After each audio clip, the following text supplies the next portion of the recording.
Welcome. For the record, just an indication of the site visits that commissioners did late yesterday afternoon, which were to Oxford Street, Fairview Downs, the Frankton Railway Village, Frankton East, and on the way through Casey Avenue HHA. So I just record those, and we'll undoubtedly do many more before we finish this exercise. Right. Mr. Downey, anything that we need to know? We have overnight, Steve, received some additional information from Mr. David Eisendorn relating to a matter that was raised, and just note that for the record. Although, Steve, I do note that there is apparently a supplementary statement from Miss Andrews, which actually isn't attached to the front memoranda. So could you just chase that up? I'm not sure whether that was supposed to include something or not. Yeah. All right. Right. Okay, so this morning we're going to start with Mrs. Turner. Welcome. And my neighbour, Mr. Simon Scott. Right, Mr. Scott, welcome. And my husband and I live at number 9 Longwood Place and have done for over 22 years. And you're barracking for membership, I see. Yes, right. Another one of my tricks. Yes. Right. So, morena everybody, and thank you for this opportunity. We're here in the belief that Herefeld should be listed as a historic heritage area. Heritage doesn't have to be old. We've communicated with all the residents over time. Everybody in Herefeld got a letter drop. There was also a meeting so that everybody has been informed if they want to attend, so they're all fully informed. We have a Herefeld club. The history I think you're going to get tomorrow from Brian Bang. So when it was set up in 1990, people paid an extra $500 to have the use of the park. So it was deemed, some people called it Horrorfield in those days, but it was deemed quite upmarket. Many people have put in submissions, others have signed the joint one. First came the wide streets, the consistent planting of trees in the wide booms, areas of green space which are used for gatherings. There are 213 sections, and there are 105 paid up members of the Herefeld Club. That has a committee who look after activities. There's lots of things like a bonfire, the Christmas lights, newsletters, updates, and they're all volunteers, of course. In the park, we've got a children's play area that's being maintained and painted by the residents. And there are tennis courts, lovely trees. We've just put in some more trees. So it's the use of everybody. I believe this displays the very essence of Herefeld.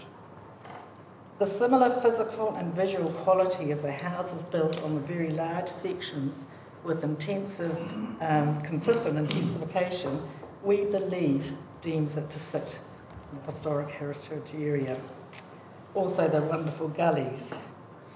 Furthermore, the one road in and out has enabled this unique sense of a community culture which has been well established in the area since its inception, 1990.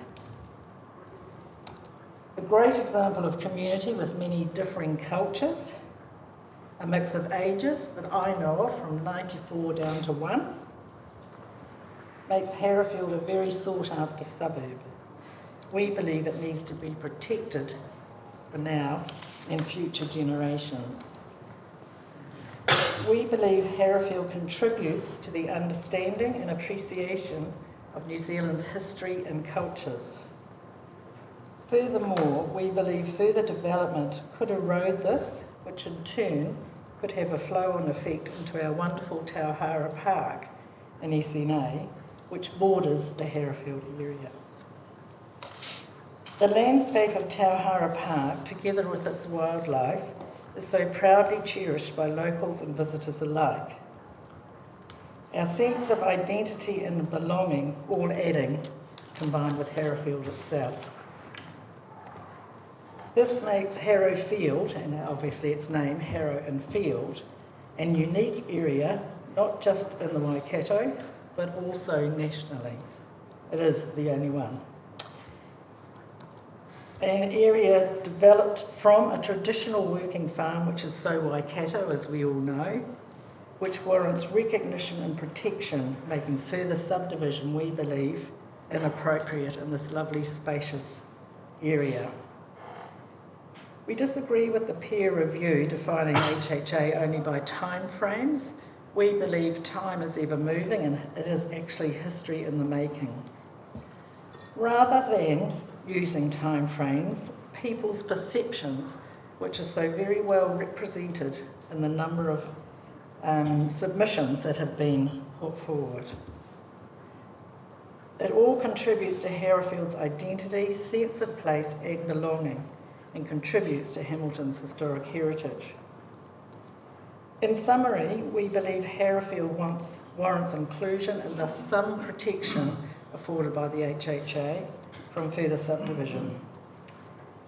It shows a successful transition from Waikato's well-known farming history to a well-planned suburb, a well-planned area, light, spacious, green wildlife, cherishing the green booms and the wonderful trees and spaces. Many consistencies in here. It reflects our very values, as you see from all the people in the park and walking around this spacious area. All this and more contributes to this historic area by telling its very own story so true to the Waikato. A wonderful suburb, wonderful open spaces that contributes to the pleasure and the health of its very residents. We believe Harrowfield meets the criteria of belonging in the list of historic heritage areas. And now I may hand over to Simon. Thank you. Mr. Chair, I'm a submitter as well, so I'm presumably not standing to speak. I'd just like to add to what Barb and the others have submitted, and I don't know whether the commissioners have done a visit of Harrowfield yet. No, we haven't. Or intend to, but when you go there, you will see when you drive around, and Barb has referred to the one road in and out, is it's actually a microcosm of 90s. It's an enclave, isn't it? I mean, it's got the roads on two sides and the SNA on the other two, so it's a complete island. And it's an enclave of from 1990 to early 2000s architecture. All of the houses, from what I understand, are just about all architecturally designed. So what we have in Hamilton is quite a unique area of a 1990s, early 2000s architecture in one place, in a very unique environment of a boulevard. And that, to me, Barb talked about history in the making. I think Harrowfield is actually the Weka Street and the Frankton of the future. What you could do there is actually keep an entire set of that architecture intact in one place, perfectly formed, like Frankton is protected now. So that's really, I think, one of the most important aspects of the submission that we have. Thank you. I just wondered, when the subdivision was developed, are there covenants on your property which control what you can and can't do? That's a really interesting one, and an area of well, we're not quite sure.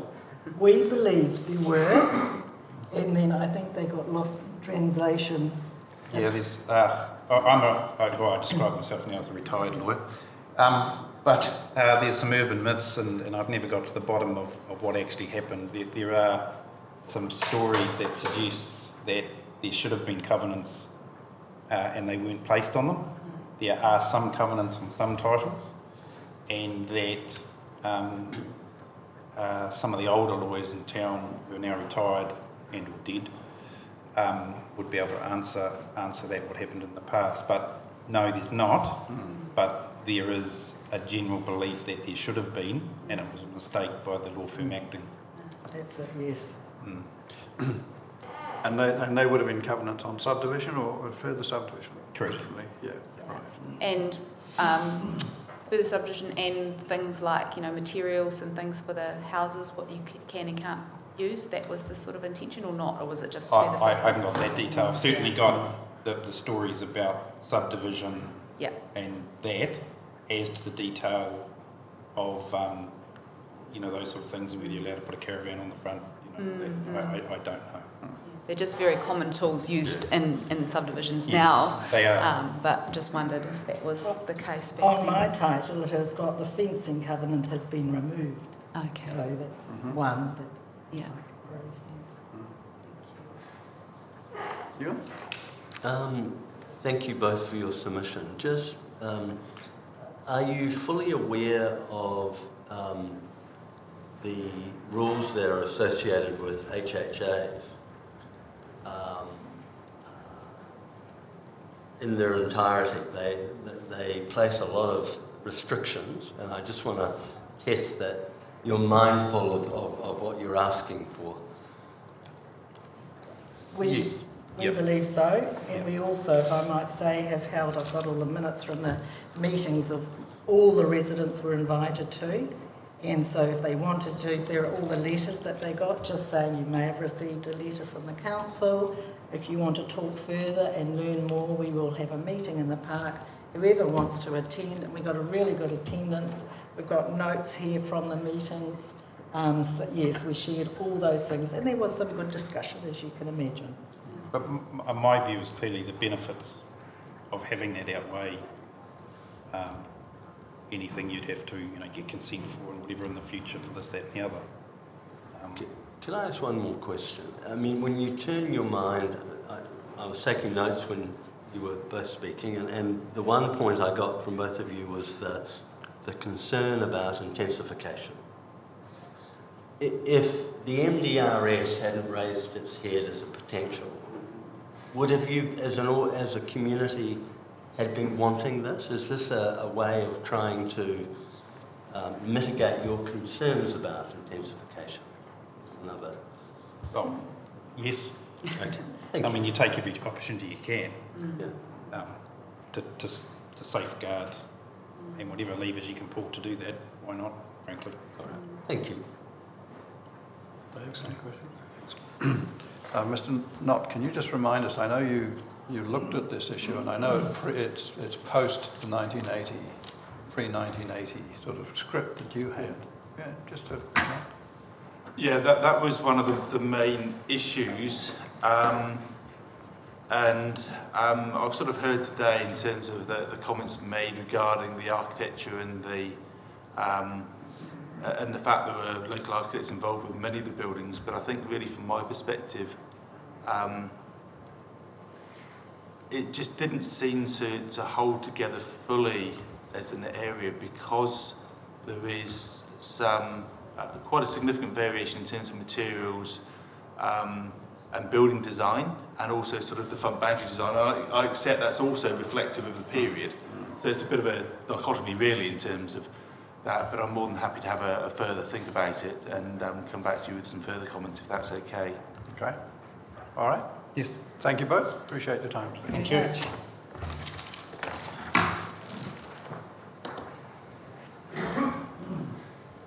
Nick Everts, is Nick in the room? Thank you.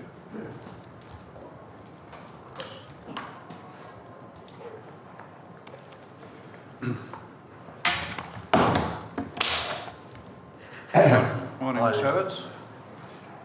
You're taking your HCC hat off, aren't you? Yes. Yes, Right. I am. Yeah, Right. I'll take my coat off too. Yeah. And you're taking us to Galloway Street. Yes.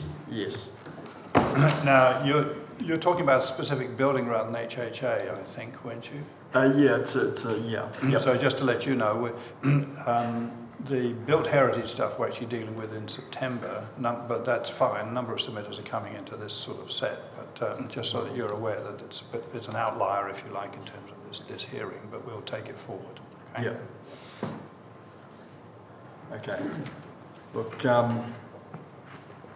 firstly, thank you for reviewing my written submission and for hearing me today.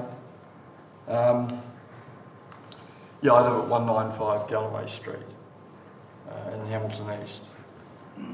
I guess first statement is I support the intent of PC9 and the protection of heritage. I have lived in this villa for 26 years and enjoy it. What I object to is the additional costs imposed on me as the owner of a property. And under PC9 is part of a historic heritage area and now has a B ranking. I've reviewed the heritage inventory assessment and questioned some elements of the history of my property. My information is anecdotal, but it indicates that the house was moved onto the property in the late 1930s from a site in central Hamilton. So just some context as to how long the house has actually been there. PC9 infringes my individual property rights, I believe, by constraining opportunities for development. Taking that further, it was not intensive development that I was proposing, but it was the opportunity to subdivide and perhaps develop on the rear of the section. PC9 imposes significant additional costs on me to develop or maintain my property. The impositions are for the benefit of the wider community, and as such, those additional costs should be met by the wider community and not me. PC12 is encouraging increased housing density, but PC9 makes this impossible to achieve at my property.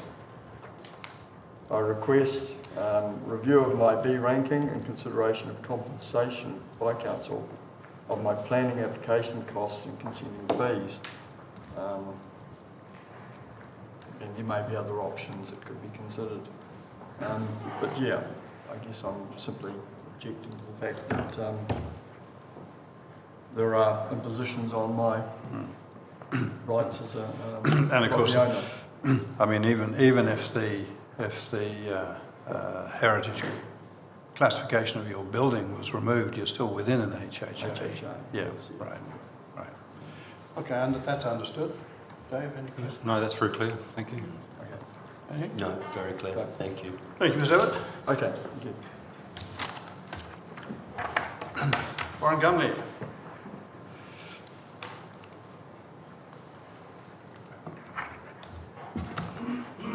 Thank you. Thank you.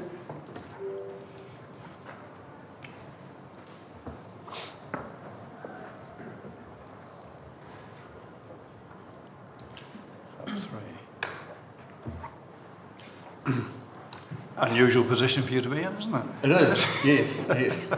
Right. Yes. And I'm not sure whether it's more or less relaxed, but Yes. we'll see how we go. Right. So as many of you are aware, I'm an archaeologist, so as well as research work, I do a considerable amount of heritage work. I also live in Hayes Paddock and have done for 22 years now, and I was a member of the community working group that was involved in getting the heritage designation over Hayes Paddock. And in fact, I was a presenter to the planning committee over that. So as you can understand, I'm fairly pro-heritage, and I certainly want to make it clear that I consider Hayes Paddock an ideal candidate still as a heritage area. It probably exemplifies many of those aspects. Yeah. And around the country is outstanding. Now, the points I want to make are these, and they relate to the rules or the new set of rules that we're being proposed for Hayes Paddock. So it's been the subject of heritage protection for something over 15 years now. I would argue that the current rules work well. They do provide a degree of an onerous level of costs and consenting that we have to go through under the current system, but it works well, and it has preserved the heritage character of the area. So the rules as they stand have worked effectively. And in fact, Mr. Knott's report actually confirms that through his assessment. So we have a set of rules currently which work very well. The problem I have, of course, is the newly proposed set of rules. So the newly proposed set of rules require a rather intensive set of controls, particularly around the definition of a structure. So effectively, the current rules control the streetscape, the building to the street and down the sides. It has controls over other issues around that, like fencing, the size of fences. Out the back, we are largely able to do what we want to do. And even out the front, we can still do a reasonable amount of activities without a consent. Even when we get a consent, the consent makes sense in that environment, because it's about, if you want to erect a garage, it has to be done in a fashion, obviously, which is consistent with the current rules and the heritage values of the neighbourhood. So the current rules, because of their nature and the fact that they're all consuming, and the definition of the structure is very general under these rules. So under these rules, it even controls things specifically about even temporary structures, like scaffolding will require a consent.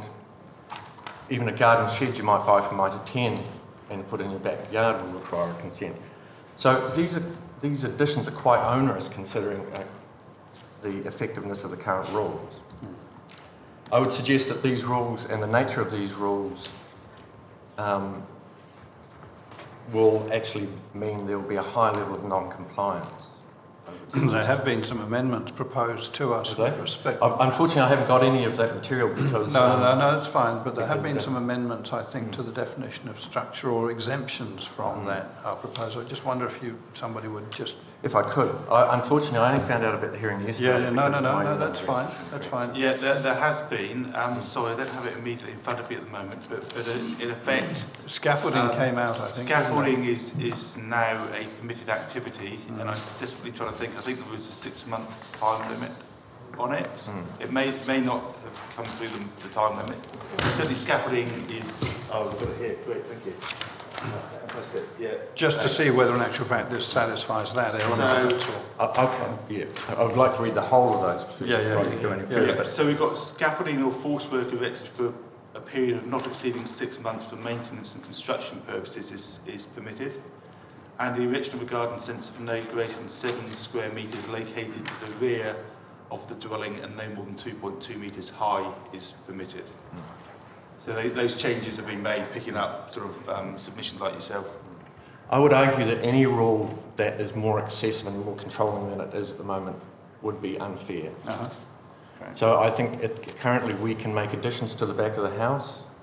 We can add on, bearing in mind these houses are small. My house is original floor plan and it's not even 100 square metres. So if I want to add on, currently I can add on to the back of the house with a building consent. I don't need a resource consent. I can add, if you like, a studio out the back that might be suitable for an office for myself without a resource consent. So there's a lot of activities we can carry out at the back. Yeah. And as I would say, I consider any change that makes that more onerous to be unfair and obviously unnecessary, because the rules are obviously effective. It strikes me, to be quite blunt, that these rules are rather a scattergun approach. That in order for the rules to be effective, you need to actually tie them into the specific values of the neighbourhood. By trying to control all activities on all heritage building zones, I think you are not doing justice to the heritage values of those particular zones. And as I said, you will get levels of non-compliance, and those levels of non-compliance, because of the expansiveness of the heritage zoning, will be very hard to police, and will mostly be on it in the breach. Can I ask you that when you talk about the current rules, is it that there are no rules that affect your backyard, or there are some?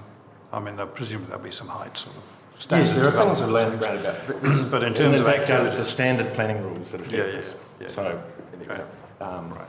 so we controlled around the height of buildings, shading, and all those usual rules. So, and as I said, we've effectively managed to retain those heritage values very well in the Hayes Paddock with the current set of rules. And I would suggest that these rules are too intensive. I would say that they are unfair, and I also don't think they do justice to the heritage values as they vary around the city.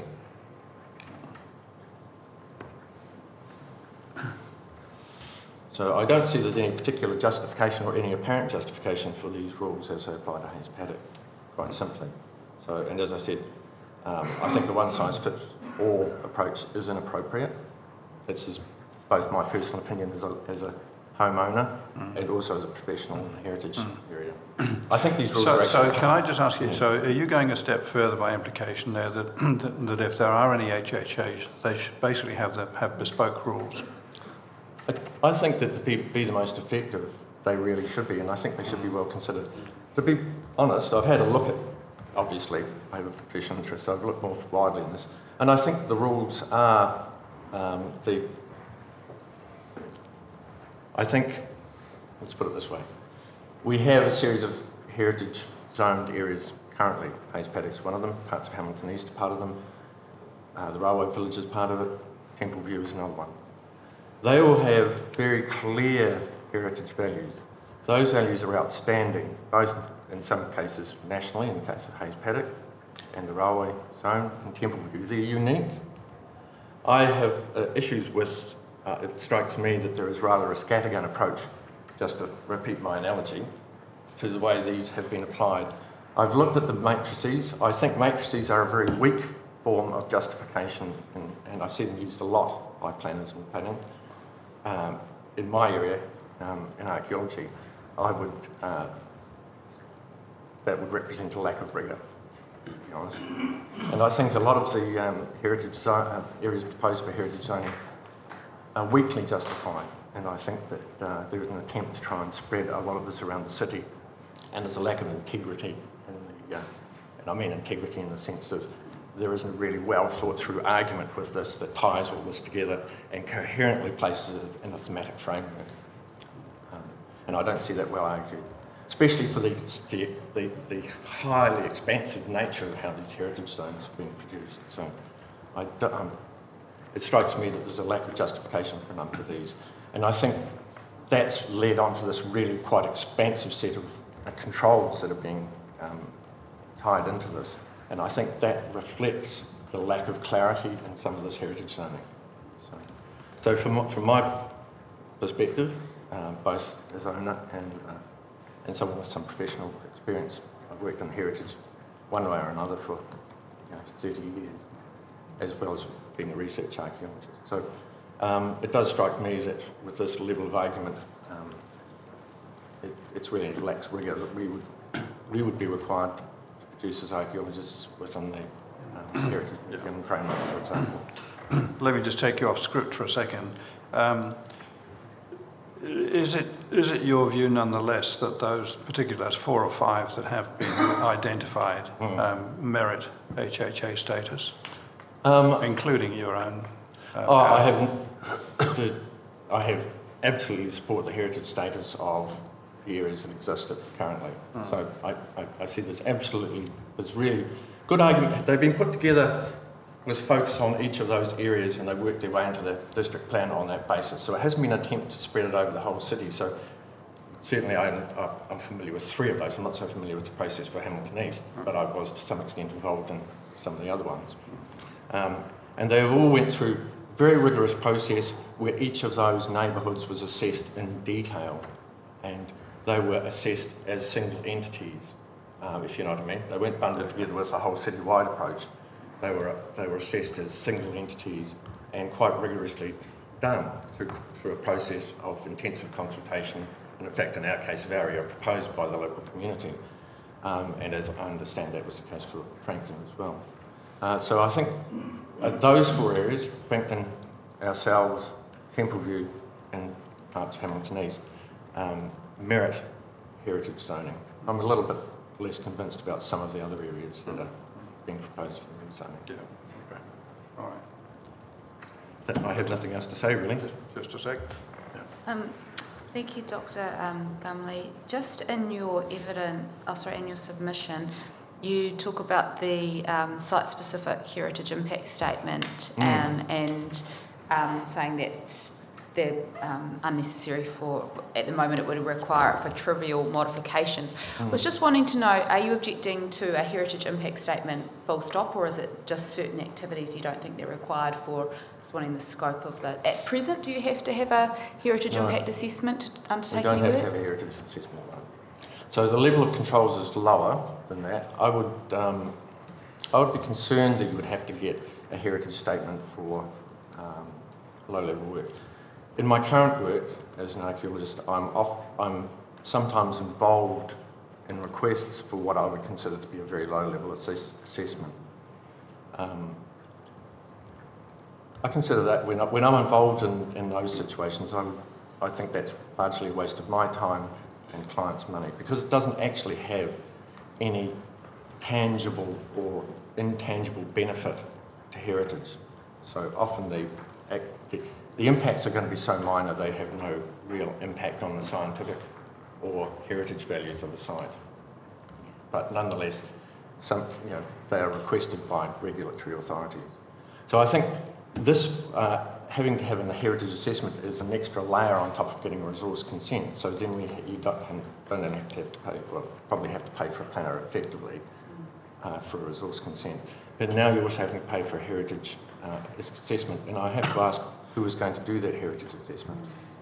In my field, it's very clear who is an archaeologist, who isn't, and who is a relevant expert. My question is, who is going to do the heritage assessment in this situation? What is going to constitute an appropriate expert? What are the levels of are we going to have to hire a conservation architect, for example? That's a very expensive process. They're very expensive people to hire. Even a planner who specialises in built heritage is expensive. So, and for activities you're doing in your backyard, building a shed or doing anything like that, you're really dealing with something which is peripheral to the heritage value, and certainly in my area, outside the heritage, doesn't affect the heritage values for which Hayes Paddock was preserved.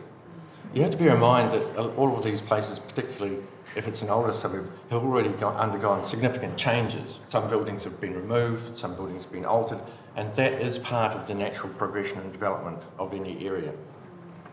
The aim of that is to make sure that those changes do occur in such a manner that they maintain the values in Hayes Paddock. That's largely streetscape, and plus other structural issues around the visibility of buildings and arrangement of buildings and space in the city, in the suburb. I can't speak in detail about the other areas, but I could simply go back to what I've said earlier, that the current rules work very well, and they do so in a manner which promotes compliance because they're not too onerous. And everybody, I'm unusual. I'm one of the few people who's lived in the area really before the heritage zoning. Most people who live there have brought in since. But even amongst the people who were living there at the time, when we were working up as a community, there was a high level of buy-in to this because we saw that as retaining what it was that we brought into the area. We were very concerned at that time, there was a real threat at that time of large numbers of the sections and Hayes Paddock being bought up and being turned into flats. That was one of the motivations. So we were going to lose the values that we prized about the area, and we were going to have those compromised with high density flats in the area. So that was our motivation primarily. And I think that has achieved that. We've maintained the heritage character of the area very successfully. So I can't see, and that's without having to have, heritage assessments done. They're simply managed under rules and guidelines about what should be in the buildings. That was put together by a conservation architect at the beginning, and that's been embedded as part of the rules. So there's a very explicit set of measures or criteria that we have to meet if we want to alter or add on to a building in front or the sides. And they reflect, of course, the architectural styles current within the zone. So I would say that my concern is that it's going to become remarkably expensive just to do things out the back. if I want to. So, in other words, if we get the rules right at the start, we don't need those heritage impact assessments. I think because so, yeah. we And have again, that. this comes back to, as the chairman was questioning about particular areas. So if you assess a particular area and you understand heritage values, you work out what you need to do to maintain them, and you set a set of criteria or standards. And that's what we've worked to in Hamilton, in Hayes Paddock. And so that's provided a fairly robust, but also a very clean process. People understand right from the start exactly what it is that they're going to need to do. One of the possible outcomes of having to get a heritage assessment is people will embark on a project to add on to their house. They will then get a heritage assessment that says, you need to do this, this and this. Now, somebody else down the road will get a heritage assessment a year or two later from a different person who's providing that heritage assessment, and they'll say you need to do X, Y, and Z. Now, some of those may be the same, none of them may be the same. So there's a degree of inconsistency that's possibly in that, whereas we don't have that problem in Hayes Paddock. It's a very clean and straightforward situation, so you know what you need to do. It may be annoying, it may be more costly than you like, but it's achieving that, but it's doing it in a manner that's pretty upfront, especially for anybody buying into the area. Thank you. No, very clear. So just to follow up on the Chair's questions about the ones that deserve to be HHAs, Dr. Gumley. So I'm just taking you through. So the special heritage zones, that includes Hayes Paddock, the railway villages, Frankton, and the Hamilton East Villas, which is a fairly prescribed area.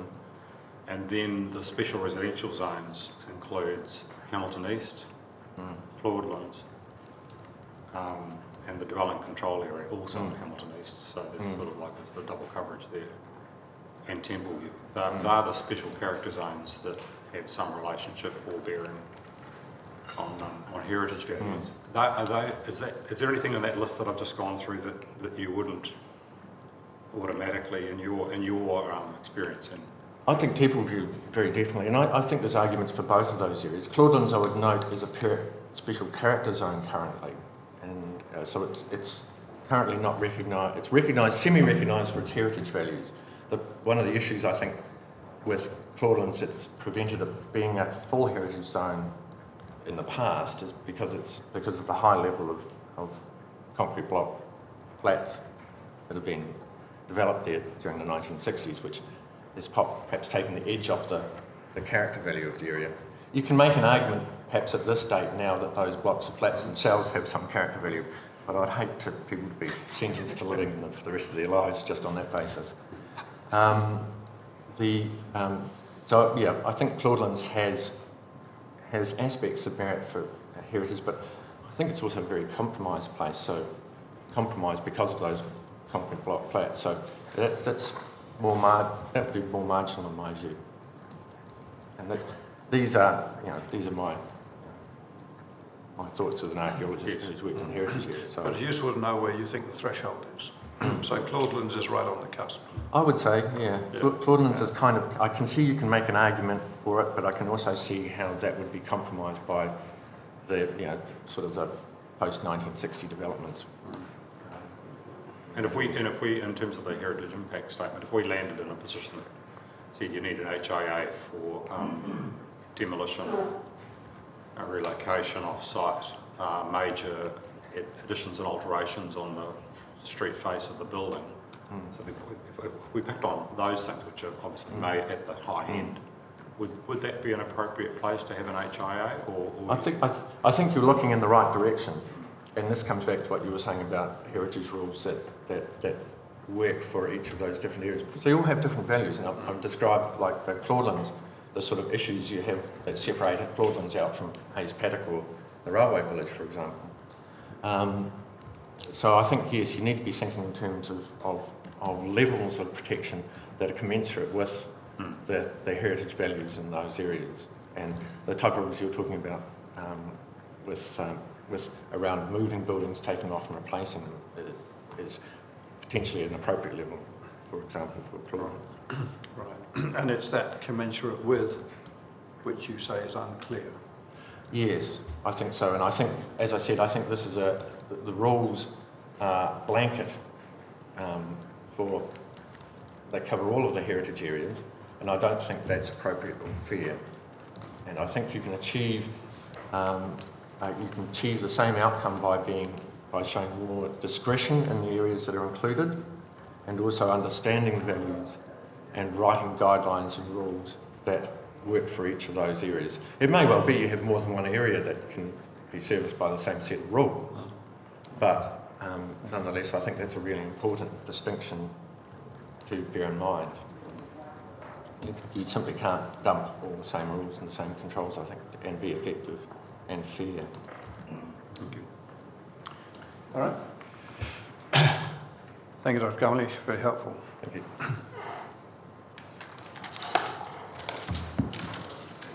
Right, we now turn to Kāinga Ora. Mr. Allen.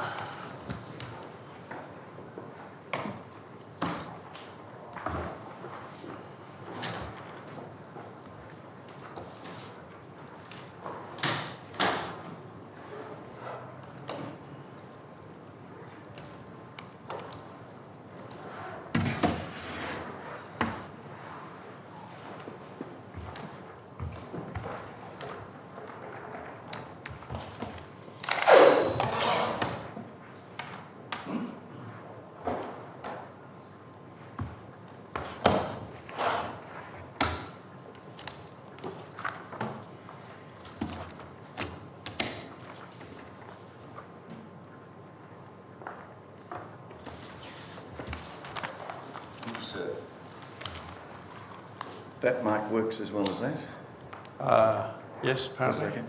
Yep.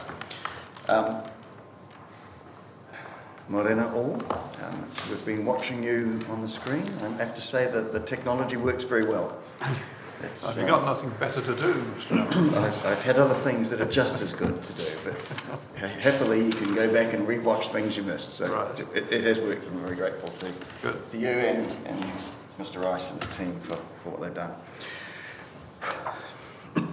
Now, we have, as you will have seen, 3 witnesses.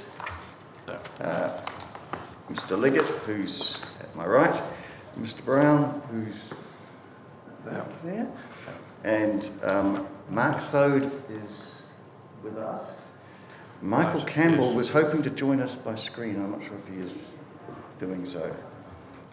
He has the lurgy. I understand that, yes. Mr. Thode is here to answer questions as best he can. If Mr. Campbell is able to join us, if he needs to, he might be able to augment that. Right. Now, you've had our legal submissions, and Yep. I presume you've read it. You can presume that, yes. You remember it well enough for me not to read it again. I'd be delighted if you didn't read it. Good. Yes. What I might do then is take you through the greatest hits of the legal submissions, and I've got some other comments that I want to make of material that's come out through the course of the hearing. And I'll try and feed some of those in as we go through. So on the first page of the submissions, in the first introductory section, I've set out the key issues, and if I can take you to 1.3 just to remind you of the scope or the scale of the issue as far as Kāinga Ora is concerned. The HHAs proposed to be introduced by PC9 affect approximately 11% of the Kāinga Ora portfolio across Hamilton. That's 390 properties. And I'd add there, of course, there's a tendency for those properties to be next to each other. Because that's partially one of the things, or it's one of the things that Mr. Knott has looked at, is coherence of and the extent to which things are representative. So if you have a number of Housing New Zealand, now Kāinga Ora houses together, they're more likely to be grouped in terms of the plan change. And of course, those are also areas that in many cases are ideally located for intensification. So the things we're looking at in Plan Change 12 in terms of where we might focus development, in some cases overlay the areas that Mr. Knott has identified as being places where we have a consistency of approach in terms of existing built form. So there is an innate tension there. And just on that issue, I don't think I saw, Mr. Leggett, I didn't see in yours where you identified the HHAs in which those 390 properties sit, but it would be very useful to actually know which HHAs in particular are of concern in that regard. In 1.4, I've summarised the key issues that we have. The first one is that we see PC9 as conflating heritage, section 6, and special character values, section 7. And the discussion you've just had, and the discussions you've been having over the past few days, really address that. And I'm aware from watching the interchanges that you are clearly aware, as is the council, of the distinction between the two sections. The obligations on council and the protection in one sense, and the lesser obligations, if you like, in terms of section 7. And I suppose it's unlikely, well, I think Mr. Knott might have said yesterday, that the time frame for PC9, in a sense, seems to have sped up in part because of the impending PC12. And we understand that because Section 6, you get through the gate in terms of PC12. Section 7, you don't. You've got to do the qualifying matter analysis and you've got a separate test. One of the observations that was made, I think, last night, or yesterday afternoon by Mr. Knott, was a reference to the conversation that had been had by and I think, sir, you asked the question about the conversation amongst the professionals as to the best way to go, and Mr. Knott referred to some legal advice that was provided regarding one versus the other. I have to say, we'd quite like to see the legal advice. I'm not sure what it's telling them. I suspect it ought to be telling them what Section 6 tests are, what Section 7 tests are, how those things feed together, and that's directly relevant, one would think, to the Section 32 analysis that the council undertook in terms of looking at options, because the options obviously included not just Section 6 or nothing, or the current, it included a spectrum from historic heritage through Section 7 special character matters to leaving land free. So that is advice that I think is probably germane to the calls that were made by the council. Now, whether it's privileged or not is a matter of a different issue, but I think it's important to understand when we're looking at the decisions that the council made as to which of two sections to go on. And in particular, is the decision made because council determined these were genuinely Section 6 issues that were primarily Section 6 issues. It had to deal with it under that. It didn't have a special character issue. It had a heritage issue. And the alternative, of course, was it a tactical decision?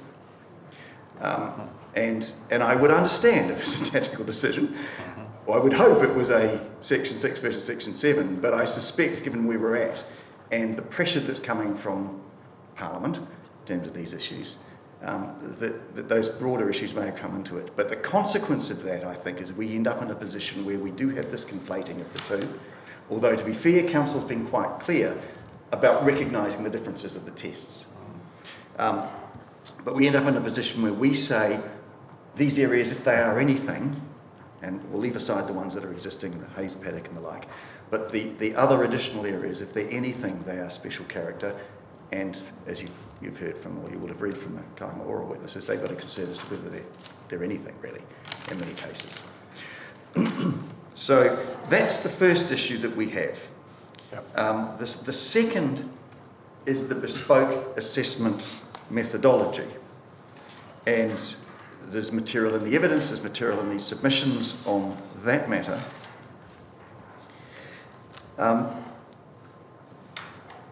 There's a number of aspects of that. There's the Waikato Regional Policy Statement. Does sound familiar, The doesn't it? WRPS has got two meanings for me, it's difficult. Yeah.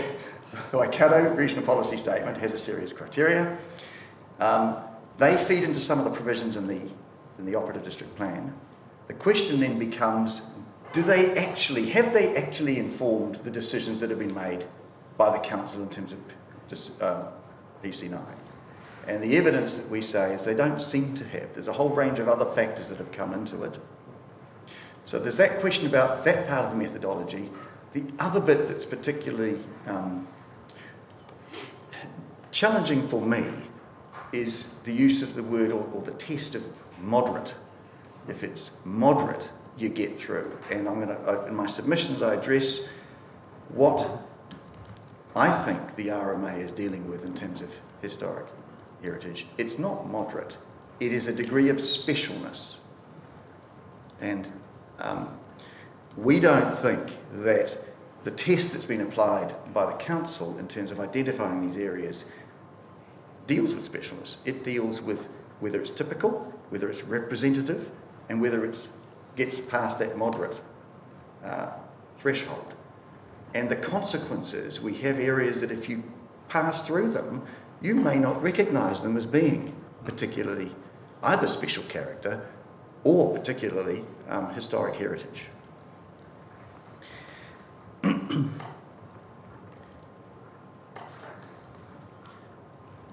Now, the other thing I've dealt with in the introduction is Mr. Wild's, I've referred to Mr. Wild's peer review that was carried out at an earlier stage in this process. That document is attached to Mr. Liggett's evidence.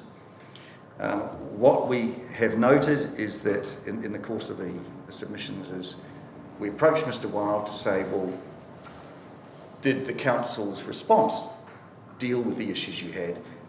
He felt not able to assist us. He said, look, I've been instructed by the council, I don't work for the council. I don't want to deal further with it than that. And we respected that. Obviously, we had an ability to seek from you a witness summons. We didn't think it was necessary. We thought attaching the material to Mr. Liggett's evidence would at least get it before you, which it otherwise wasn't. You have the ability, of course, if you want to summons Mr. Wild and ask him to come along and speak to his report, and I guess speak to whether the council has since moved on from that. But we'll leave that in your hands rather than our call. Yeah. Nevertheless, I think one of the key themes, and I've dealt with it in submissions that come through Mr. Wild's report, is his concern that the approach that was taken in terms of representativeness ends up getting to a position where we are again conflating that special character and historic heritage elements. That the margin, if you like, between the two wasn't clear and should have been looked at much more carefully, if I put it that way. And I've quoted that paragraph somewhere in these submissions. So, if we then move on through the submissions, I've got a background section I won't take you to.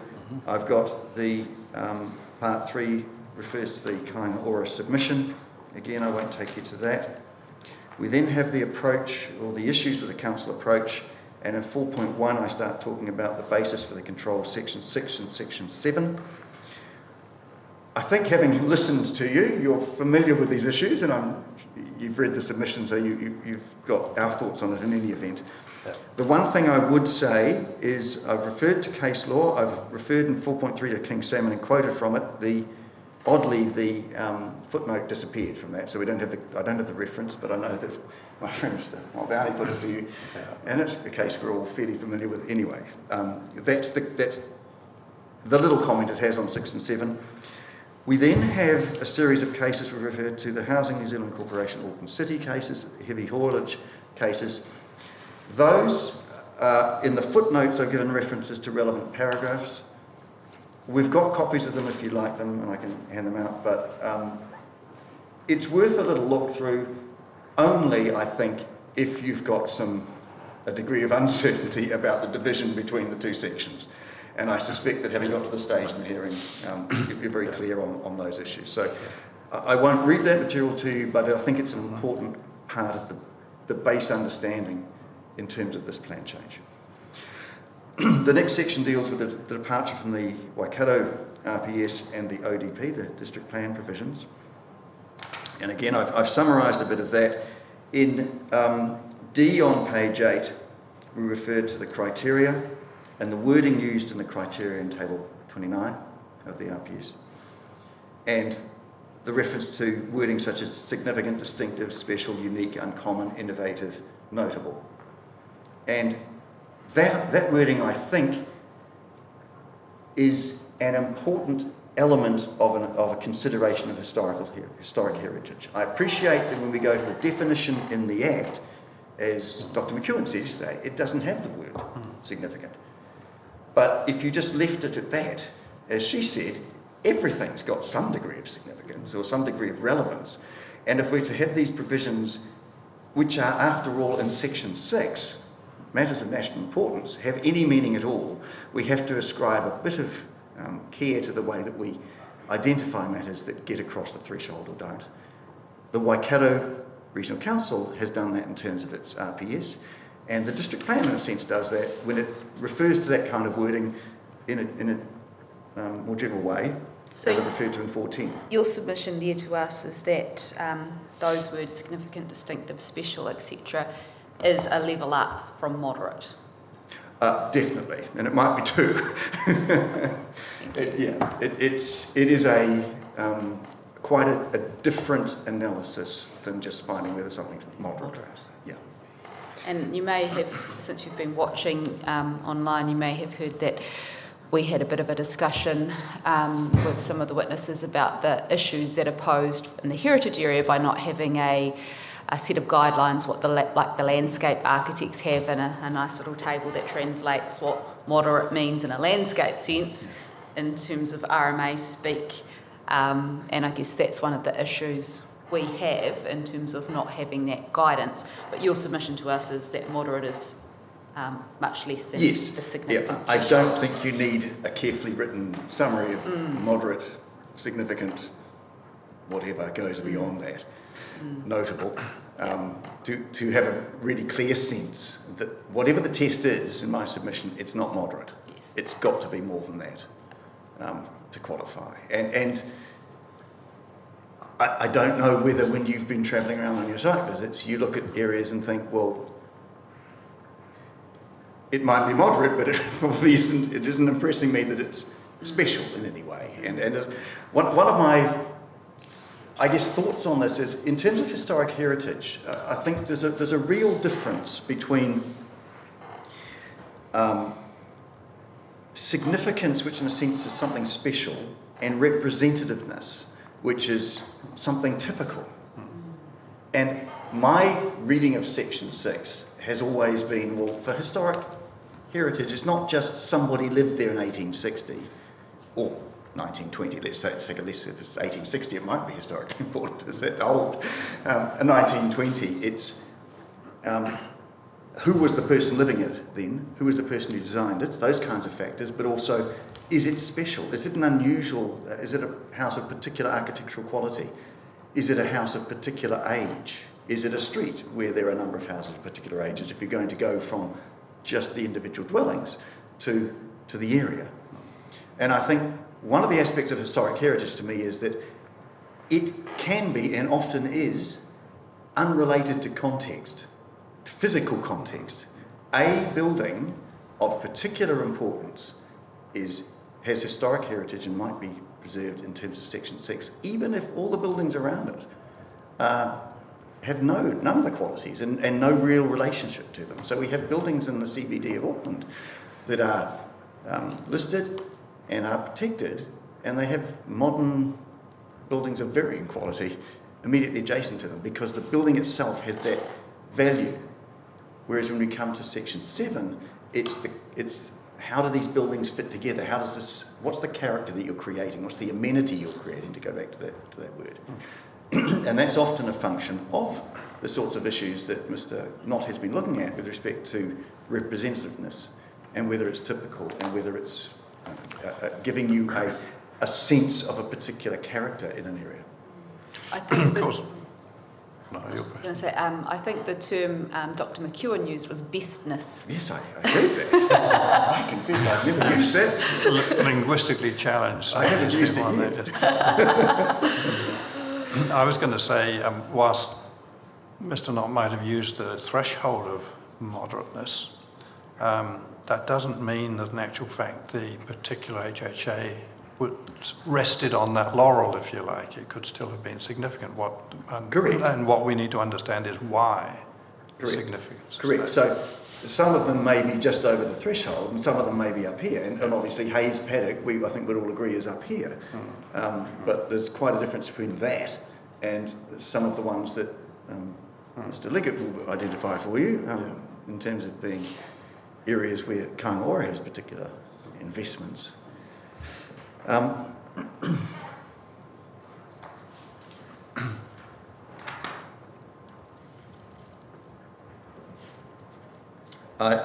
have a discussion on the bespoke assessment methodology from 4.13 onwards, and in A, on 4.13A, we're talking about the identification of development periods and just making the point that by the time we go from 1860 to 1980, we've covered most of the history of the city, albeit the last 20 years is excluded.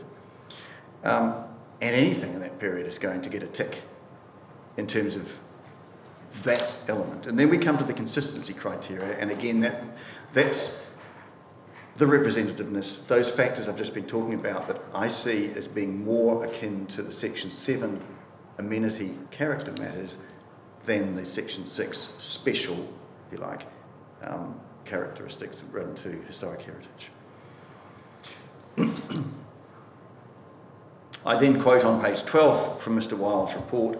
I won't take you through it, but again, he refers to consistency and there being a risk of conflating areas of special character as areas of historic heritage value.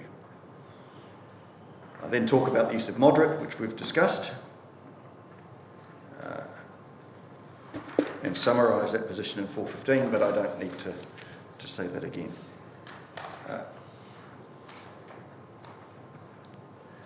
In part 5, we deal with the approach to buildings and structures, and again the reference there is really to that, to what is the test we should be doing, the moderate or otherwise. Part 6 we deal with the Section 32 assessment, and there's a number of matters that I've listed in 6.2 that were concerns. The costs have not been accurately identified.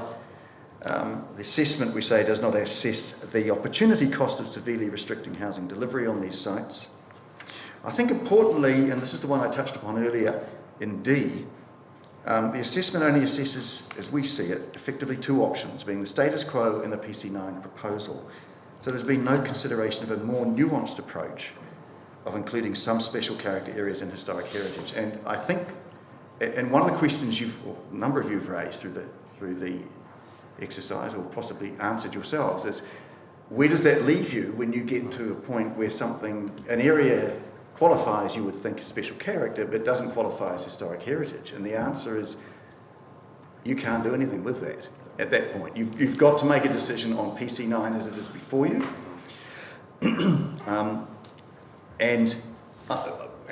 My thoughts in terms of relief, in summary, are, and you'll hear from the witnesses from Kāinga Ora, is we don't object to the retention of the areas that are previously being protected.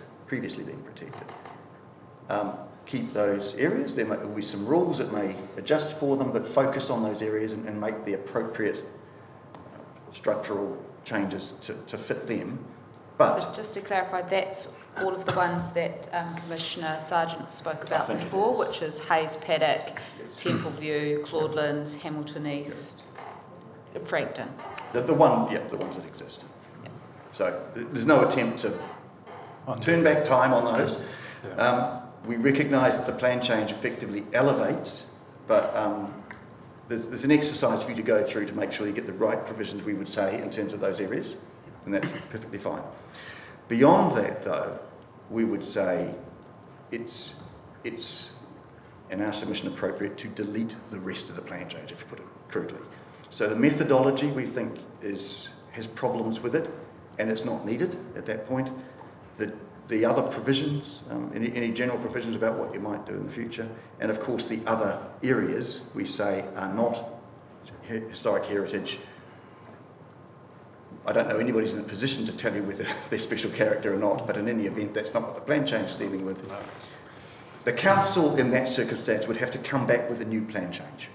And it may well be a Section 7 special character plan change, and aligned with that, because we currently have the NDRS, who knows what's going to happen after the election, but that's the world we're currently living in. It involves a consideration of the qualifying matters.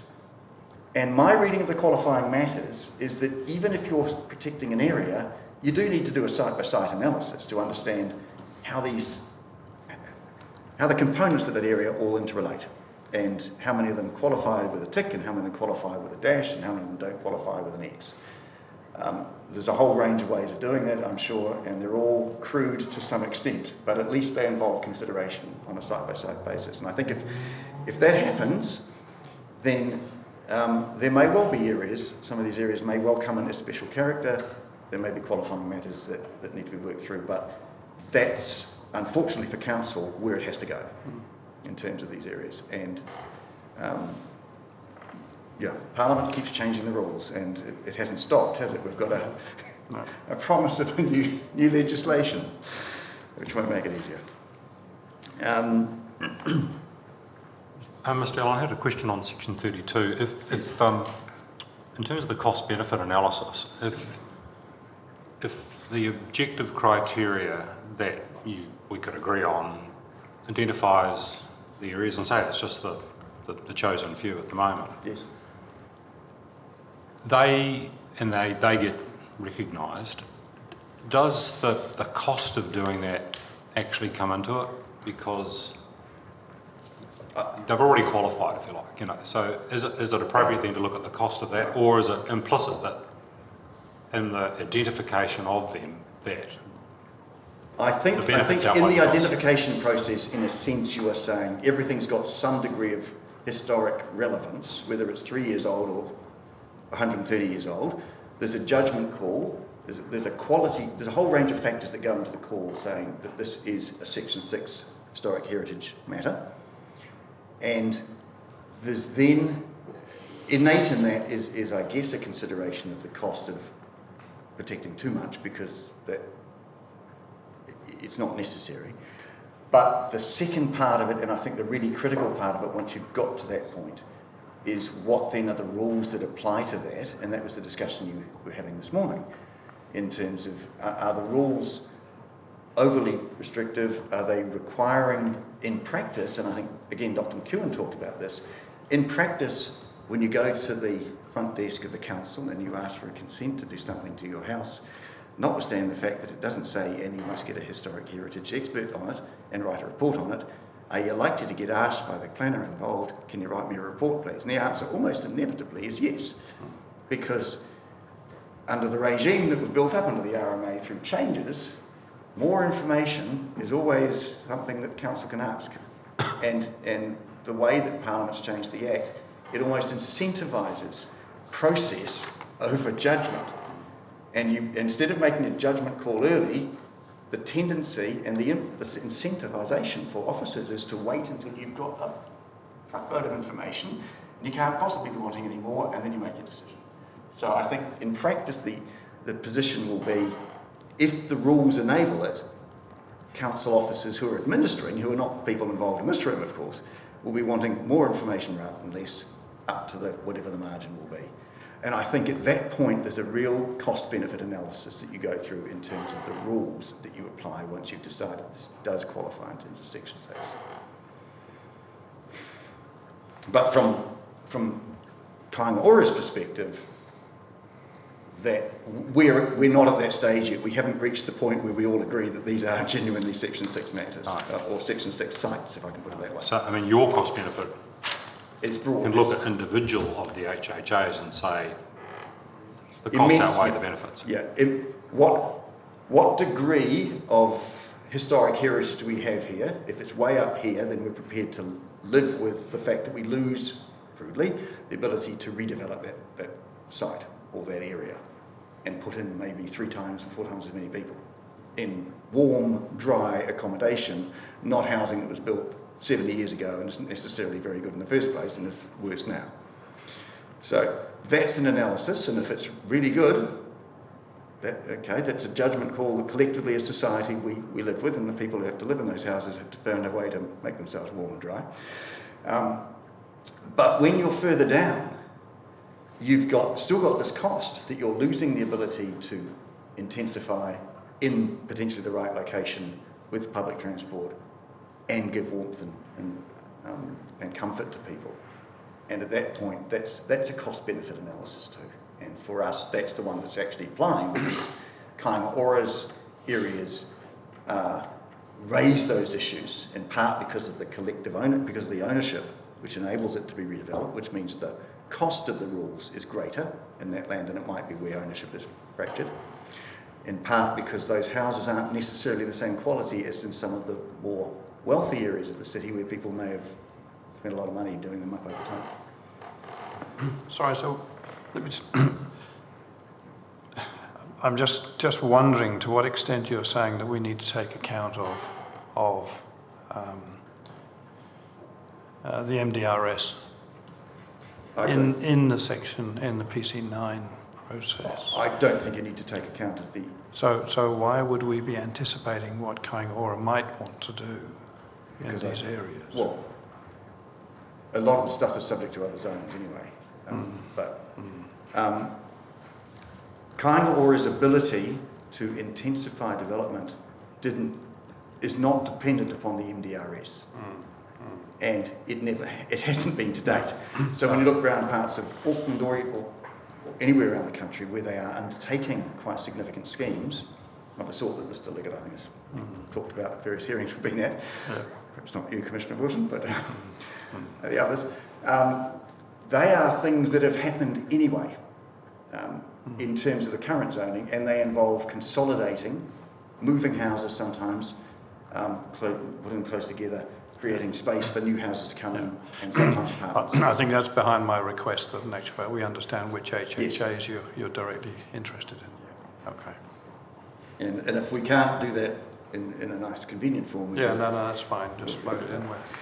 We won't be deciding this tomorrow. No.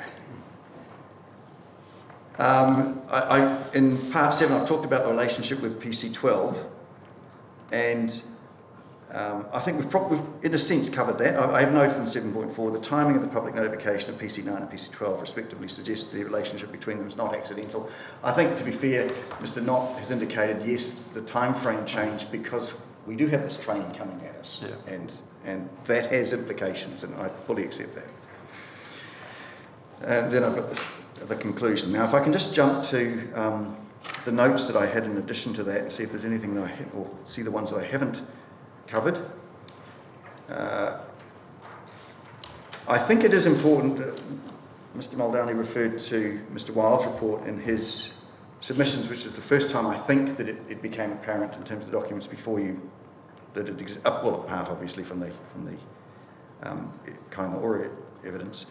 He referred to it generally supporting the ranking scoring approach, but identified reservations about the rankings of some HHAs. I think, in the quote that I put in the submission, is perhaps an example of it. I think he went a bit further than that. I think the concerns that Dr. Wild had were broader and really relate to the issues we've been talking about how we get that boundary between what's representative and what's historic, and how we ensure that we don't conflate the two, the special character and historic.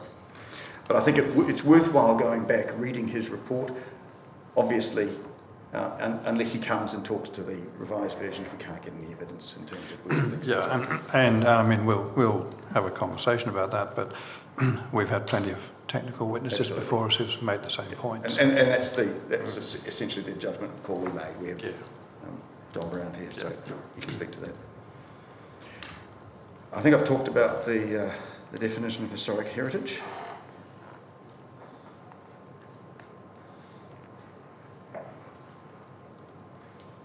Yeah, just very briefly, and we've probably talked about this too, Mr. Muldowney at paragraph 76, which I think is really the critical issue in a sense. He argued that our case is a simplification of Mr. Knott's assessment criteria, ignored filtering via the consistency criteria, is the wording he used. And I think that brings us back to this issue about the thing I talked about before, the consistency versus the specialness. the significance versus representativeness. I think that exemplifies where possibly we've got a different approach to it, and we are seeing specialness as being the Section 6 element, if you like, and representativeness as often feeding into the special character. Again, I've talked about that at some length.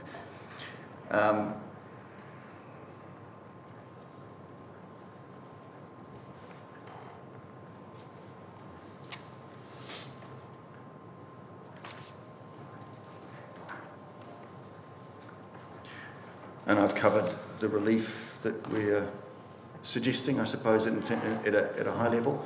I think that probably covers the notes I had here. If there's anything else you've got questions for Mr. Grant, otherwise I'll ask Mr. Liggett. Just one question. So you'll be aware that through this process, we've had some requests that have been made in further submissions for new HHH areas, Fairview Downs, Queens Ave, Frankton, Harrowfield, which you were here this morning, I think, and heard, and they've requested, new HHAs through the submissions. I guess two things: does Kāinga Ora have any interest in those areas or properties that might be affected? And secondly, what's your view on scope? Right, I don't think we have any interest in those areas. No, I don't. On scope, yes. Interesting, isn't it? At one level, you might say we're dealing with historic heritage over the whole city. And I think if somebody came along and said, my house was constructed in 1865 by somebody, designed by a great architect, and it warrants protection, that's probably something that you might be able to say, well, I'm comfortable allowing that in. I don't have a lot of parties who are going to be adversely affected by it. The person who is affected is seeking it. It is a historic heritage issue. It's a Section 6 issue, and I get a tick. When you move to an area where not everybody in the area may be aware that the area is being proposed, they've got the notice from the council, and remembering this is not, unlike PC12, where the plan change applies to all residential areas, it applies to all commercial areas, basically. It applies to the commercial business and residential areas of the city. I think there is an issue, probably in terms of at least the second limb of the case law, with respect to, are people aware of this? And if it's an extension to an existing area, you'd feel more comfortable than if it's an entirely new bit somewhere where you don't know. If everybody in the area says, I'm in, I think that overcomes that issue, because the fact that my neighbour has a special character and I don't really doesn't affect me adversely. It probably helps me because it gives me more amenity next door for the next little while, and I can enjoy my property and the flexibility it has whilst they are bound. But if people are in an area that just suddenly appears in the plan and they didn't really have an opportunity to register that chance, that's a potential risk, I think, in this case. Clearly, there'll be a further submission process that would have been part of it, but again, it's different from the PC12 circumstance where under PC12, because of the MDRS, you upzone unless. In this case, you stay as you are unless, and there's a different character to it, I think, and a greater risk, I suspect. But look, that's off the top of my head. Haven't looked at the case law with that in mind particularly, and haven't looked at the submissions. So.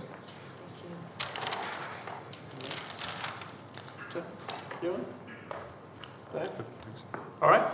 Thank you, sir. So Mr. Liggett is next. I don't know if you're happy, obviously, for people to sit as well as stand, so I'll leave it to him to decide which you'd like. No, let's make Mr. Liggett stand, shall we? Yeah, no. You want me over there? No. You're good there. Yeah. Well, welcome yet again. Yes. Well done. Thank you very much, and sorry, I just need to provide one clarification to the indication I was trying to give to Mr. Allen there. We don't know the extent of any land interest that we currently hold. In those areas, we haven't been able to do that work. We've been, as you can appreciate, quite busy dealing with Yeah, no, that would be before us. helpful, thank you, yeah. That's a reference to the additional ones. The additional ones sought in submission.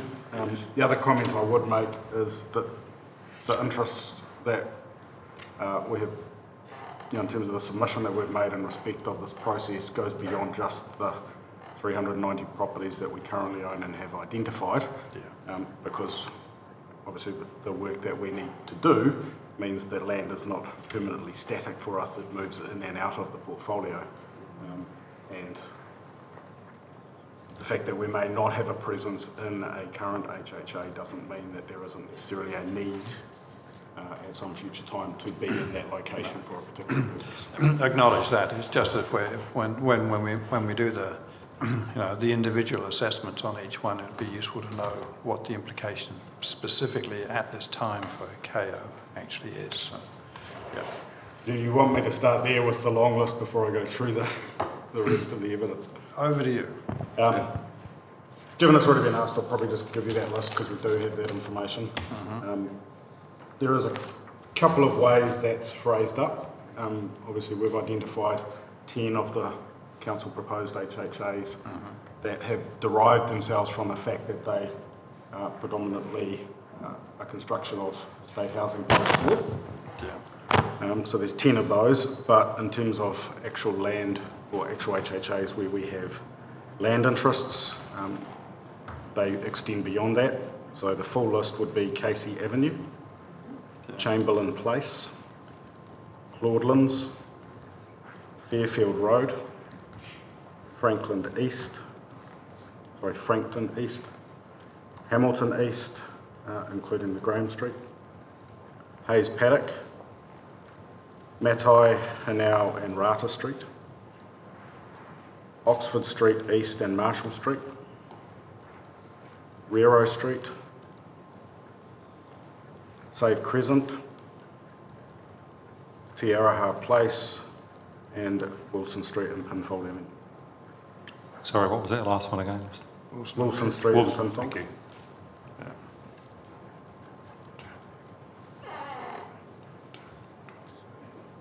And that would encompass the 390 properties that are referred to in the evidence.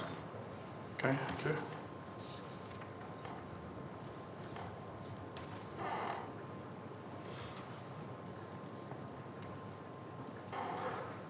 Right, so just brief summary of the evidence, and I just want to start in terms of the wider context of why we're here. So yes, Kāinga Ora does support the appropriate protection of historic heritage within urban environments. We recognise Section 6 and the requirements there. Also has Mr. Knott, and I'll touch on this a bit further, pointed out there is the Ministry of Culture Heritage policy for the government management of cultural heritage, and there are obligations that are imposed on us as a result of that.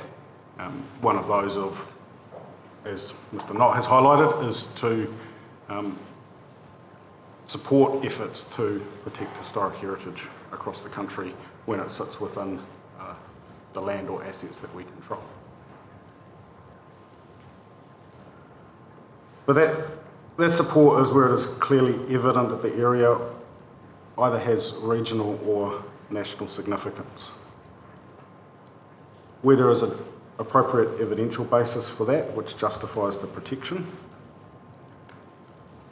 And there are many examples where Kāinga Ora has agreed to scheduling of assets that it owns across its portfolio nationally for that very reason. Examples, my evidence cites, talks about the first pensioner housing flats, the example of those in Point Chevalier, Grays Avenue flats in Auckland. There are sites within many jurisdictions across the country. Similar to Hayes Paddock, we have Savage Crescent in Palmerston North, where that has a degree of heritage recognition. through the plan as part of the district plan process. So this isn't a circumstance where we're saying, in terms of our primary relief, that the provisions that have been advanced to you with respect to historic heritage areas, while our primary relief is that that be declined and the plan change reversed, we're not saying that that is a approach that is against heritage. It's just that our ultimate findings with respect to our review and the advice that we've received is that the outcomes of the process and methodology that Council has undertaken doesn't actually derive at an appropriate heritage protection. It conflates the matters of amenity and character, and you've even heard submitters over the last couple of days saying, we were character, we are now heritage, we are finally protected. But what has changed for them in terms of their the information available to them, or even their knowledge of the provisions, it does get a little bit grey at that point, and it is simply a we want to be protected or we don't discussion. So it's directly related to obviously the maintain and enhance amenity versus the protect and the absolute of that. As I've highlighted, and it's documented in the evidence, we have 390 properties across the proposed historic heritage areas. That represents 11% of our portfolio within Hamilton, in circumstances where we are approximately 6% of the housing market. So there's a disproportionate representation of the public housing portfolio with respect to heritage elements relative to our contribution to the city as a whole. Also note that there is 6 properties to be individually scheduled, and understand that will be a discussion of further hearing at a later time. One of the primary concerns with respect to why we are here, at 390 dwellings, 11% of the portfolio, that is a significant, it's a significant amount of our portfolio. In circumstances where Hamilton is facing unprecedented demand for public housing, and we have a need to grow that, but we also have a need to address, as Council has identified, with a large number of these 390 properties, their post-war construction. So they're getting to the end of their economic serviceable life. There is a need to renew those both in terms of the upkeep and quality of the house relative to today's living standards, but also with respect to the changes in demand that have occurred over time, the need to look at the typology of house as well. The 2 to 3 bedroom family home isn't the demonstrable demand that we are unable to meet within Hamilton at the moment, and there is a need to introduce very different housing choices, very different housing typologies. Just touching on that growth, in the previous 3-year period, there's an excess of a 3-fold increase in the MSD waitlist. Back in March 2019, it was 570 people waiting for a home. As of March this year, that number is up to 1,677. The challenge for us in meeting that need, and I understand reported in the paper yesterday, we have an excess of 99% occupancy or in use across the portfolio in Hamilton, given the demand that exists here. So how do we address that wait list?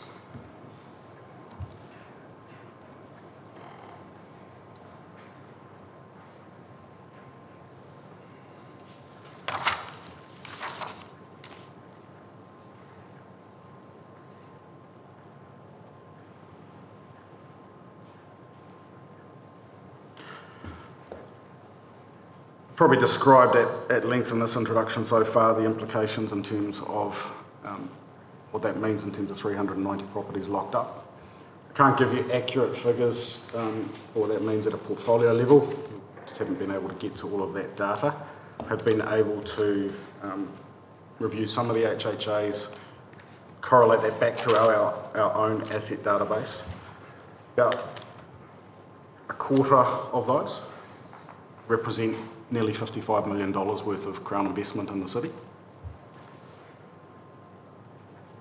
When you drill into that, the majority of that asset base sits in the land to an appropriate level. So if you're looking at what would be typical land to building relationships, historically that would have been a third land, 2/3 building. That has, of recent times, that 2/3 has been watered down due to the escalation in land price. But for us within those historic heritage areas that I've been able to review the value information on, it's flipped the other way. 2/3 of that value sits in land or more, and 1/3 or less sits in the buildings.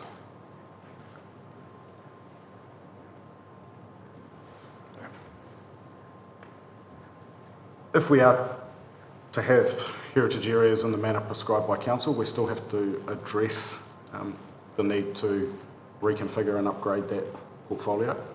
What that would look like for us in terms of some of the programs that we do have running across the country to do the retrofit of those homes, it's circa $300,000 to $350,000 per dwelling.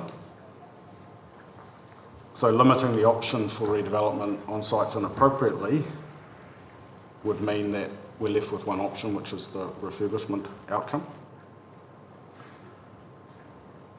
I'm not going to sit here today and say that over the past couple of days we've been able to do a full cost benefit analysis of that particular scenario, but we have done some work in the background looking at the difference between, and this is particularly pertinent to those locations that currently do not have any character or heritage management over them, and where we would expect to see through Plan Change 12 MDRS or greater come through.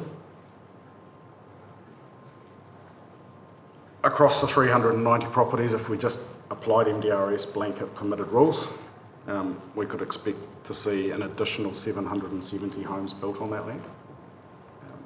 So bringing that number closer up to 1,250. When you apply the economics of that... Sorry, that would be, I mean, that seems like a factor of 2 to me, but that's an average, obviously. 2 additional homes. So you would have a total... Yeah, 1 plus 2. Yeah. So it's 1 existing replaced plus 2 more. Yeah. So it's the growth factor is the 770. That 390 would be retained or replaced depending on the scenario.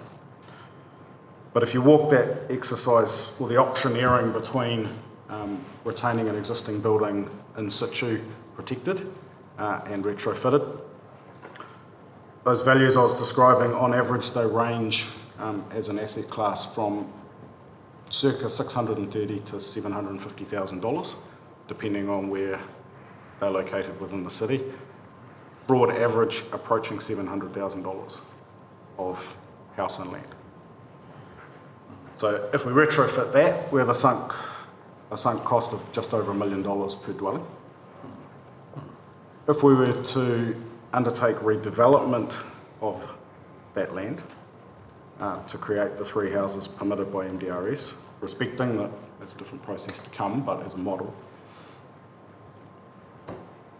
we can deliver those same 3 houses for an estimated $500,000 less, but they would be brand new homes, not homes that have been extensively modified, endeavouring to bring them up to standard. That's $500,000 per house. No, $500,000 total cost across the 3. But the other opportunity cost of that, because that would be dealing with just 1 site, we would still have the opportunity that sits within the land of the other 2 sites. Either to, if we're dealing with a growth response, to either redevelop and do the same again. If we're simply doing a renewal response where we have 3 homes and we intend to maintain 3 homes out the other end, the opportunity cost is that we have 2, with the redevelopment outcome, we have 2 houses that we could free and release to the market as affordable housing. Yeah. So there is an affordable housing cost if we are simply maintaining the portfolio at current level over time. There is a growth cost of $500,000 to the comparison if we're trying to grow the portfolio. If we're simply renewing the portfolio, the other element, if we were to sell those homes as affordable housing, that provides the opportunity to bring capital back into the business, circa $1.3, $1.4 million. So the differential cost between the two scenarios in a maintain the portfolio in its current supply is approaching $2 million across those 3 sites. And that's just 3 sites out of 390 in terms of the ability to either grow or renew, depending on what is intended on any particular site at any particular time. That is significant, given that is impacting 11% of the portfolio.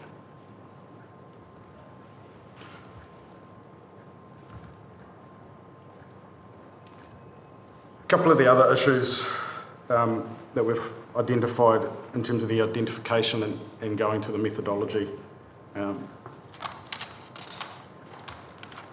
We've noted that 10 of the 2930 HHAs are recommended for their state housing post-war contribution to the city.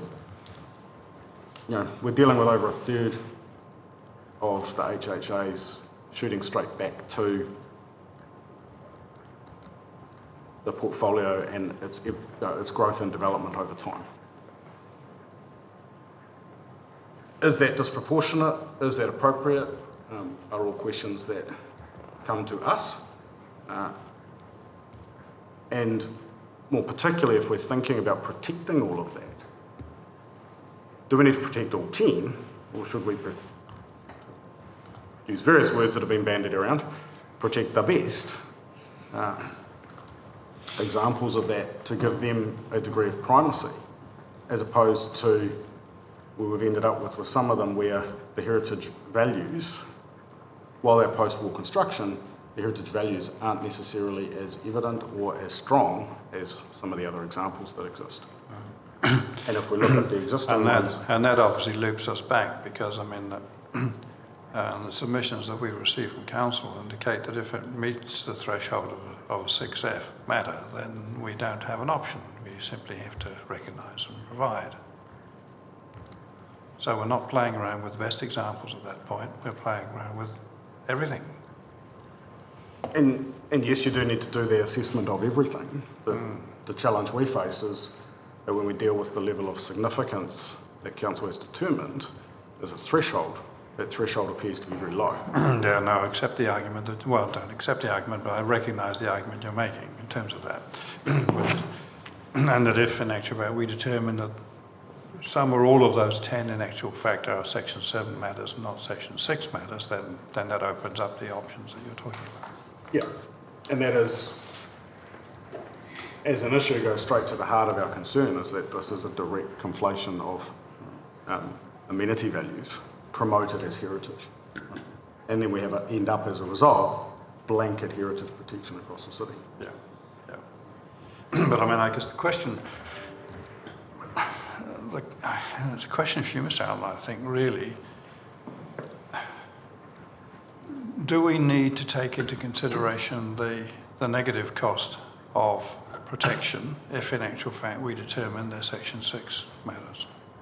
I think if you get to the Section 6 point, using whatever, and obviously whichever test you choose to use, the argument then is, well, if it reaches that threshold, then there's no price too high to pay. That's right. And we end up with, as we have in Auckland, with churches that are protected, but nobody can go inside. There's ultimately a call to be made then as to what do you do about that. Now, it is, I suspect, a little different from not harming areas of particular ecological value in the coastal area, for example, where ideally, we can get away with just not doing things. The problem with heritage buildings and heritage areas is you've got to spend money to keep it, otherwise you lose it anyway. And I can think of examples over my career where council has protected buildings, and eventually they just fell down. That is where I think the cost-benefit analysis for historic heritage is a little different from the cost-benefit analysis for ecological places of great significance or outstanding qualities. Because we do, as a community, have to do more than just do nothing. We have to spend money on them to retain them. Obviously, things that are historically important, that are archaeological sites, it's often a case of just protecting, mowing, or whatever mechanism you want to use. But where you've got a building or a collection of buildings, different things come into play, and I think at that point there is still an inquiry that ultimately has to be made about actual cost of protection versus the benefit we get from it. But clearly, that arises when you're at that, when you've got beyond the threshold. Okay. Thank you, Mr. Leggett. Back to you. So just on to a couple of practical issues that we have experienced to date and some that we foresee coming down the pipeline at us. The outcome of what gets recorded in the plan as per what council has advanced, we're struggling to draw from that those values that are important when you're dealing with a site in terms of the assessment of what options you may consider for that site ahead of engaging with the council. A big part of the work that my team does is land assessment, optioneering.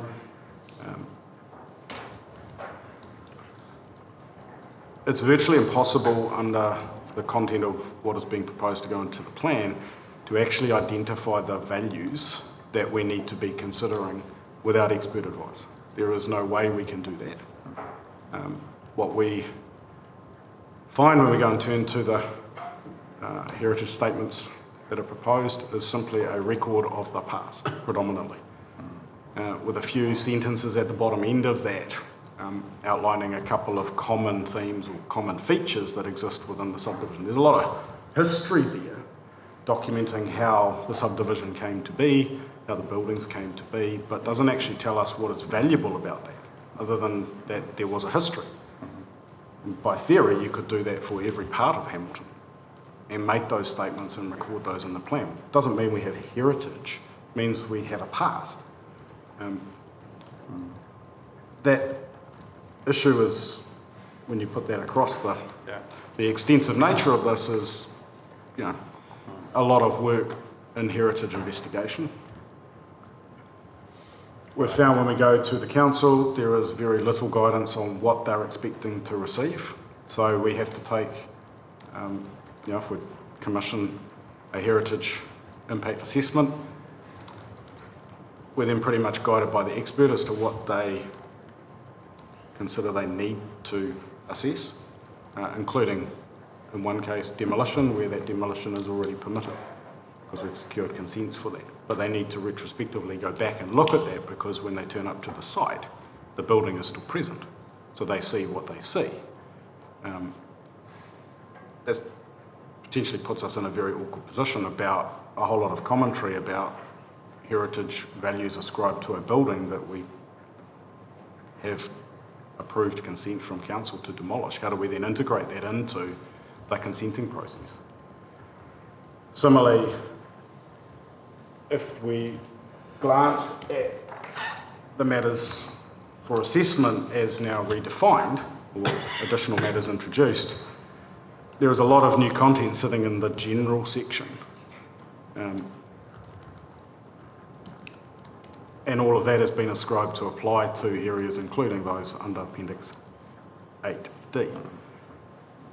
That gets into, in particular, the assessment criteria M through P and R. which asks us to reflect on heritage values in respect of cultural issues for mana whenua, engagement with mana whenua. Very hard task to do, to go and engage with somebody about their past, where you're saying, actually, we really only want to start at 1939 because that's all council's actually dealt with in the plan. But then the council's put provisions in place that are requiring us to go back. Now, if we go and have that engagement, like the assessment criteria is asking, we're then duty bound to report on that in our application. We do, across our portfolio, have an instance where we have engaged with mana whenua and Heritage New Zealand on a proposal. That particular site, although not identified as archaeological site, it was simply a statement in the comments we received that there is known archaeology in the general area, and please be cautious when you're undertaking your development. That's resulted in a request from council for a full-blown archaeological investigation into the site as a Section 92 matter. The preliminary quote for that, which we're having to work through, is $280,000. Now, one comment made to address concern that we may discover something by mistake through the earthworks process has actually put that whole development on hold, because there's a significant investment required to actually respond to council's interpretation of that comment, which we're duty bound to supply. So, how do we work through all of this when council hasn't actually even turned its mind to, in the identification of these locations, those issues? So, council's pushing a heck of a lot of effort down to the individual resource consent. And yes, that example may sound catastrophe, but it is a real example. And I'm not asserting to you that we would expect that to be the case here, but the plan is directing us to an action. We're then statutorily obliged to report on that action, regardless of what that may say. Council will then interpret that against these very generic matters, while also then going into quite extensive historic heritage area matters further on in that assessment criteria.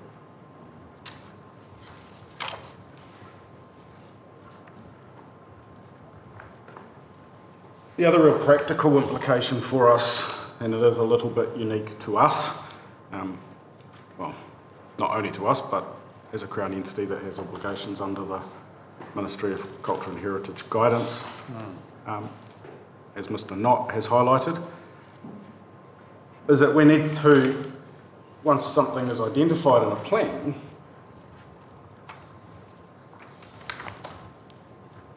we need to start thinking about internally within our own organisation the production of heritage significance statements, specifically addressing the reasons for what is significant, how it is significant, and why it is significant with reference to our asset management practice.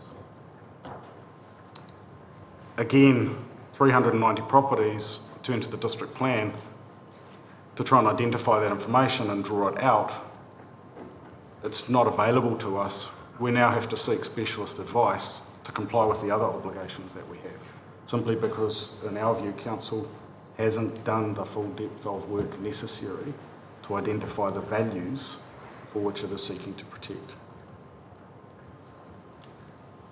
We haven't been able to quantify what that looks like. I do know one example in Hutt City where we have been through a similar exercise, not for that purpose, but for another exploratory purpose.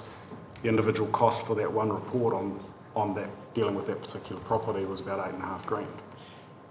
So again, times that out across a portfolio of nearly 400 properties, where we have to go and do that investigation to try and answer these questions.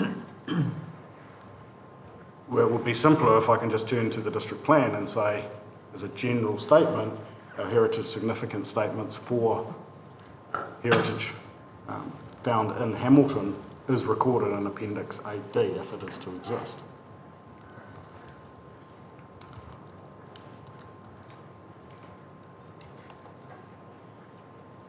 I know you've had a lot of comment from people about the heritage impact assessments. how do you balance all that out? I think our perspective on that and our understanding of it is, it's because we haven't actually got to the values yet, by default we're almost having to incur that as an outcome. Whereas if the values were more clearly identified, recorded, and then assessed as heritage or character and truly documented as such, we may have a very different quantum to deal with, and it may therefore be appropriate to require and provide that clarity that it should be required when you're dealing with heritage issues. I think that's probably heaps from me at the moment. I'm happy to take any questions. Thank you, Mr. Liggett. Dave, But at the moment, thanks. no? Okay. Vicky? That was really helpful, thank you, particularly the stuff on the practical implications. Just in terms of the last point you were talking about having to prepare those sort of heritage statements under other requirements that are on you, there was some discussion by some of the experts, heritage consultants over the last few days about Victoria Street and the work that Mr. Knott had done there as a bit of an exemplar. I don't know whether you've had a chance to look at that, because I think what we were being told is that significantly more work had been done for the Victoria Street HHA, and whether you had any view on whether that was a sort of more helpful or of assistance in terms of your other obligations, or you haven't looked at that one? In terms of Victoria Street from a corporate perspective, it doesn't feature heavily for us, so we haven't looked at it in a lot of detail. Suffice to say that Heritage New Zealand has had an interest in that one, and there is probably a dearth of material available. That was probably the other point I wanted to make, which I forgot, sorry. There was the discussion with Heritage New Zealand around their need for inclusion or consideration as affected party or receive notice of these applications where they're in historic heritage areas. Listening to that pose some questions in my mind, is again similarly to the iwi conversation, mana whenua conversation, is how do you reconcile that where Heritage New Zealand will be taking its assessment against its act and the various guidance that it has, to then deploy that against a methodology that is, we say, fundamentally different. How do we reconcile those things? And the other real observation that I was struggling to reconcile in my own head with the evidence was there's support for the methodology derived, but then very firm statements in the evidence of Mr. Boris Bodanovich that significance is important and that needs to be outlined. But then when he goes through the areas of interest for Heritage New Zealand, is limited to only those areas where it's on their list. So he's supporting the methodology to justify the inclusion because they're of significant, they're already recognised elsewhere as significant. It's still, and he didn't take up your offer to comment on John Brown's evidence around the significance that applies everywhere else. And how does that, how do we have that conversation in those other locations where Heritage New Zealand hasn't identified that there is a significance there, but we're then potentially being asked to go and engage with them.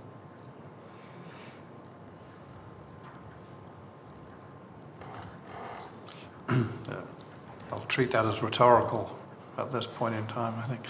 You want any questions? No.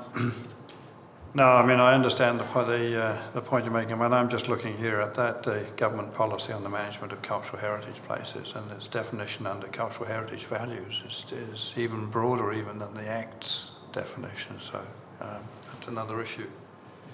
No, that's useful. Thank you, Mr. Liggett. I think we'll we'll leave it there, and you might want to circle back after your two experts have come through with any additional comments. In the meantime, we'll go and have a cup of coffee or something, and we're back at 11:10, I think.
It's discussion amongst the panel members. I must Well, I've protest. got a little bit more to say to you too, after discussion at morning tea. Right.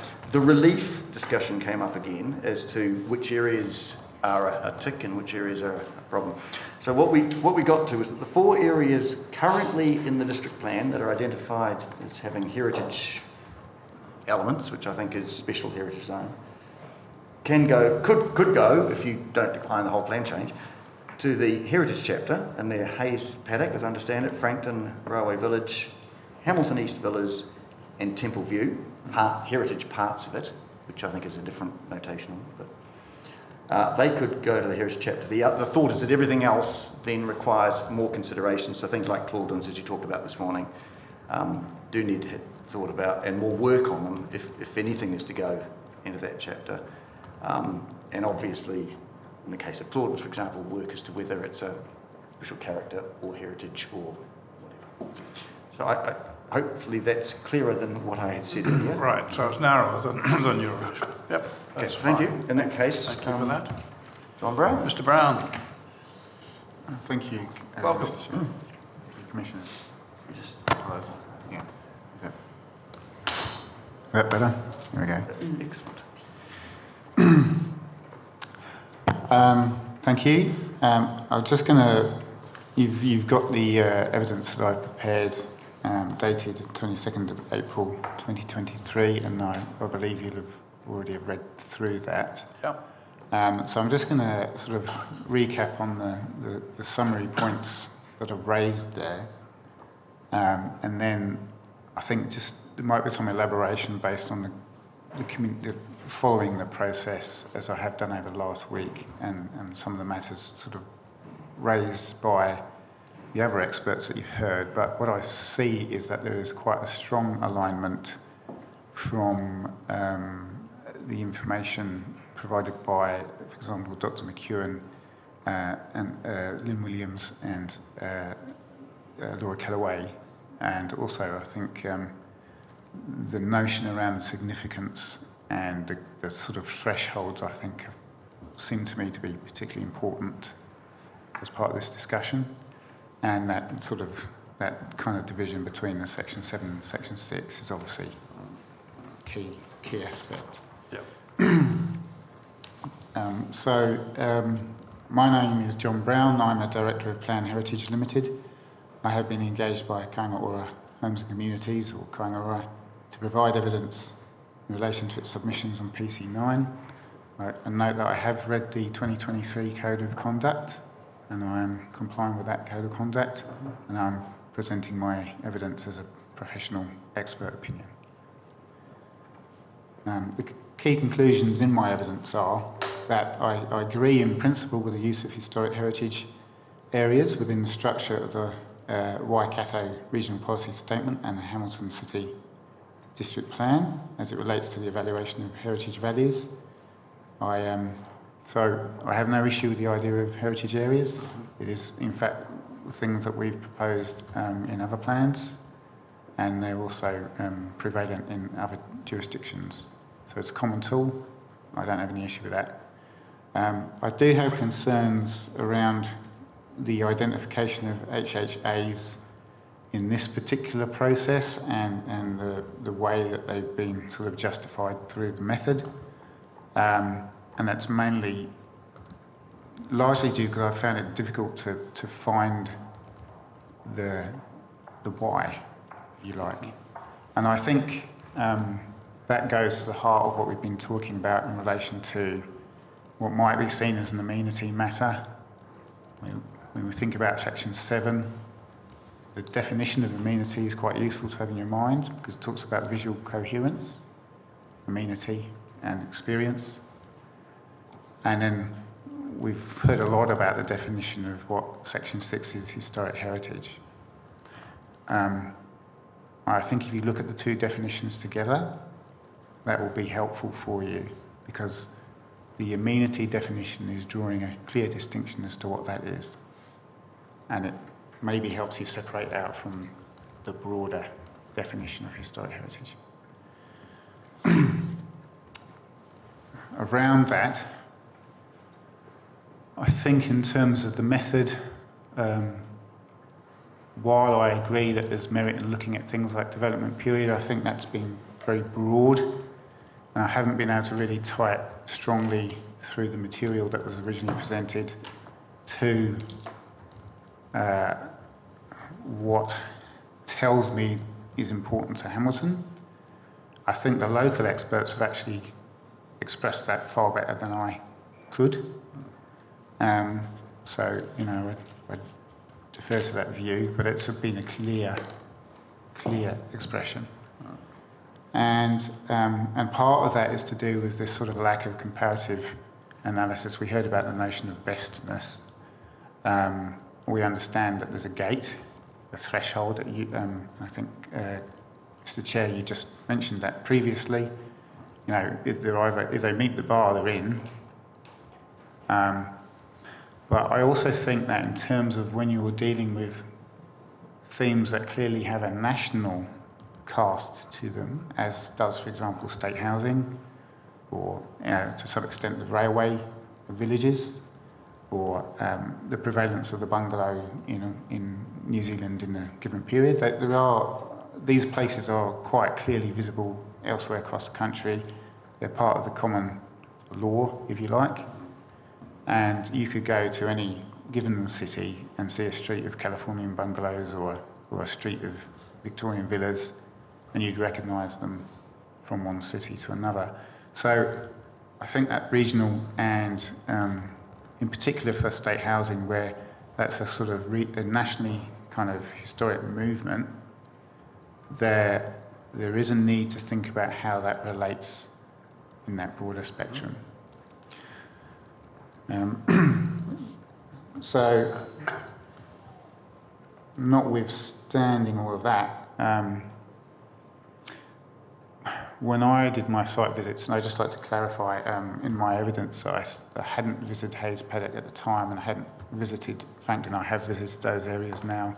I've also visited Victoria Street, HHA, and Frankton Commercial, and some of the other areas I've revisited, and ones where I haven't been able to visit physically I've also looked at remotely. So most of the areas I've looked at. The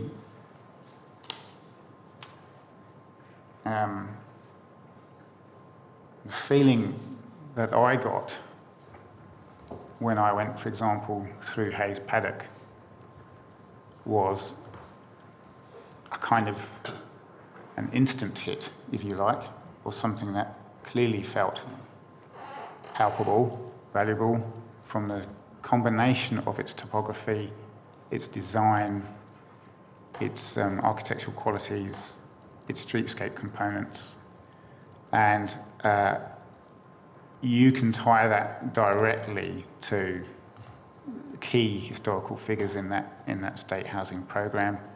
The Gordon Wilson, the government architect, Hammond, the planner, and it also was used as a sort of an exemplar template at the time. It was MPs visited it to sort of showcase it, and there reports about it in the papers at the time. In 1937, along with Miramar, it's the two kind of first flagship programs in the country.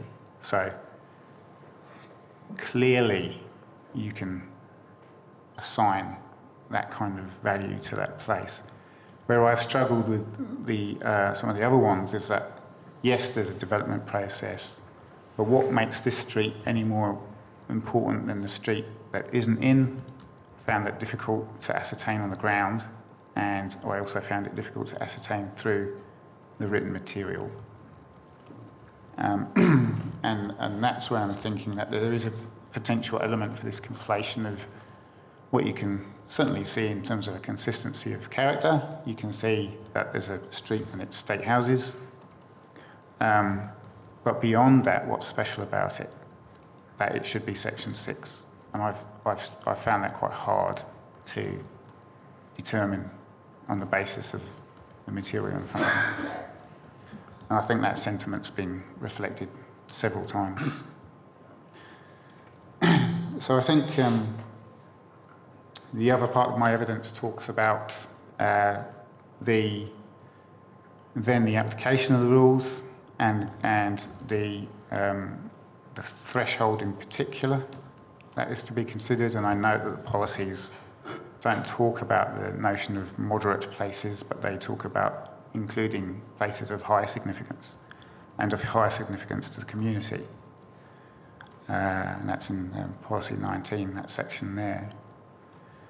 And that, when I'm looking at what's being proposed, I'm not seeing necessarily the correlation between it's not clear to me what's moderate and high and what is high, what is outstanding on the basis of, other than the obvious places that we've already talked about, Hayes Paddock, Frankton Railway Village. I don't think there's any arguments about those. And partly that's a result of how the aggregate scores work in the method. Partly it's a lack of qualitative statements as to particular values, and which is why I was suggesting that had the regional policy statement or even the council's ODP method been followed, you get more of a sense of that. I think that's also been a critique from the other technical experts you've heard from. It's not helped by the fact that the actual grading system in the operative plan is grey, in that moderate or high and outstanding aren't defined to a particular threshold. They sort of interchange. And I note that in relation to the historic heritage places, the individual places, WSP in their work for the council were proposing a different system, and I've talked about that in my evidence. My feeling is that had that approach been taken, it would have been clearer, I think, to understand what's what at the start. I know that Mr. Knott, in his addendum and in his evidence, has talked about how they've related them to Appendix 10, and there's a table. And when I read that table, I don't see any statements in how they've crossed over. So, for example, he's noted that subdivision is indicative of sentiment or archaeological values, but I don't see the value described or worded in the way that I can understand that connection. And so that's why I raise concerns about this sort of the approach of that. And then I think in relation to Dr. Gu's evidence, that's also come after the fact, that wasn't the starting point. So there's a kind of retrofit element there, which, is what it is, but it's it also tells me that I think if that had been the starting point, where would we be? So it's that kind of. So I do think that level of information is important, and I think it's important because the sea change of constraint from what exists currently to what is proposed is significant. And I think as a practitioner, you need to be able to robustly justify that sea change to a hearing, to an environment court. And I do think that requires more information when you're dealing with something like an HHA over and above what's been provided.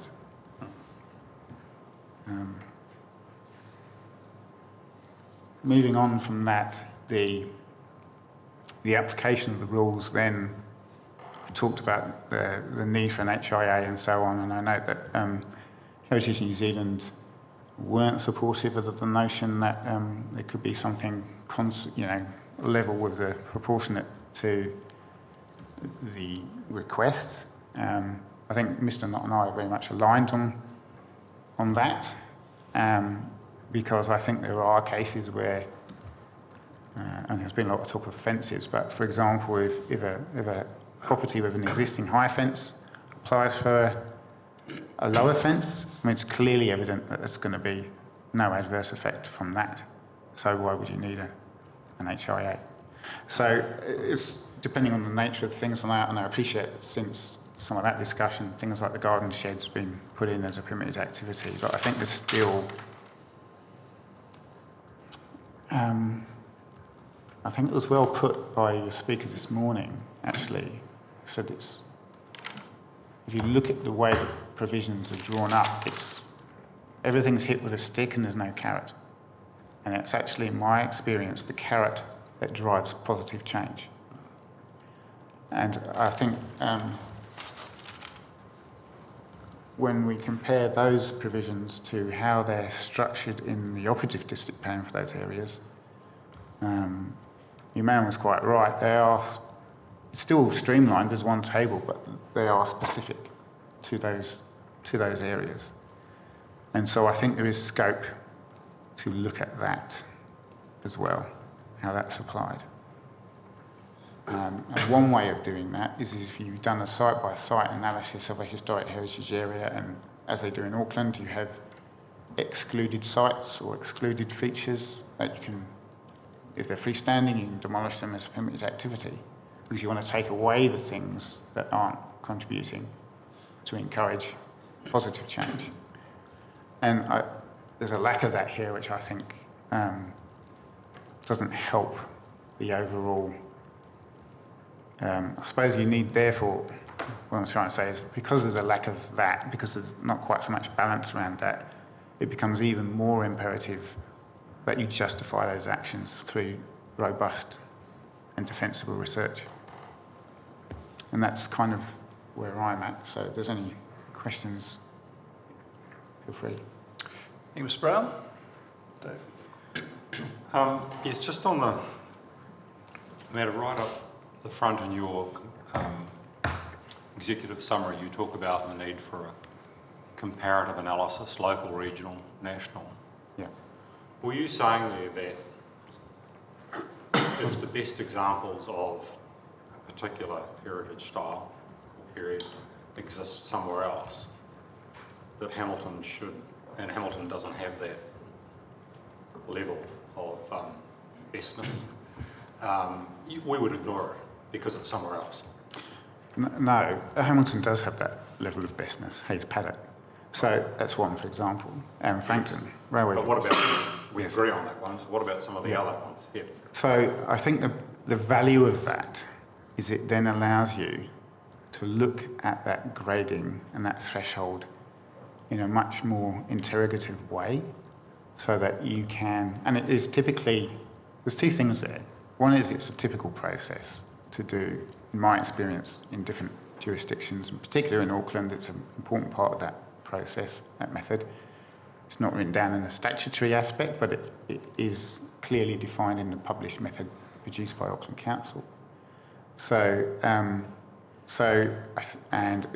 it's also driven by that regional policy statement, and then above that, tier above that, Section 6 and throughout the RMA give regard to have effect of the regional policy statement. And so there's a cascade down, and there's a value to doing it that way, because especially if you're using that regional level of evaluation, and I'll give you an example.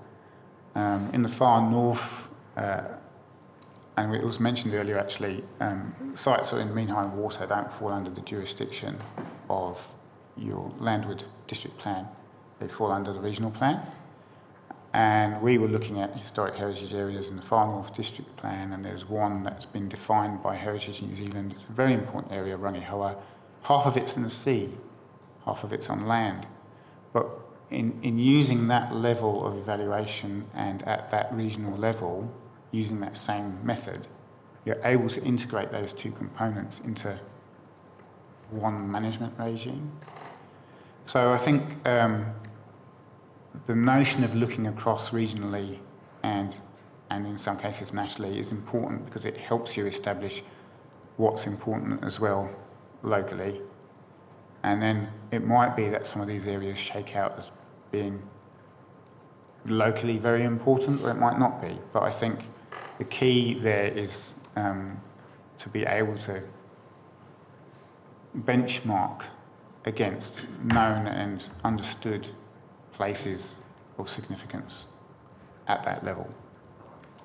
Sorry. Does that create an unfair burden, in effect, on councils if they have a heritage example which is nationally significant, like Hayes Paddock, for example, or if that's what it is? That is, in a sense, that has set the bar so high that local significance can't attain significance. No, I don't think so, and it's certainly not the case in Auckland, for example, where you can have something that's outstanding local significance. Can you yeah. just give us an example of the difference between something in an area that is nationally significant and then locally significant? Have we got some sort of handle on that? So locally, something that's sort of really locally significant might be a good bar measure is it on the national schedule, for example, is it on the national list, Heritage New Zealand, or is it something that's an equal category, category B or category A, that isn't on the list, but there is... Certainly understand that in terms of buildings and scheduling of buildings, but areas... it could be places, it could be areas. So in the far north, for example, some of the Rangitoa, the one I've just given the example of, is listed as a heritage area, but some of the precincts and heritage areas that Far North District Plan are not at that level. They're not listed with Heritage New Zealand, but they're seen as being locally very significant. Russell Kaukarea is is an example where that is the case, or Kohu Kohu is another one. Sorry, what was that? Rangihua. So it's a place where Marsden Cross and all of that, you know.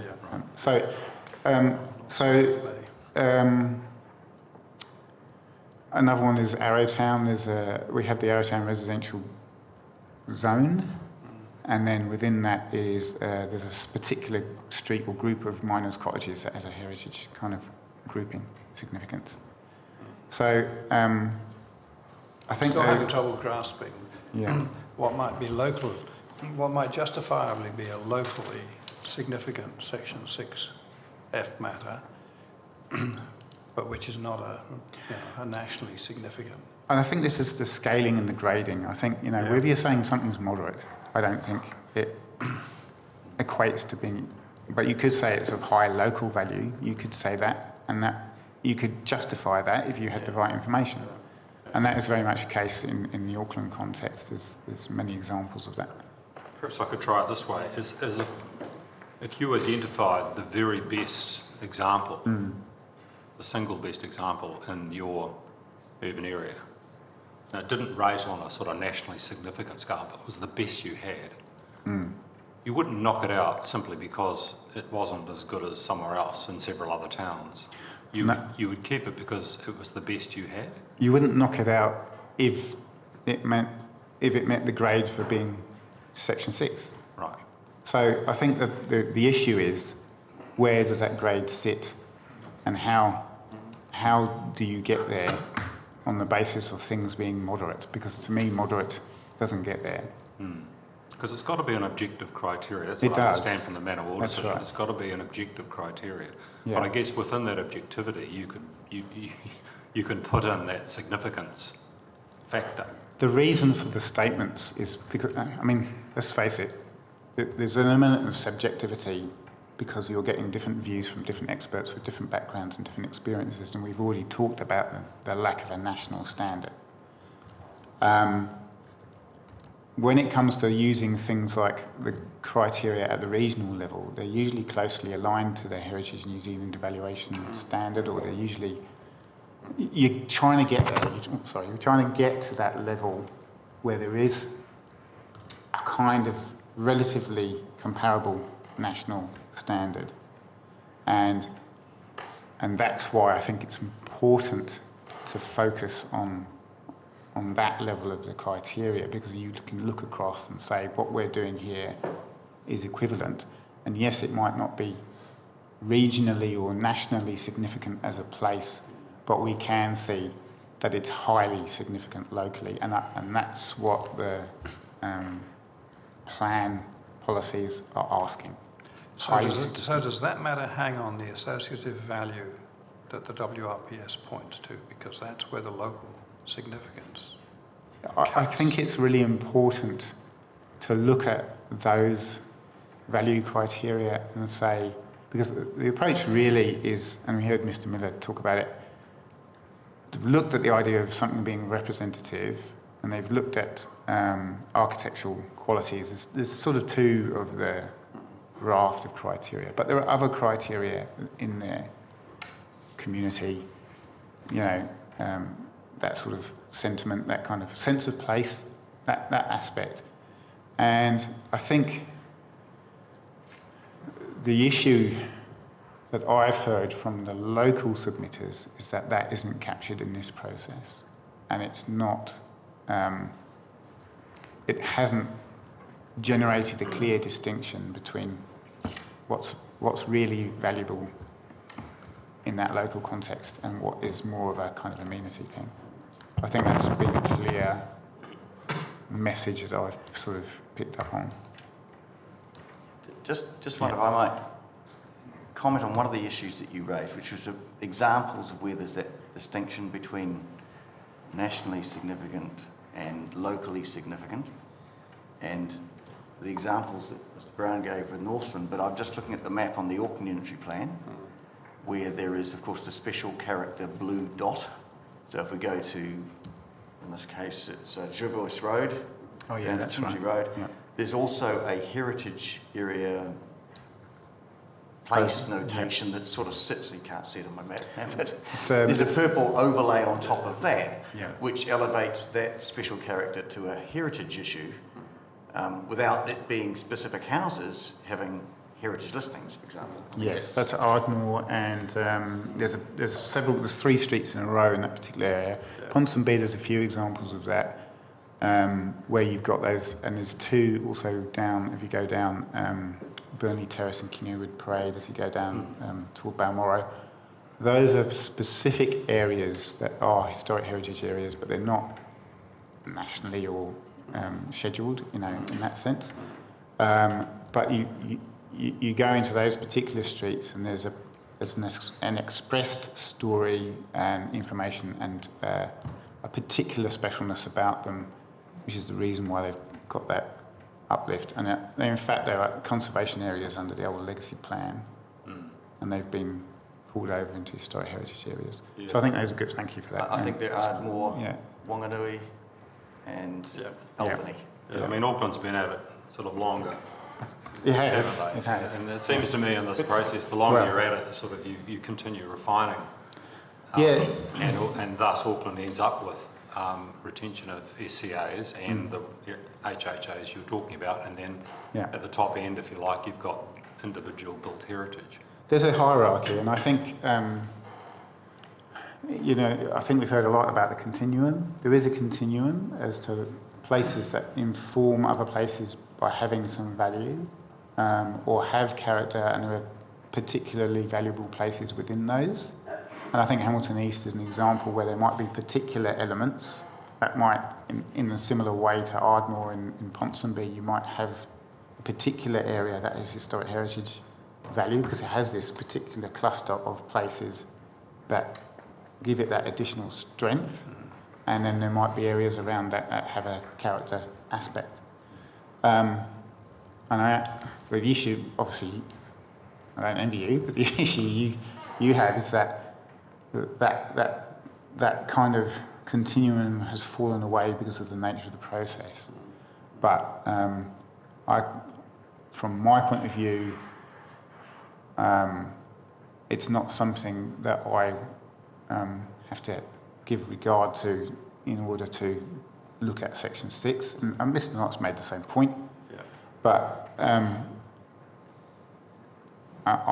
my concern then is, what would you take forward? What would be really defensible, both spatially and historically and with the narrative, and evidentially so, that you could put that constraint on people through a plan change process? And I think that's the issue before you. Can I just go somewhere else? It's sort of related, but Mr. Knott's done the most extensive study of Hamilton out of anybody that has presented to us. Yes. Obviously, because he was employed to do that. That's right. So, yeah. And in the course of doing that, his original report has pages and pages and pages of areas that were knocked out. Yeah. Now, no one addresses us on that because, apart from Mr. Knott, because I guess it doesn't really serve the argument. So there's already been a huge winnowing out of areas that did not score, if you like. Yeah. And thus, you know, our focus is, the commencement point of our focus seems to be on the 10%, or I might have that number wrong, but the 10%, for example, that Mr. Knott is prepared to support. Yeah. Now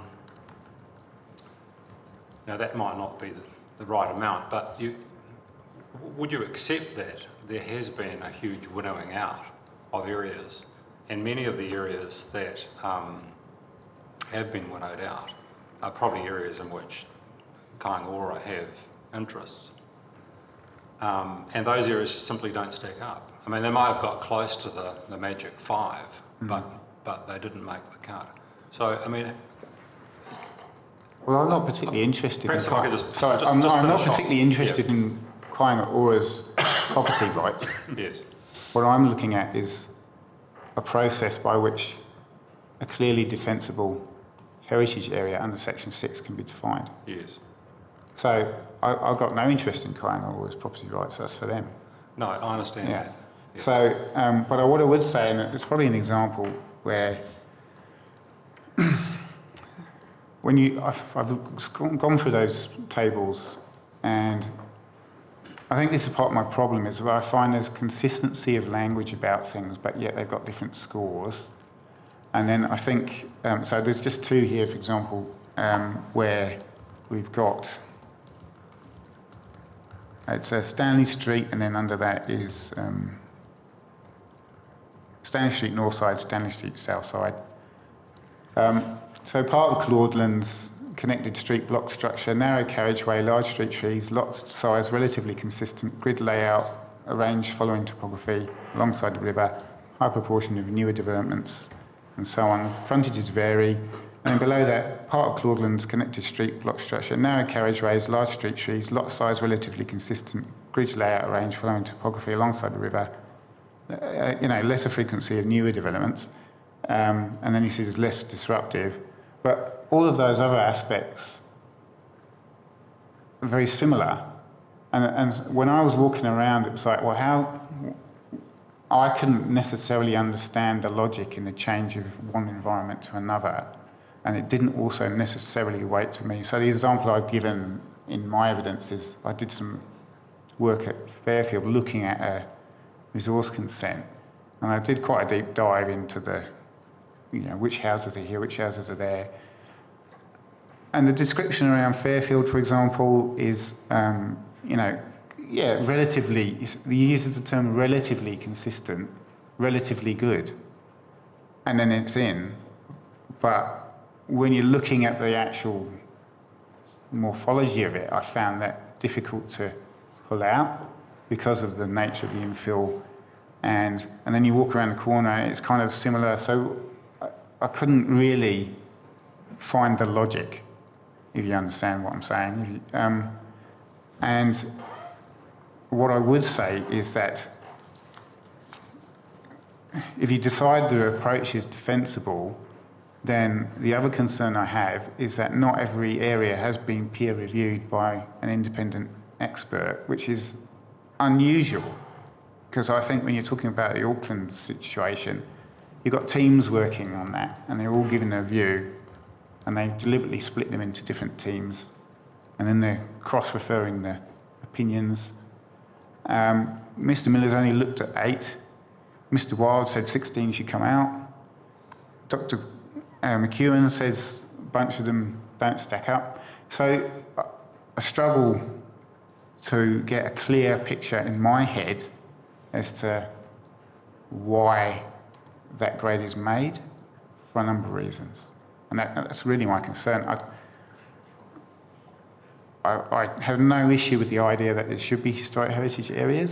There are clearly some places that stack up.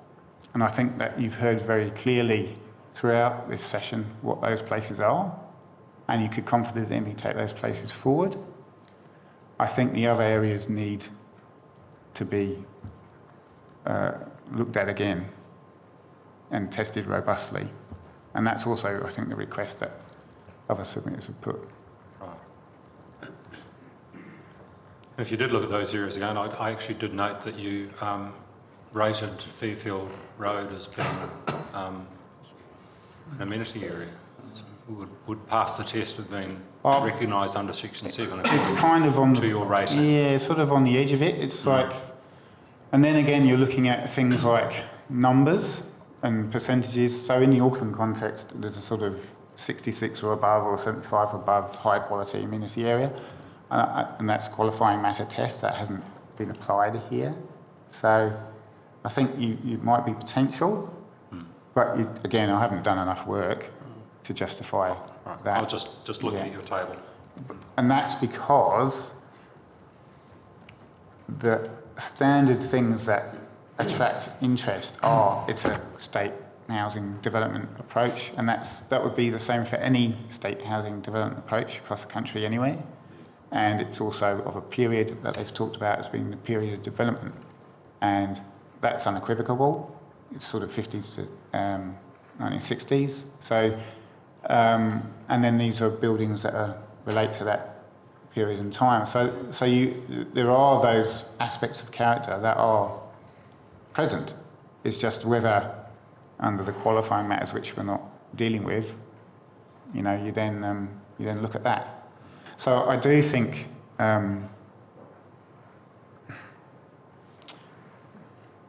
it's a bit of a shame that isn't part of the equation, but it's not really something that I have a hand in or I can do anything about.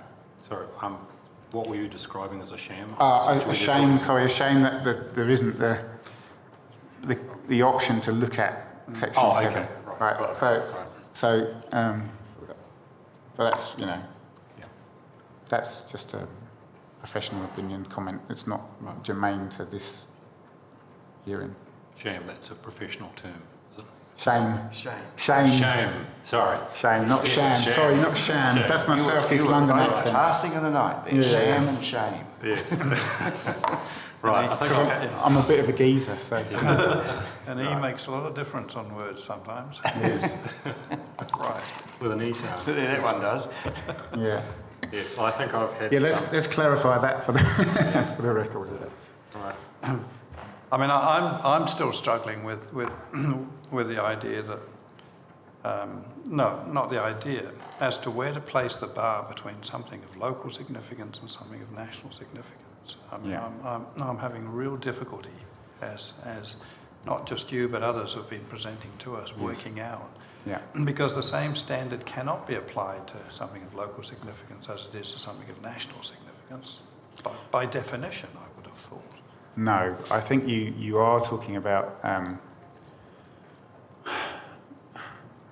think you're talking about combining more than just a physical appearance or something.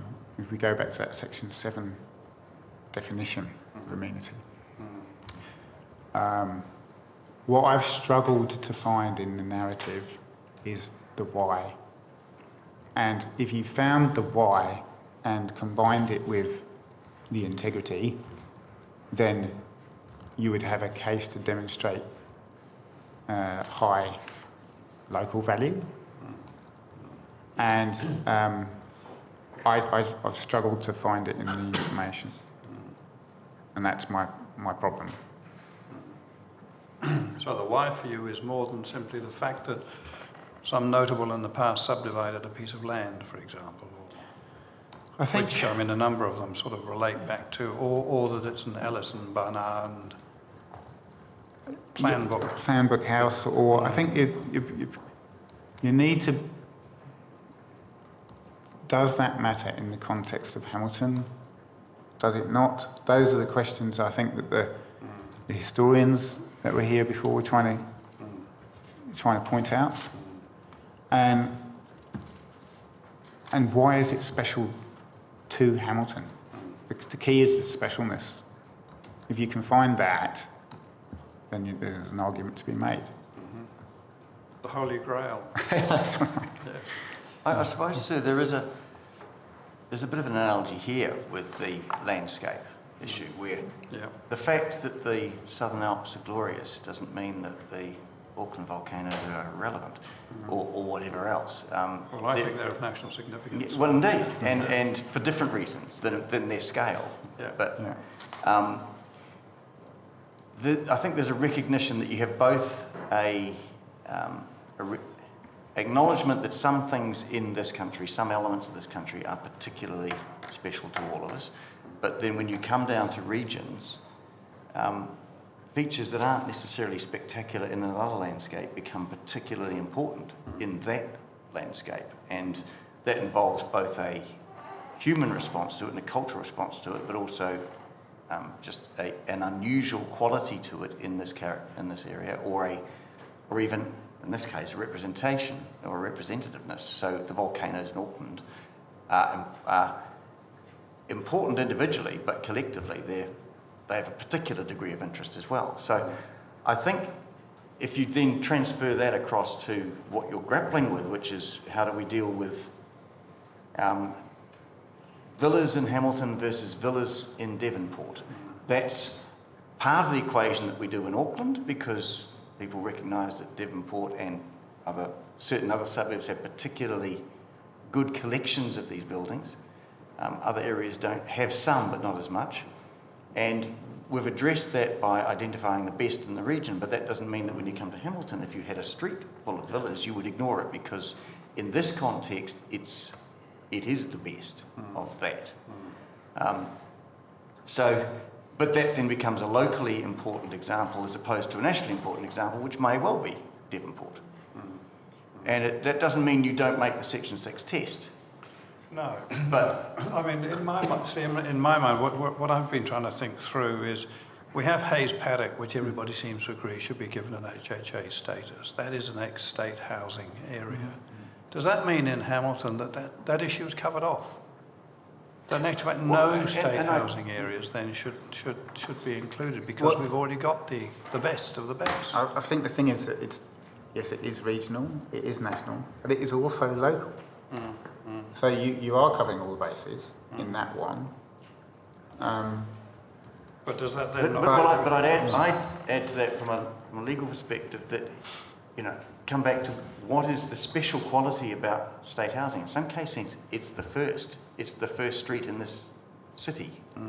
That if it's the first extant one, because in many cases houses have gone. So then there's a historical element as well as an amenity element, which I think Hayes Paddock exemplifies, and a particular nature of the housing that was built there and the way that it's developed over time. So there's an amenity and a historical element, and people are saying, well, yes, that probably gets there in terms of Section 6, as well as obviously getting there in terms of Section 7. There might be some areas, and I'm more familiar with the ones in Auckland in terms of streets that are early state housing or particularly well-preserved versions of it, and where you might say that street is worth protecting because it has particular characteristics that remind us of something that existed more broadly 50 years ago. But once you've got that special characteristic represented, and it might be different ones in different areas and in different cases, then you're really talking more about, I suspect, about amenity, you're talking more about special character, and the debate becomes a broader one because the cost-benefit analysis comes into it, I suspect, rather more, or the cost comes into it rather more. See, I get the historic. What I'm not hearing sufficient on, I think, at the moment is the heritage. Yes. I mean, because we're talking historic heritage, and I've heard an awful lot about historic, but I haven't heard a lot about heritage to understand how we put those two. Well, this is the together. problem. This is the problem I'm having, is that, and I think if we go back to Hayes Paddock and Franklin Railway as the examples, community association with those is clearly important and is part of the historic heritage values. In some of the other locations, it doesn't seem to me, from what I've been hearing from the submitters, that is necessarily so strong. So I think, by not thinking about that aspect, already you can see that there's a distinction between what people value, clearly value, compared to other locations where we've heard nothing on them from submitters, and there isn't necessarily any local value attributed to them from the local people. And I think, and Dr. McEwen talked about this, and as did Ms. Williams, but they talked about that need to bring that local community on board through that process and demonstrate kind of unilateral view as to that. I think that is something that you need to consider. And then beyond that, there are the other layers that aren't represented in this particular process, which I think is a bit of a flaw. So there's no representation of pre-European aspects that might add to that history, to that heritage.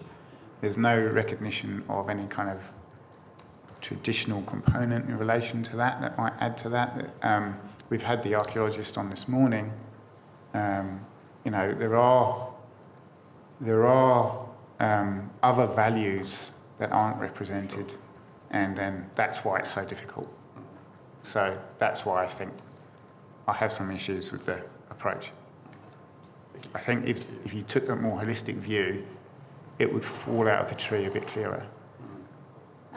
Is one of the submissions we've had from one of the submitters is one of the gaps is the lack of a heritage landscape assessment? Yes, that's Mr. Adam, I know Mr. Yes. Adam, yeah. And do you have any view on that? Look, I think again, so when we looked at the example I give you of the far north, the Rangihawa, you know, that is a combination of the seascape, the landscape, the topography, the traditional relationship of mana whenua with those places, the relationship of the arrival of the European settlers in Marsden and that important relationship with mana whenua there, and then the introduction of the first crops, first wheat in New Zealand. These things all happened in this place, and that gives you that story, the first Christian sermon, boom, boom, boom. So you can clearly draw from the point of A to the point of B why that place is so important in local, regional and national psyche. Hayes Paddock can clearly draw that local, regional, national psyche because it was one of the first two major schemes by the Labour government in 1937, designed by Hammond, Gordon Wilson, with the topography which gives it a level above some of the other places in terms of the landscape aesthetic. So it's done with particular care in relation to the topography of the site as we have it cascading down to the river, and incorporated that aspect into the area. Frankton Railway Village, I don't know if you noticed when you went there, but if you look closely at the common, the sort of in the middle, the low fencing around the ground there is the railway sleepers, it's the railway irons, and they've just used those as part of the, you know, and then it's next to the industrial aspect of the railway land itself. So it's got that context, it's got that story, it's got that connection. Just in your evidence at 2.16, you say, notwithstanding my concerns around the method of evaluation, I consider there's enough comparative information for a HHA over a new list: Hayes Paddock, Frankton Railway Village, Temple View, portions of Hamilton East and portions of Claudelands West, but you don't identify what those portions are. I was just wondering whether you had sort of given thought to, you know, are we talking south, east, west? Have you kind of... When you look at those areas, you also look at the overlays, and you'll see that there's groupings of individually scheduled buildings, and I think they sort of give you that enhancement. It's very similar to the Victoria Street HHA document that Mr. Knott produced. You can see that they provide an additional kind of influence and aspect. So I think when you're looking at in those areas, you sort of would focus perhaps on those components. And you've just mentioned Victoria Street. Is that another one that you would consider we Yes. would have enough information? Yes, I think so. I think, and again, there's a site-by-site aspect to that. Yeah. So, And do you think in terms of best practice for historic heritage areas, do you need a site-by-site analysis for every property within a heritage area or not? to a degree, I think so. And I think partly, not just to demonstrate, like I'm not saying you do an in-depth historic background of every property and every owner, but I think site-by-site confirmation of values is important because you're raising the aggregate, you're raising the level really to, particularly as the plans as they're written, create quite a constraining environment for each owner. And it's only fair, I think, to demonstrate that that's been given equal consideration. But above that and beyond that, if you were then to look at the carrot aspect, there might be sites that are non-contributing. We've heard about that. Certainly how the Auckland Plan has HHA structured, and they are subject to lesser tests.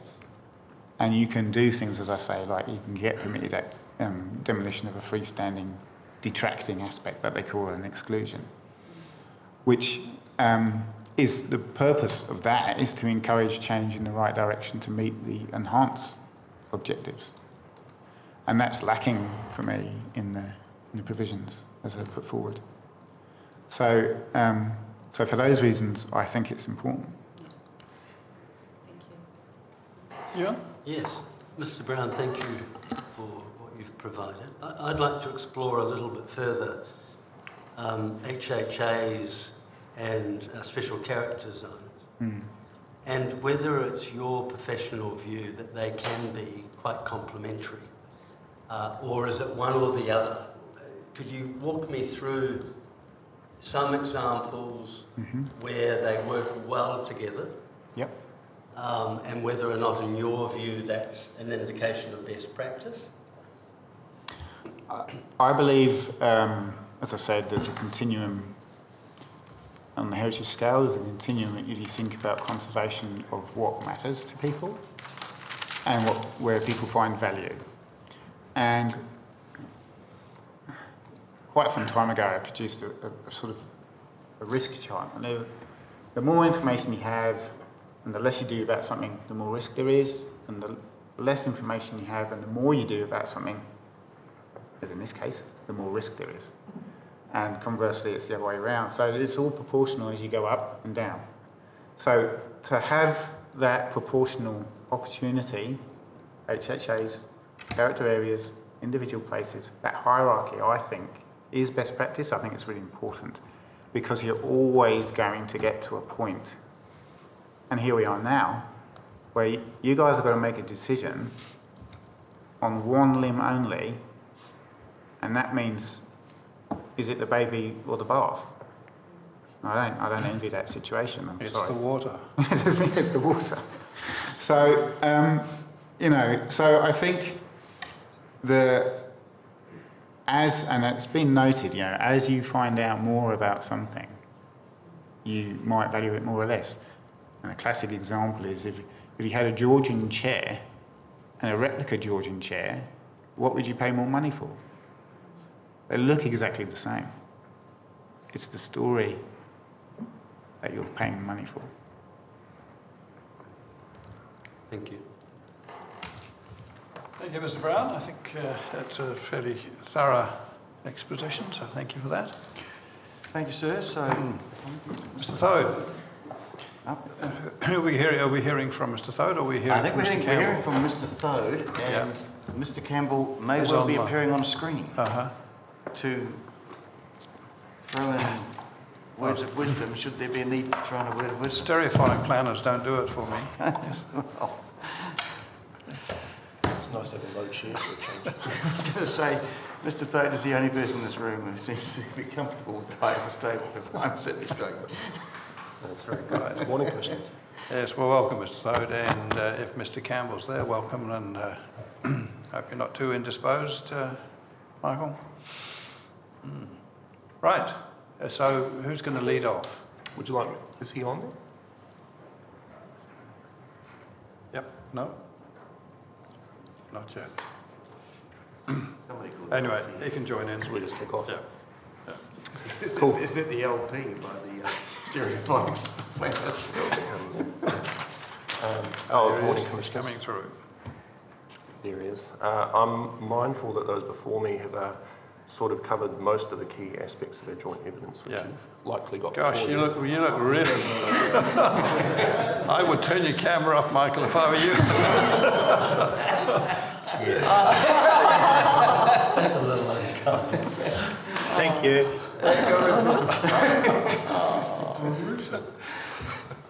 First question goes to him then, I think. Yeah, that's correct. All right, I don't propose really to repeat what's already been said, and which has been well summarised by those before us, but just by way of summary in terms of our evidence. We agree with the evidence of Mr Brown in his conclusion that the assessment of proposed heritage areas... You need to be slightly down. People at the rear. Okay. Would have been more appropriately undertaken in reference to the existing established criteria under the Waikato Regional Policy Statement and the operative district plan. As noted by Mr Brown, those established criteria are in fact fit for purpose in the assessment of areas as well as buildings. And this was also noted by Dr McEwen on Tuesday. And they provide an assessment framework that is consistent with the established approach under the operative district plan. In our opinion, this also ensures consistency across the Waikato region in historic heritage evaluation. And therefore, it's our opinion that the identification of the proposed HHAs has in fact used a methodology that has elevated a range of areas from that of potential, and I should stress potential because it's still subject to assessment, special character to that of historic heritage. In terms of the Section 32 analysis, only two options, as far as we can see, have been assessed in relation to historic heritage, that being the status quo and that pursued under this plan change. We find this very limited. There's been no consideration as to whether a more nuanced approach should have been taken by distinguishing perhaps between areas of special character, as we've just been hearing from Mr Brown, and legitimate historic heritage. In our opinion, this may have led to a more efficient and effective approach where those areas of marginal historical heritage value could nevertheless be classified under Section 7 as character. We note that there was some discussion by Dr McEwen, about other similar approaches across the country and how those approaches were in fact also informed by a more detailed site-by-site analysis. We consider there to have been no consideration of the wider social effects either of HHA application across large areas of land held by Kāinga Ora. And as you heard from Mr Liggett earlier, there's a range of costs associated with this in relation to the efficient delivery of public housing. That has some real implications for Kāinga Ora in carrying out its functions under its Act. In our opinion, with those not being considered, this does not measure favourably with Objective 1 of the NPSUD to achieve well-functioning urban environments. Overall, we concluded and remain of the view that we do not agree with the conclusions drawn in that Section 32 assessment undertaken in support of PC9 and consider that PC9 should be refused in part concerning historic heritage matters. Thank you, Mr Toad, for that overview. That's helpful. Just pick up on one of the last points you made there. Since I think you're one of the few people who's actually introduced the NPSUD into these proceedings, just advise us, to what extent do we need to canvass that in the round? I think when you're dealing with the NPSUD, which is a national policy statement, obviously district plans need to give effect to that, and so one of the overarching objectives in there is well-functioning urban environments. And I think if I just find the section that I quoted in our evidence here, particular, I think it was item A1, that it enables, district plans enable a variety of homes that meet the needs in terms of the type, price, location of different households. And I think that speaks to the full scope of households across New Zealand, and that would include, in my view, public housing as provided for by Kaingaora. What do you think? I think they're relevant to you, but you are juggling here Section 6 issues, obviously. Yeah. National importance. Yes, you need to give effect to national policy statements to the extent you can in any given plan change, because it is the district plan that's meant to give effect to those statements.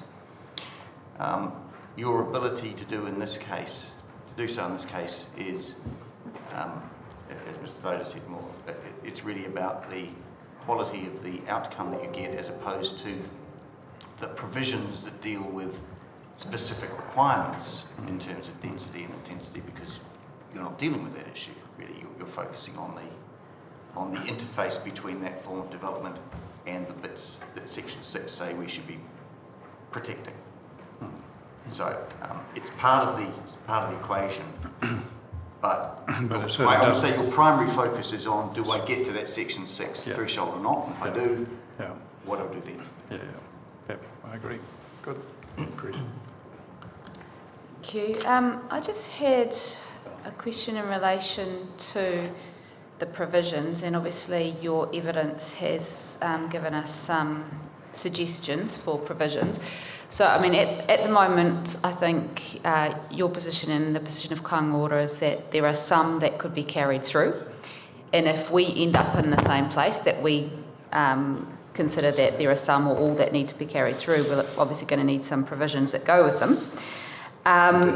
And was just wondering if you had any reflections. I don't know if you were here this morning where there was a discussion about the operative plan provisions with Dr. Gumley and how he said they worked well, and and what the contrast is with what's being proposed, and your view on the difference.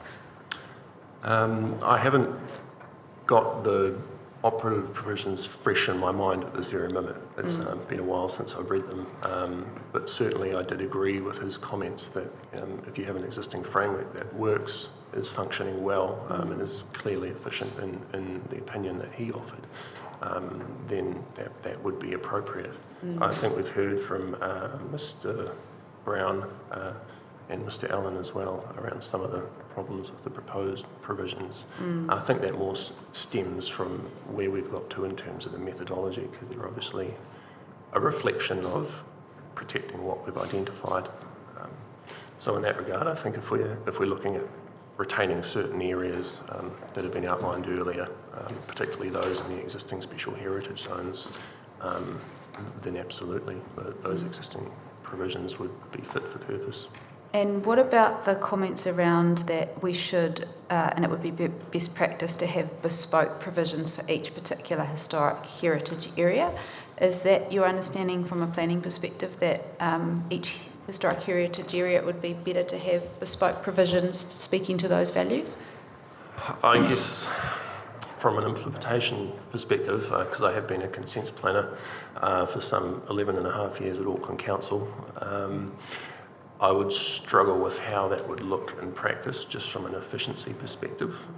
It would be a very long district plan chapter, I would have to say, whereas I think that's probably more the function of the statements of significance or heritage area statements, where if there are particular nuances across individual areas, you would draw them out in that section. But from a rule and assessment criteria framework, you would typically have a single set of provisions dealing with historic heritage areas, unless there may have been a particular area of particular note that warrants it, but I haven't seen anything to suggest that yet. Okay. I'm mindful there are over 200 precincts in the Auckland plan, so yes. That's a different matter, isn't it? Along with a number of other submitters, you pointed out that your review that the methodology is inconsistent with the WRPS, and also there's a reference to the district plan. which I'm not quite sure about what that reference is to, because the criteria in the district plan is about built heritage as opposed to HHAs, which is new. But put that aside for the moment and just come back to the RPS. When I read that RPS, I mean, it's quite a brief criteria. It's quite high level, which is what you'd expect in an RPS. Yes. In order to sort of operationalise that, my understanding is that Mr. Knott's methodology, provides these additional criteria. And I haven't really had anybody that has sort of drilled down into that and actually shown us why what he did was so incorrect. Sure. Is that a fair question to you as a planner, or? Yes, yeah. I was tuned in for that discussion. I think you raised that question, or it may have been another commissioner, I'm not too sure, just around those criteria in APP 7, Yes. right? Yes. And I think the policy that says that those criteria shall form the basis for any new assessment, I think an opinion was offered that perhaps that's broad wording that enables some departure from the criteria. Our view, and my view when I'm reading it as a planner, is that form the basis of any new assessment means they are the basis upon which you undertake a new assessment. So in the context of how the regional policy statement applies to all the district plans across the Waikato region, it's hard to see how you'd achieve regional consistency for heritage assessment and evaluation when you're departing from those criteria. Right. And just as another note, I think there is a reference to consistency in HCV P1, which says, and I quote, provide for the collaborative, consistent and integrated management of historic and cultural heritage resources. So there is a reference to consistency driving those criteria. Yes. It's still, but I'm still left wondering, given that they are high level, sort of how you achieve that consistency, because it's a set of criteria, but it's not a methodology per se, and that you can roll out. I mean, I couldn't take the APP 7 with me and wander around the streets and tick or cross various items. That's the problem. Yes, that's right, and that might be probably where Mr. Brown's evidence comes in more in terms of how those criteria have been interpreted and applied in the assessment that's followed. But certainly, in terms of the built heritage criteria that's already in the plan, more or less, I think from memory, those criteria are subsumed under each of their assessments. I agree that. I think there's been a number of people that have looked at that built heritage criteria and have said, well, why did you go off and do something else? But clearly at the beginning of that built heritage criteria, it says this is for built heritage, buildings and structures. So I immediately go past that and say, well, there isn't any criteria. Maybe to help you out with a proposition I've just put to you, is that the argument is not so much that the methodology was, it's not so much that articulating something is inconsistent with the RPS, it's the actual content of what's been articulated, so that the heritage experts have had a go at Mr. Knott in terms of the way he's formulated, and that's where the argument is. So it's not so much a planning argument, I guess it's a heritage. Yeah, I think it's a bit of both, yeah. Which makes it such a complicated issue, as we've been discussing. Just as a side reference though, those criteria do actually reference areas, so it's not a case of, I think, simply saying that they don't apply. Yes, there's some, the word area does come up, I agree. Yeah, and particularly under historic qualities, where we're looking at associative value, it explicitly says the place or area have a direct association. We also had submissions from council that regard only needs to be had to these criteria. They're not mandatory criteria. Comment on that? I think if you have a look at the chapeau to the heading to APP 7,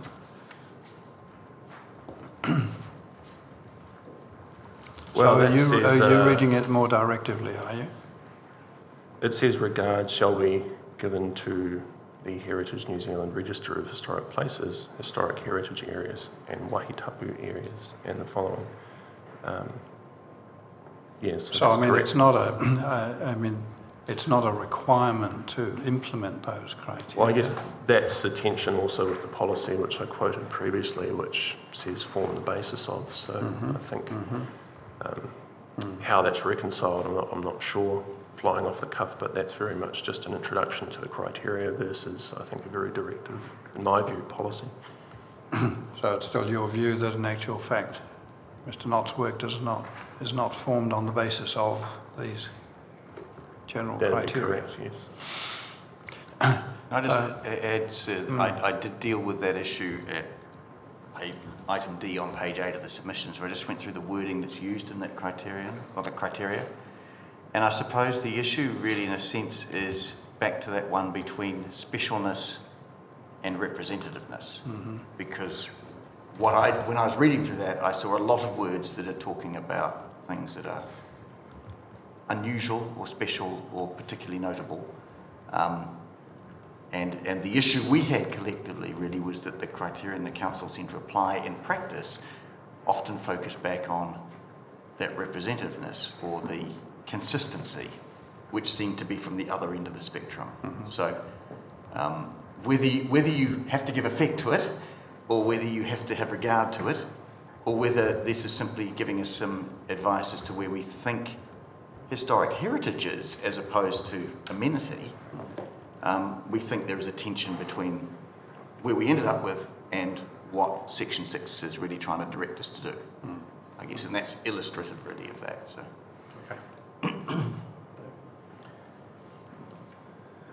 Sorry, I think I interrupted you. About no, that's fine. We were just, I was just going to invite Mr. Campbell to comment if he's able or wanted to, which he probably doesn't. Yes. I might have a couple. Ewan, did you have anything? No question. No, well, we just pause whilst Commissioner Sargent checks his notes. Mr. Campbell, are you trying to come through? No, I don't think so. Mitch, I was just saying that I'm struggling to hear because the video noise is cutting in and out, so I'm only hearing half of the words. Sorry about that. That's all right. You're probably hearing the right half. I think saying I support Mr. Fode's position. There's a vote of confidence. Yes. It's a relief, really. His name's on there too, thankfully. Yes, I mean, there's been a lot of the questions that we had generally, and with Mr. Brown, that I was going to put to you, but I think we probably covered some of those things about, significance and national versus local, that sort of thing. Just coming down to the rules, if you have tuned in, you will have heard there has been some discussion about the need for, HIAs and where that might cut in and where it might not apply. Yes. So you'd agree with the general, would you agree with the general concept that there's a point at which maybe they really are necessary and there's other things you don't need them for, or the person that needs to undertake them could be separately identified depending on the case? Yeah, absolutely. Yeah, I think we covered that off in our evidence pretty much verbatim. Yes. Okay. All right. Thank you. All right, well, thank you, Mr. Thode. Thank you. Just note, Mr. Allen, I mean, if Mr. Campbell has any issues that he hasn't been able to express today and he wants to put those in writing over the next day or so, feel free to float those in. We'll let him know. Thank you, and thank you for your time this morning. Thank you. All right. Thank you. Thank you, Michael. Thank you. Now, I intend to break for lunch, Steve, unless there's any reason why not. No? Good. All right. In that case, we will we'll adjourn. Back at 1:15. I think that's probably enough, and we'll then pick up the rest of the submitters. Thank you.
Right, afternoon everybody. Let's resume the hearing. And first up this afternoon is Tegan Pryor.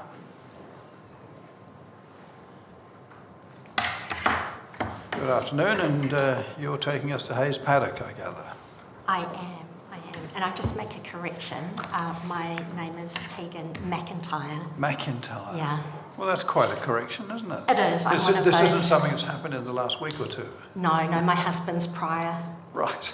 Okay. And our email address probably reflects that, but I was one of those stubborn people who refused to change my name. Excellent. Good on you. Yes. Thank you. Shall I just start? Yes, please do.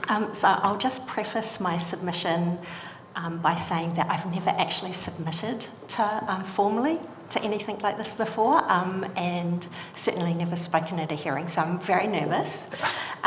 Just take a deep breath and don't worry about it. Okay, and I'm not a planner or a district plan or RMA expert, so really I'm just here presenting a layperson's perspective, and I'm a local resident. So, our submissions, a submission made on behalf of my husband and I, relates to the boundary and the scope of the Hayes Paddock and the Graham Street heritage areas, historic heritage areas. We also made a little bit of commentary about Rule 19.3.2a. So we supported the intent of Plan Change 9 to introduce historic heritage areas. We agreed with the additional streets in the vicinity of the Hayes Paddock area being included, and we also agreed with the recognition of Graham Street in our HHA. These additions contain examples of homes that are heritage defining to Hamilton's early development in the 1940s and 50s. We understand that the threshold for being recognised as a historic heritage area is higher than that of character, and therefore the associated rules need to reflect that.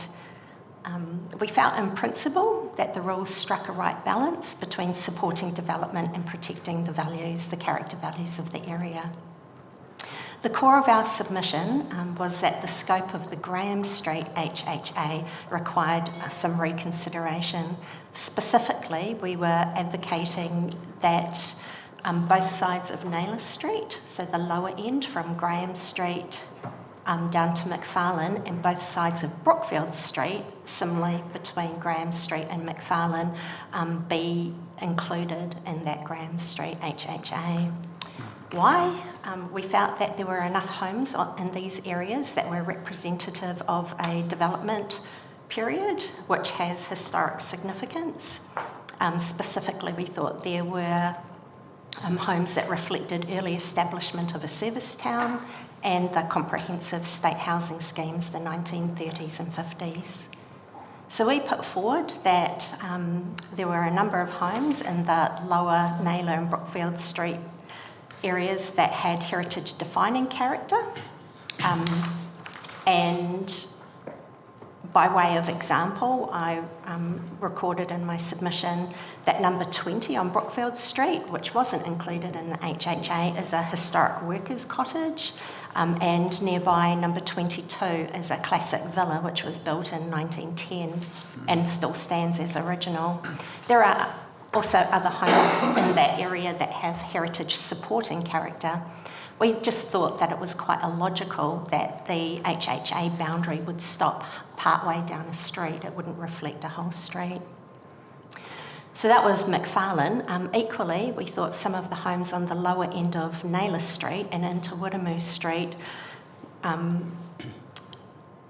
should have been included or considered as well, as they originate from the 1920s and the 1930s, and some were built as workers' homes for the quarry that was located between what is now Woodamoo Street and Grey Street. So the existence of the quarry wasn't acknowledged in any of the readings that I saw. I'm a bit time pressured, so I may have missed it, but just for the panel's consideration, I brought some photos to highlight its location. So it was a sand quarry, and it had pumice sand. Now, I haven't been able to confirm due to lack of time and resourcing, but we think that it's reasonable to assume that the quarry may have supplied the soap factory in Cook Street, the pub, the original pub. So this is 1930. The image shows that the quarry is quite well established. That's 1943. It's still being used, but it's close to the boundaries. And this is 1953, when it had ceased being used, but there were a bunch of identical structures strung out along what was to become Wiremu Street. We think that these might have been temporary accommodation to cope with the post-war housing crisis. So some of the original homes, if I can press laser. There we go. So some of the original homes here, here, here, here, and here are still there, largely untouched. You can see that some of the ones in that lower area are all still here as well. So we felt that they had heritage defining and heritage supporting character of the 1930s and 1950s. We also argued that just as significant natural areas have corridors, so do historic areas, and we felt that the lower ends of Naylor and Brookfield served as quite important gateways into the Hayes Paddock area. The character of both the Graham Street and Hayes heritage areas we felt would be negatively impacted if these gateways, which form central pockets located in between the Graham Street and the Hayes HHAs, if they were to be able to be developed with very limited restrictions. And we acknowledge that these streets may be less homogenous in terms of character, but their value in supporting the two HHAs we felt was very high. So in summary, we understand that as a result of the Joint Witness Conference that Richard Knott has amended his recommendations and that these two areas that I've just spoken to have been included, and so we are really satisfied that this has addressed our issues. Good, excellent. Have you got a copy of the proposed revisions? Not on me. I just want to check, Richard, whether the carve-out that you've got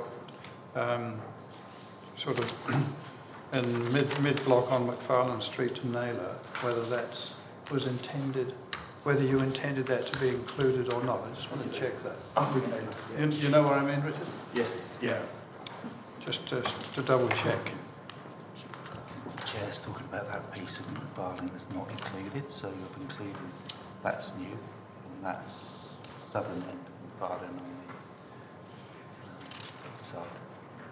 But is that carve out there? No, okay, so the plan that I had looked at, that I thought was in the legal submissions, was like a big block out. Yeah. Oh, hang on, sorry, I'm looking at perspective-wise. Yeah, that's it. So if you've got Graham going up here, and that's McFarlane there, these paddocks where you live now. Yes, it was. Yes, So that reflects what you're asking for? Not entirely, but Not entirely because that block that I pointed out is not in there? Yeah. And why do you think that should be in rather than not? I think that there's some benefit in it being a continuous... A simple boundary? Yeah. Yeah, okay.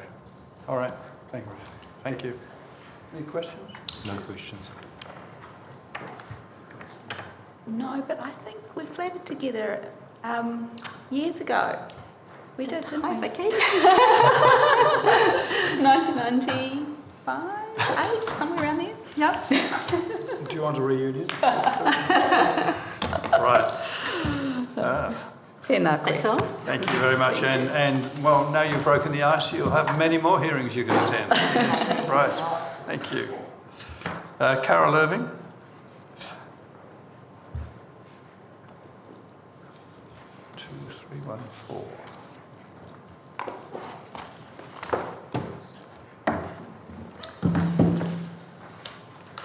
I don't think mine's going to be as professional as the last. Don't compare yourself. That's a lot to match. Yeah. Right. Okay, I did put an objection in to oppose that my property does not have a heritage listing on it. You're in Calcone Place. No, this is in 16 Street. Oh, right, okay. Okay, where do I see that? Now, I've actually got a council layout of the property. Is it of any interest to you? Thank you. So what's the address? And I before don't you know, go, that's what I'm trying to find is out. there...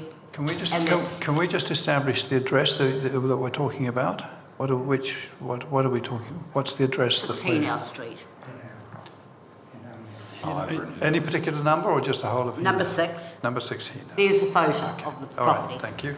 Thank you, 16. You want a photo? That's all right, we've got copies on our tables here. Pardon? So that'll be in the email. Your chair's a bit low. You get told that quite often. Yeah. So Matai 16. Right, okay, we know where you are. Right. So the part that interests me is because this property has had existing extensions put on, how do you base heritage on a property?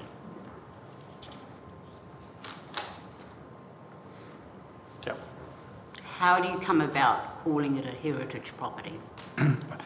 Well, we didn't put it on there, we're independent commissioners, so we're here to hear the concerns that you have about that. So why don't you tell us what your concerns are? Okay. Right, So we're talking about the historic heritage area, right. right? And so what I look at, although the home was built in the 1939, in the 1960s, it had an extension put onto the house, so it's not the original build.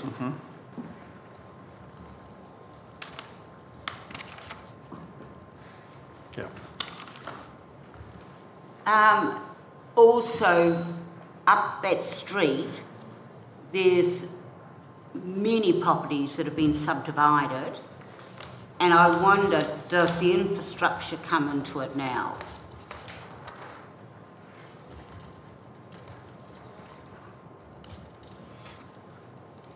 There's probably not many properties left that aren't subdivided in the street. Will I be stopped being able to subdivide this property?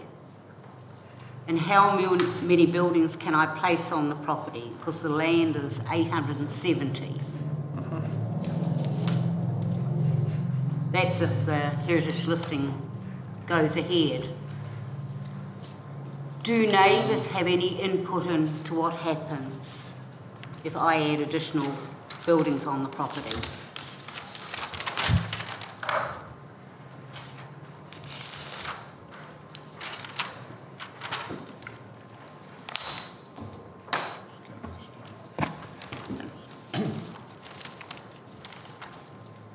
So when I did oppose this and I put in it, I said, well, was I able to build onto the house adding extra floor area, split up the land and remove the house in the future to obtain the best value for the property if it went to market?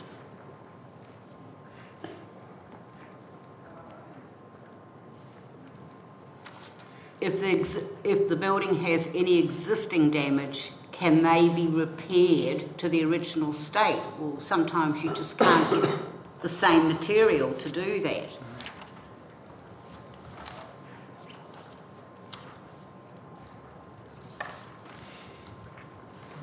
So my concern is that I won't be able to do what I wish with the property. And because it's been in the family since 1939, there comes a time in your life and you're getting a bit old and you might have to think what you're going to do about it. And I want to, if I have family and if I want to get the best value for it, I just don't want to be intervened that I'm told, well, it's a heritage listing, I'm sorry, you can't do this and you can't do that.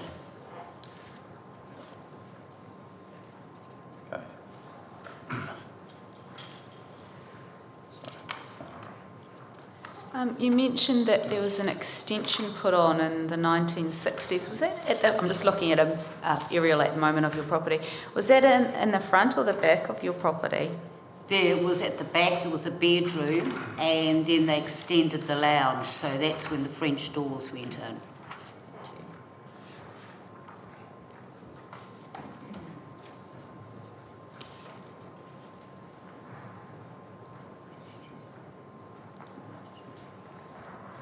All right.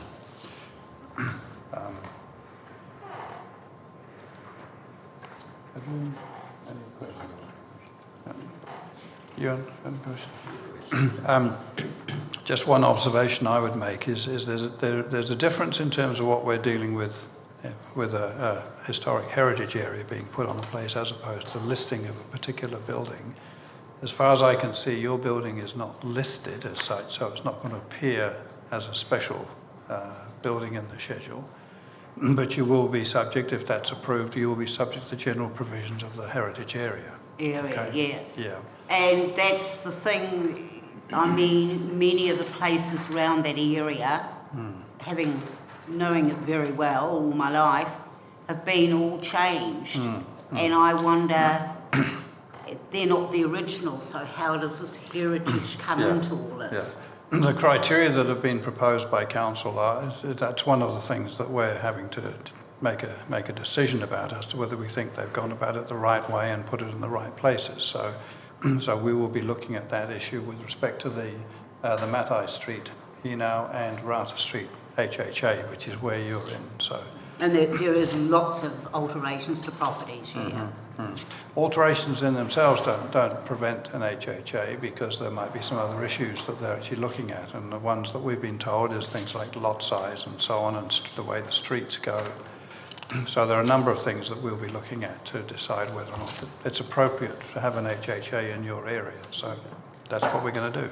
And can neighbours object? Oh, neighbours have objected.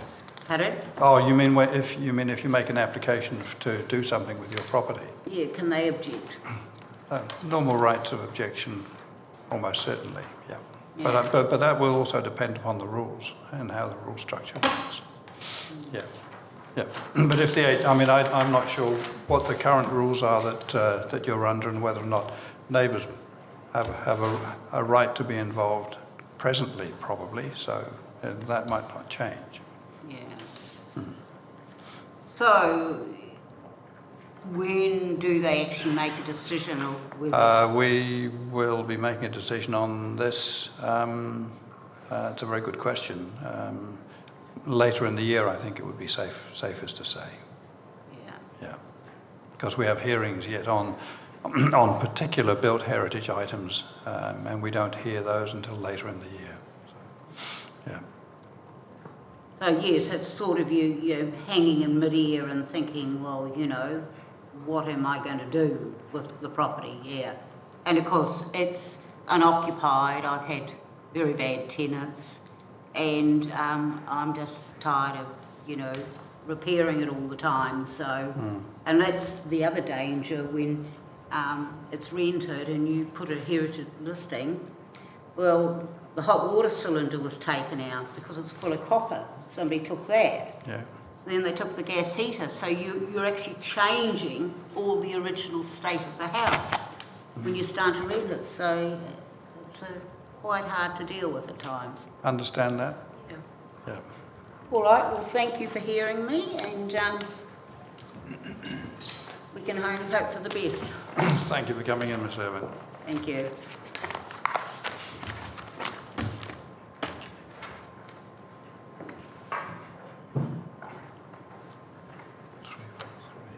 Bryce Cooper's up next, if Bryce is here.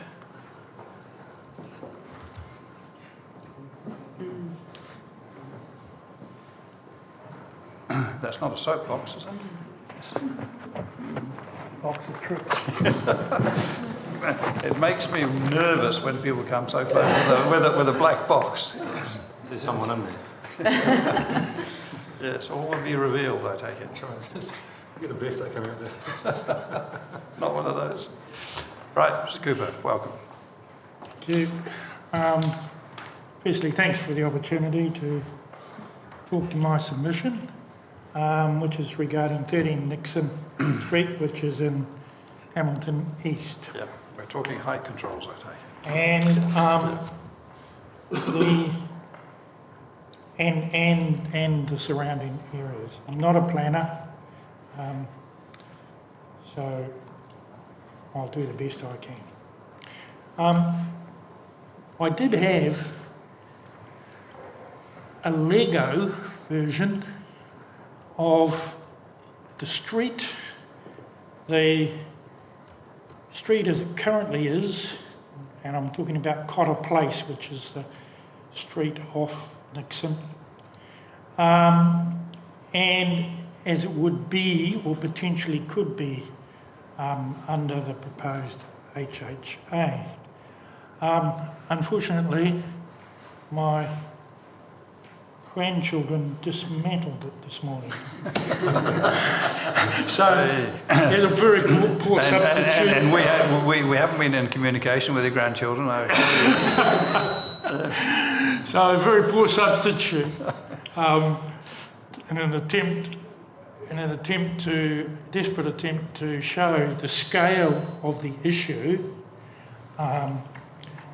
between an HHA property and a property right next door, which is my particular case. And that is undercooked because indeed there could be 3 of those big towers next to that one. So that's the nature of the issue, and I kind of address it in my brief submission and the 3 options that I proposed.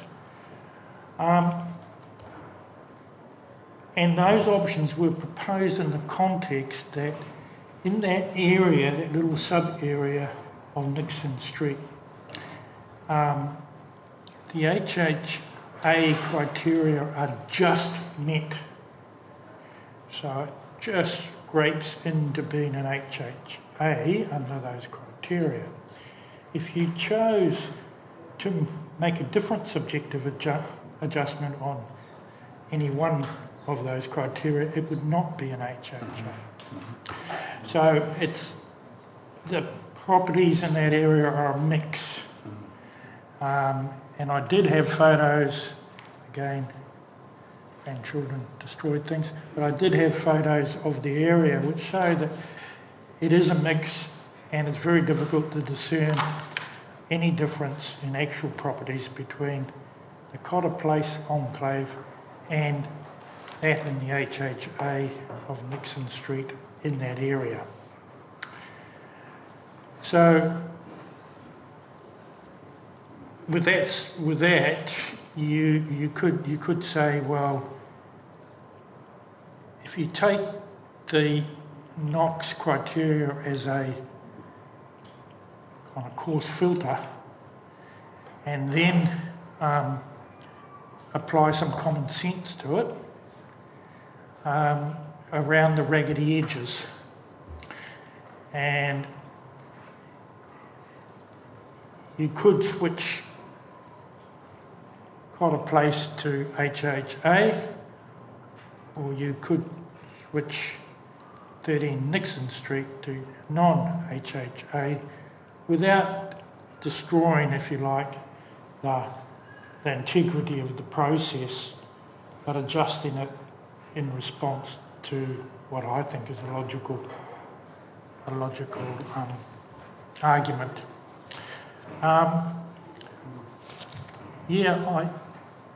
I didn't receive any response from council to my submission, so no response and no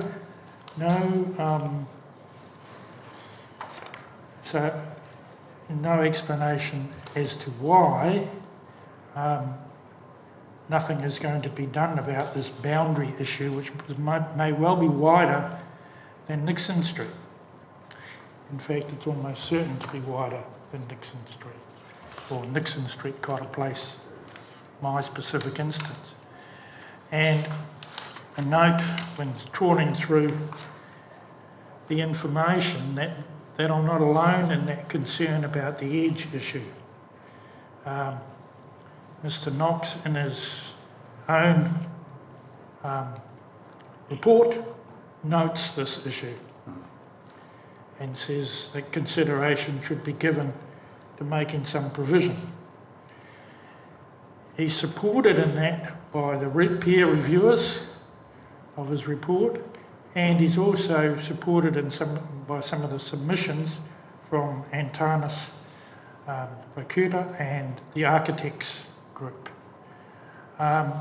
So it's somewhat curious that there's been no consideration, as far as I can see, of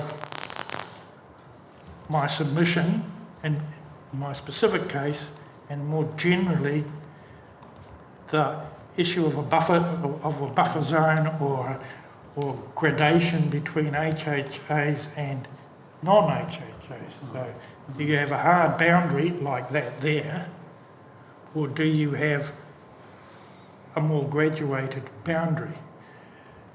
Early discussion with some of the council planners at some of their meetings that they ran suggested that, we'll cover that off in PC12, which is, but I don't think that's an adequate response. It assumes that it would be covered off in PC12. We've got no guarantee about that. And B, it assumes that the answer lies in PC12, whereas it may lie with some modification of edge properties in HHA. So it needs to be considered. It can't, in my view, it can't just be put aside until later. So it's basically the essence of it. Thank you, Mr. Cooper. That's understood. And I'm looking at the sort of the zigzag carve out on the plot that I've got in front of us, or we've all got in front of us. Yeah, well, I don't know. Thank you, Dr. Cooper. No questions from me. Yeah, I mean, we'll pick that up later on with council and see what the response is on that one, but certainly fully understood. Yeah, thank you. Thanks very much. Then we have the Cherno or Kerno group, I'm not sure which it is. Are you Megan Lyon, are you? Kia ora, yes. Yeah, right, okay. So which is it?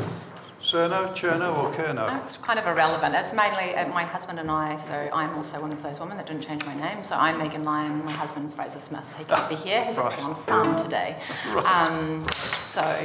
Okay. Yes, cast mind back, 'cause of course this was in August of submitting this submission. So this is 3335. So, tēnā koutou katoa. Here to talk about Plan Change 9, which in principle very happy to support the changes in making our area, Hayes Paddock, a heritage area. It seems that it's sort of beefed up the special character, the previous special character, and the new rules reflect this, that we're supportive of this change. We've actually owned 2 homes in Hayes Paddock since 2005 when we moved from Auckland. With our sons, we're actively involved in the community through Hamilton East Play Centre, Hamilton East School, the Hayes Paddock Riverside Predator-Free project, and really love living in the neighbourhood, which is... So we feel that the area in Hayes Paddock is architecturally significant, and the area an architecturally significant era reflects that really well, and you know, based on the State House scheme of the 1940s when those properties were built.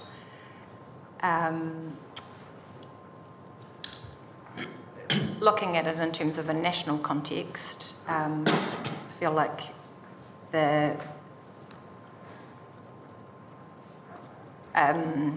creating it, making it a historic heritage area sort of strikes a nice balance between development and allowing those special features to still be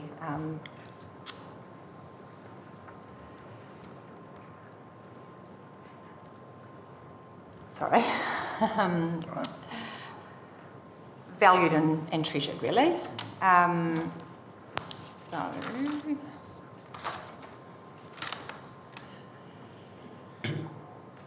If you think about that area as being representative of a period of development which has historical heritage significance in the development of the city.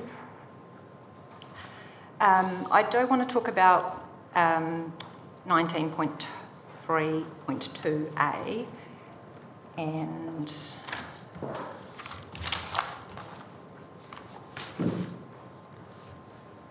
so this change would require a restricted discretionary consent for alterations and additions on a front or corner site within a historic heritage area. The definition of what constitutes an alteration or addition includes an addition, change or removal or replacement of walls, windows or features which result in an external appearance different to its existing appearance. Having lived in that area for quite some time, I feel like it's provided some pretty good outcomes to date. In fact, our previous house, which was number 13 Plunkett Terrace, we sold it to our tenants, and although I don't like what they've done architecturally out the back of the property, I'm really pleased that out the front the whole streetscape is exactly as it was when we left it. It's still got a tiled roof, it's got a setback, it's got a large tree that's still there, which would have been there when it was originally created. So I feel that, that it's possibly going a little too far.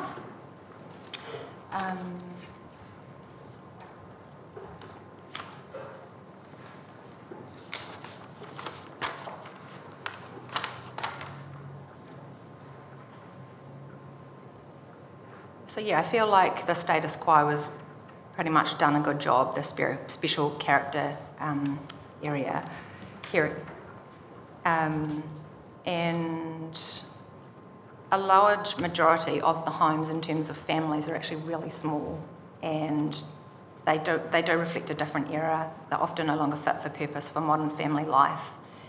And if we're thinking about communities that choose to live in these areas, these people largely do so because they support the heritage and conservation values and creating that sense of community. So it would be disappointing if that was really restrictive. And just the last thing I want to say, that as one of the major landlords in the area, I think Kāinga Ora could do a better job in terms of how the houses that are under their remit are presented. So under the special character area, there's certain sort of rules to abide by, like even having a mailbox in the way that they once were, whether they're on a wooden box on a pegged pole. Kāinga Ora have just put in cheap plastic lead boxes. They haven't necessarily always thought about how, they've cut out a lot of fruit trees. They've put in fences which are safety orientated, but there doesn't seem to be a huge consideration for the rules within that. So it's just an additional point I'd like to make. Okay. You've missed your opportunity to talk to them earlier. Yes, they were here this morning. Oh, okay. Yes. Just on the and we had Dr. Gumley earlier on talking about the issue of what you can currently do with your backyard, with your rear yards, as opposed to the sides and the fronts. So that issue was well put on our table by him, and you simply repeated that. I think so. That's good. I find it interesting in other areas, like my husband's business partner is in Devonport, which of course is very closed in. I mean, their whole thing is that you really make that delineation between the old and the new quite obvious. Yeah. This is the original, this is the addition. And yeah, well, any questions? No. No? Any questions? No questions. No? Excellent. All right. Thank you, Ms. Lyon. Thank you for coming today. And Sharon Robinson's next. And where are we going? Sub 5, 276. 276. No, that can't be right. 278. Right, second.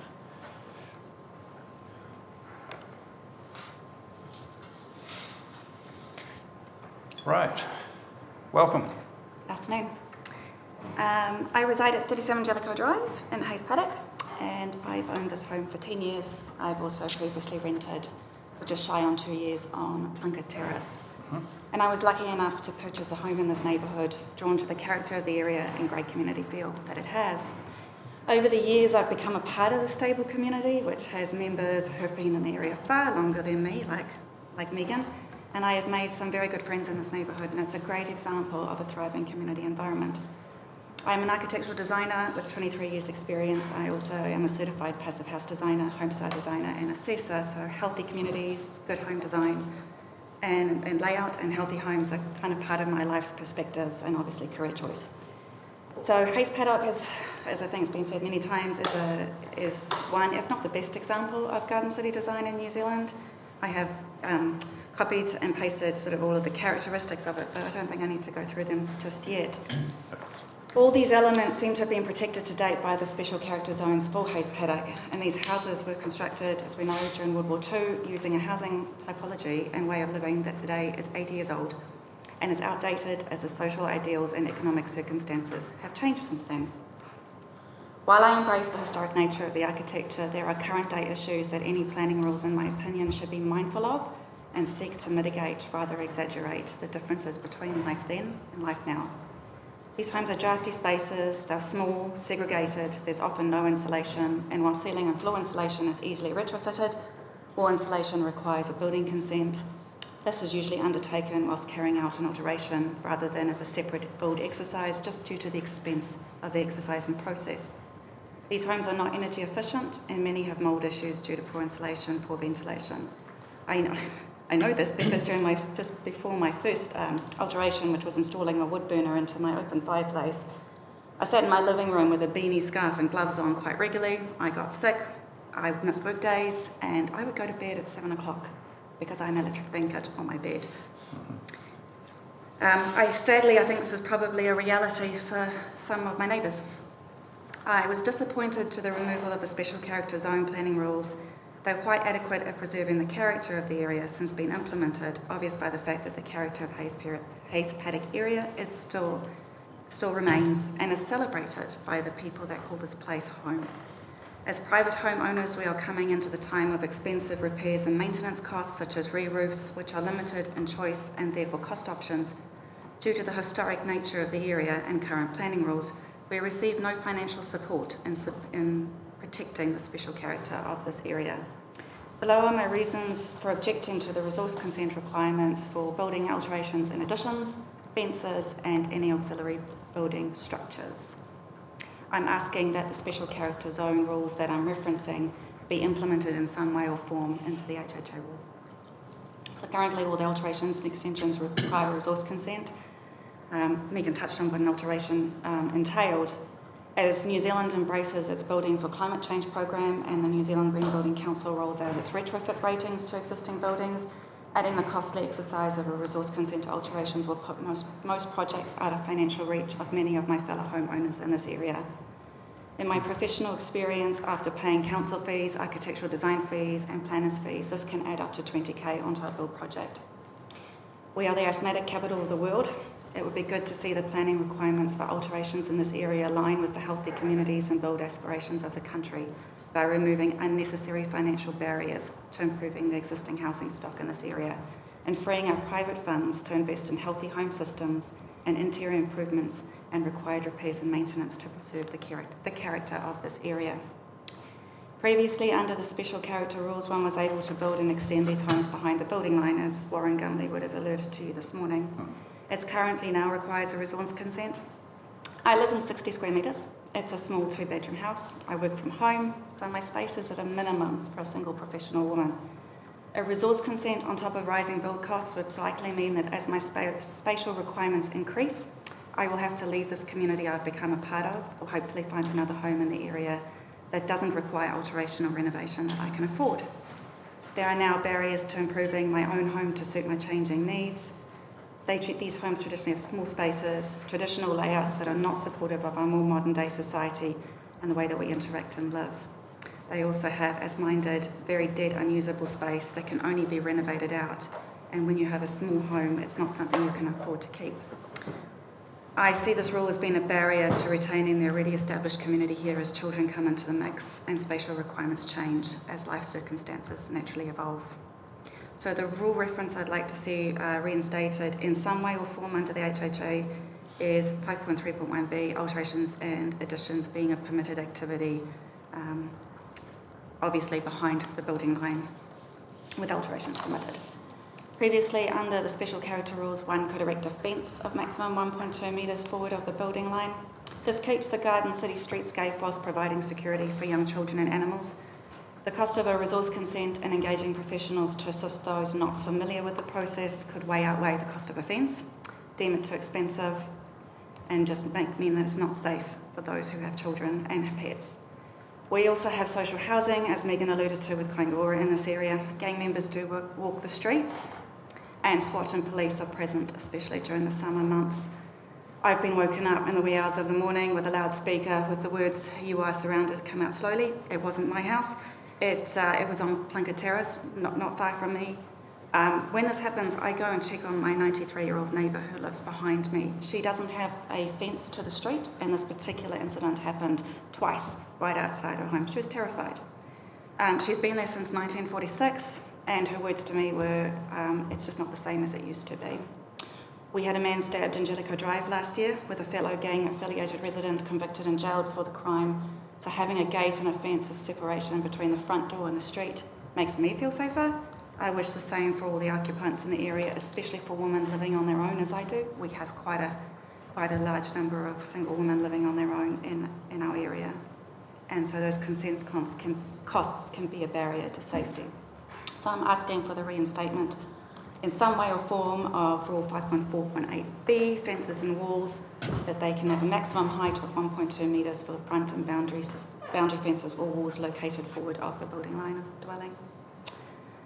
Previously, under special character rules, sheds and auxiliary dwellings were permitted. These homes are small, many without garages. They come with a small block garden shed, if you're lucky.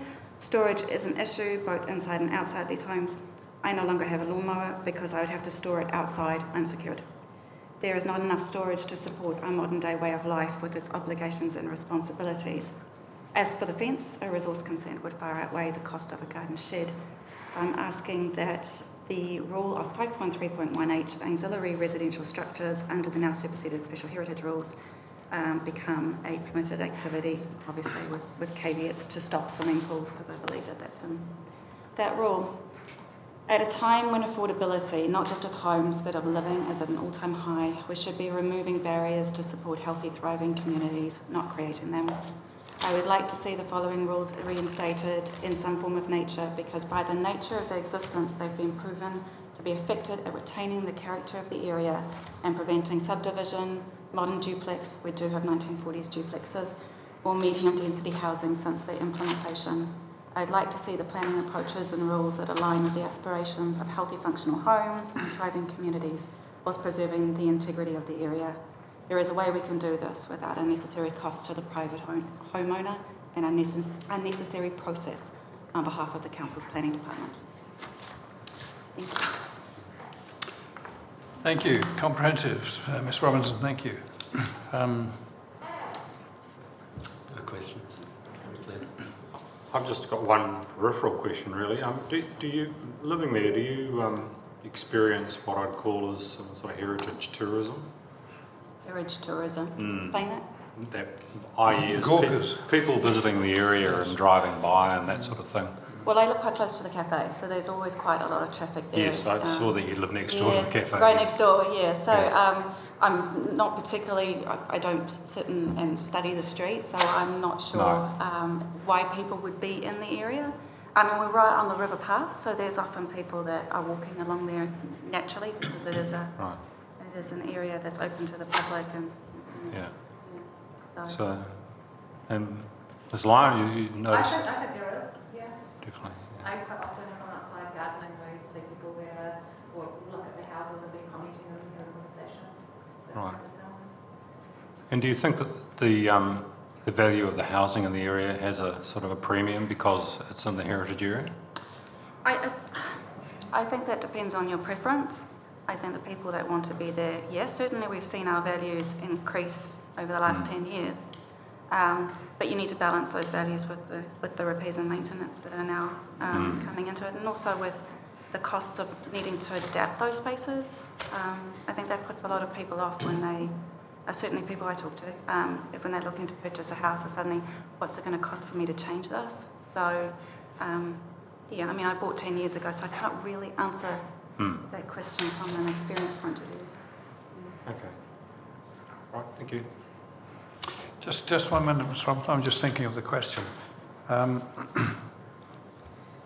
So have you noticed a change in people's, and it's a bit hard to distinguish what people's behaviour is and spending patterns, COVID and post-COVID, but have you noticed since the PC9 was notified and the rules actually came into effect, and just talking with your neighbours and so on, have you noticed a difference in the reluctance or otherwise to actually make renovations or to alter their places in any way? Yes. We've had And you can trace that directly to the rule change rather than the economic and social circumstances of the last 5 years? Yes. Yeah.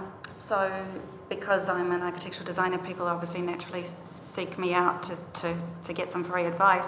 I know of one lady that I've spoken to, they had to sell and then buy up on Grey Street because the home that they had was they just couldn't go through that process to alter it. They had a 1-bedroom semi-detached. I've had a few other conversations with people wanting to improve their homes, and the minute you start to explain to them what needs to happen in terms of resource consent, they say, "Oh, we'll give you a call back." And do you know if those people actually take the step of talking with council and moving down that step, or it's just the prospect that frightens them from that and they back off from it?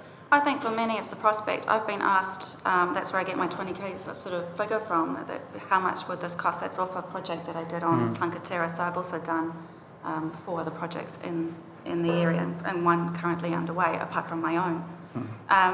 And they'll say, well, how much is that going to cost if I need to do all of this resource consent? I say, well, you need to pay me. You need to pay consent fees, which are $3,500, maybe $4,000 for a resource consent the last time I checked. And you're also going to need to pay a planner, and for this project on Plunket Terrace, it was close to 10k to engage the planner to then submit it on behalf of the client. So these guys on Plunket Terrace, they were so far down the way of their project, they couldn't back out. They'd invested far too much. But for the average homeowner, $20,000 is a re-roof or a significant contribution towards a re-roof. Yeah, it does put them off, because if you're going to do something to your home, it's more economical to do as much as you can in one hit rather than sort of eke it all out, especially with building consent requirements. Yeah. All right, thank you very much. Basil Wood.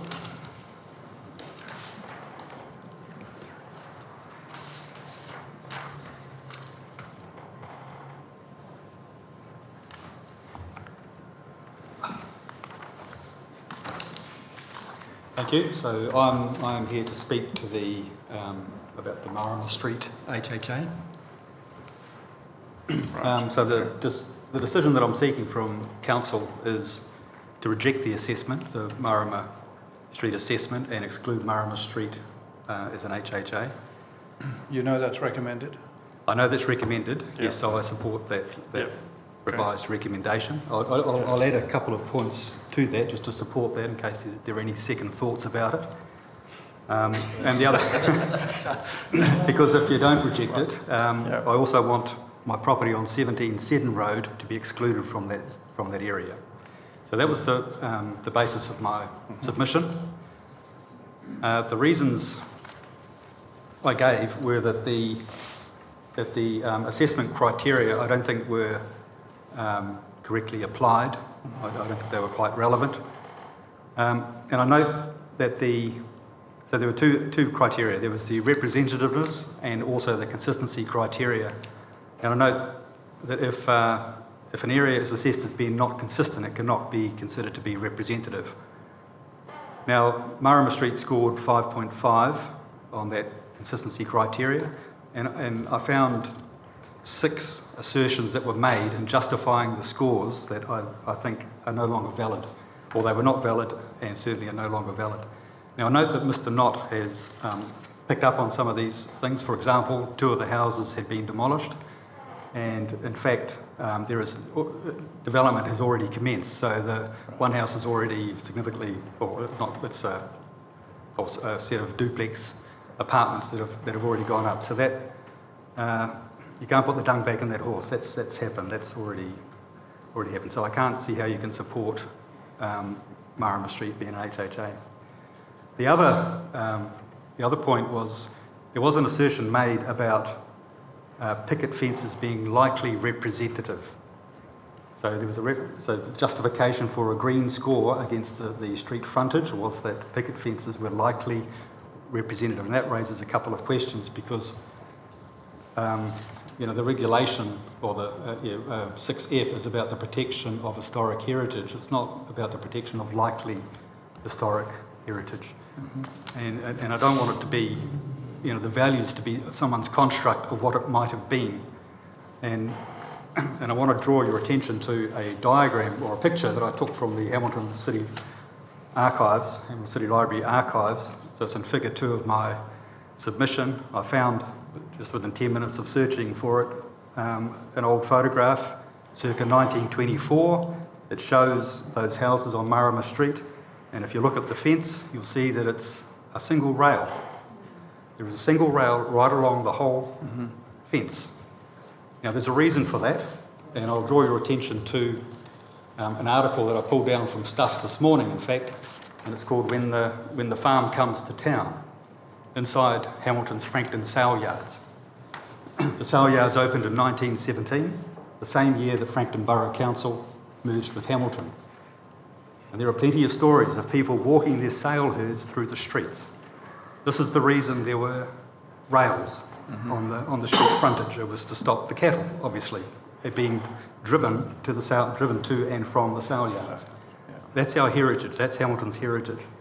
And I think we should respect those values as opposed to some idea, this fancy idea about picket fences that, frankly, it's just not real. So that's the basis of my recommendation. I don't have much to add, given that Mr. Knott has already recommended that Marama Street be excluded. I would also make one other point too, in regard to 17 Seddon. So my house on the corner there, that's undergone, that was so different from Marama Street properties because the address is 17 Road. It actually faces 17 Seddon. It faces Seddon Road, and all you see from Marama Street is the side of the house. Yeah. And if you look at figure 6, you'll see the photograph of the side of the house there, and also the extension at the back. So the front of the house is different. It's been modified. The back of the house is different. It's not part of the original. All you see from Marama Street is the side of the house, not the front of the house. And important to note that the railway, there was a railway on the other side, of course, and that's the main east, the west or the eastern trunk line. Yeah. Of course, it joins at Frankton. Now, in 1964, that railway was lowered. That whole railway track was lowered, and Seddon Road was raised, and there's a culvert that goes over the railway. Now, what happened when that road was raised was 17 Seddon lost its whole street frontage, and there is, in fact, no access to that property from Marama Street either. So the whole 17 Seddon is so different. It faces a different direction. It's been extensively modified. It's impossible to put it back. It's impossible to make it comply with someone's view of what a heritage value should be for Marama Street. You can't retrofit, make it something that it never was. That would be grossly unfair. Right, belts and braces, thank you. Yep, good, thank you, Mr. Wood. Darryl Ward.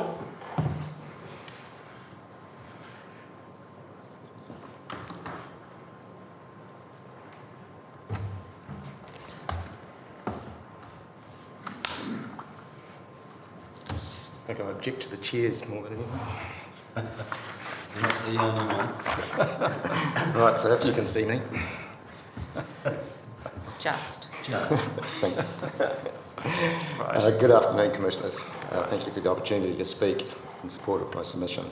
My name is Darryl Ward, along with my wife Jo.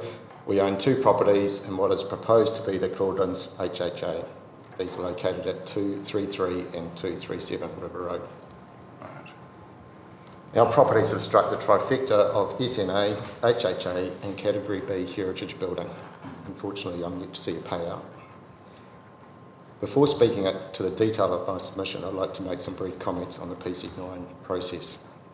Throughout the process, from written notification that individual properties received on the potential to change zoning, the Council have not engaged with ratepayers or residents to seek any form of mandate for PC9 or any feedback on it other than through the legislative submission and now hearing process. The Hamilton City Council had one meeting with the residents of Claudelands on the 20th of July 2022, approximately 1 year after they say they introduced it to landowners, and what I can imagine was some time after work initially started on it. This meeting was after PC9 had been presented to Council and was in no way seeking feedback or direction from local residents, but merely informing them of the process that was going to take place. I'm personally bewildered how such a large change to a district plan that has such a direct effect on the owners of properties contained within it could be done without meaningful consultation with stakeholders. I saw a small piece of the hearing from a few days ago where the owners of a King Street property were visibly upset about the classification of their home as heritage and what that will do to their futures. I think the Hamilton City Council should be ashamed of putting homeowners through this. I would therefore urge you to be mindful when making your recommendations that PC9 has been done without proper consultation, feedback and dialogue from homeowners. The process appears to me more like a shotgun approach to stopping 3x3 housing than anything resembling meaningful and thought out planning mandated by Hamilton residents. Should PC9 go through, I believe this will be shown up in the number of court actions pursued post-implementation. That's the end of my small rant. Thank you. That's a very sedate rant, I must say. Yes. On to my submission. As this hearing is directly about the HHA and SNAs, I'll focus on those. So I'll speak to my submission in reverse order. So firstly, my apologies for having to spend your time on this matter. I'll start with the SNA on 233 River Road, which is at the back, I think, of my submission. Firstly, my apologies for having to spend your time on this matter when there are far more important items for your consideration. However, with Council and the consultants' lack of engagement and unwillingness to compromise, I'm left with no other option. As you can see from our submission, our property has a significant area zoned SNA, which is on the last page. I've endeavoured to engage with Council to have this adjusted so 2 exotic trees are removed from this area, one magnolia and one oak. Unfortunately, while the person that did come to review it could see the reasoning for this and apparently recommended the change, this was overridden and left unaltered. I have an email from Hamish Dean at Foresight to Craig Sharman at Becker that indicates this. I'm not trying to stop an important ecological corridor. As you can see, there is still a substantial amount of land we are happy to have included in the SNA.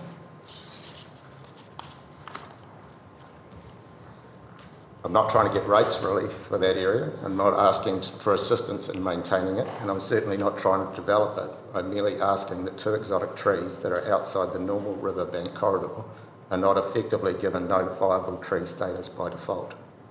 Should they stay within the SNA, any future pruning other than for safety or tree health becomes a non-complying activity and prohibitively expensive exercise to undertake. What I'm asking for is a small amount of compromise within the whole process, something I don't consider unreasonable. I would therefore ask that the 2 trees are removed from the SNA and the boundary lines drawn in a way that clearly indicates this. Any questions on the SMA? No, it's very clear from your diagram as well, and we'll hear back from council on that matter.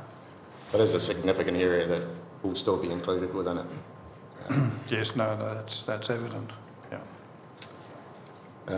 The HHA. As noted, both our properties are contained within the proposed Claudelands HHA. Our simple issue is that our block of some 50 houses, flats and apartments doesn't meet the criteria Mr. Knott has proposed for HHA identification, and if scored separately would not have been included within it. I'm talking about the entire western block. Yeah. Our block, which bounds the river and is at the very west of the HHA, is made up of considerably different housing types, ages, lot sizes, setbacks, fences and green space.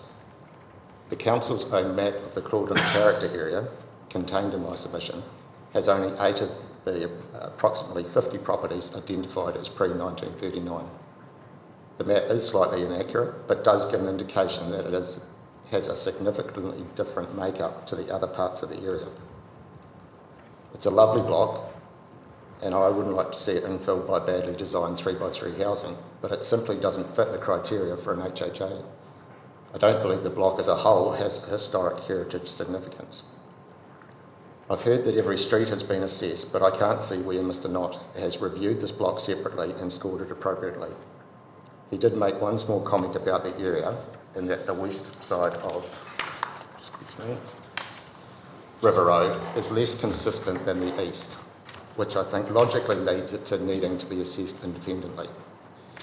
I would certainly be happy to hear from Mr. Knott on why it had not been scored separately and why it's been bundled into a Claudelands HHA, which he describes as a grid network of streets.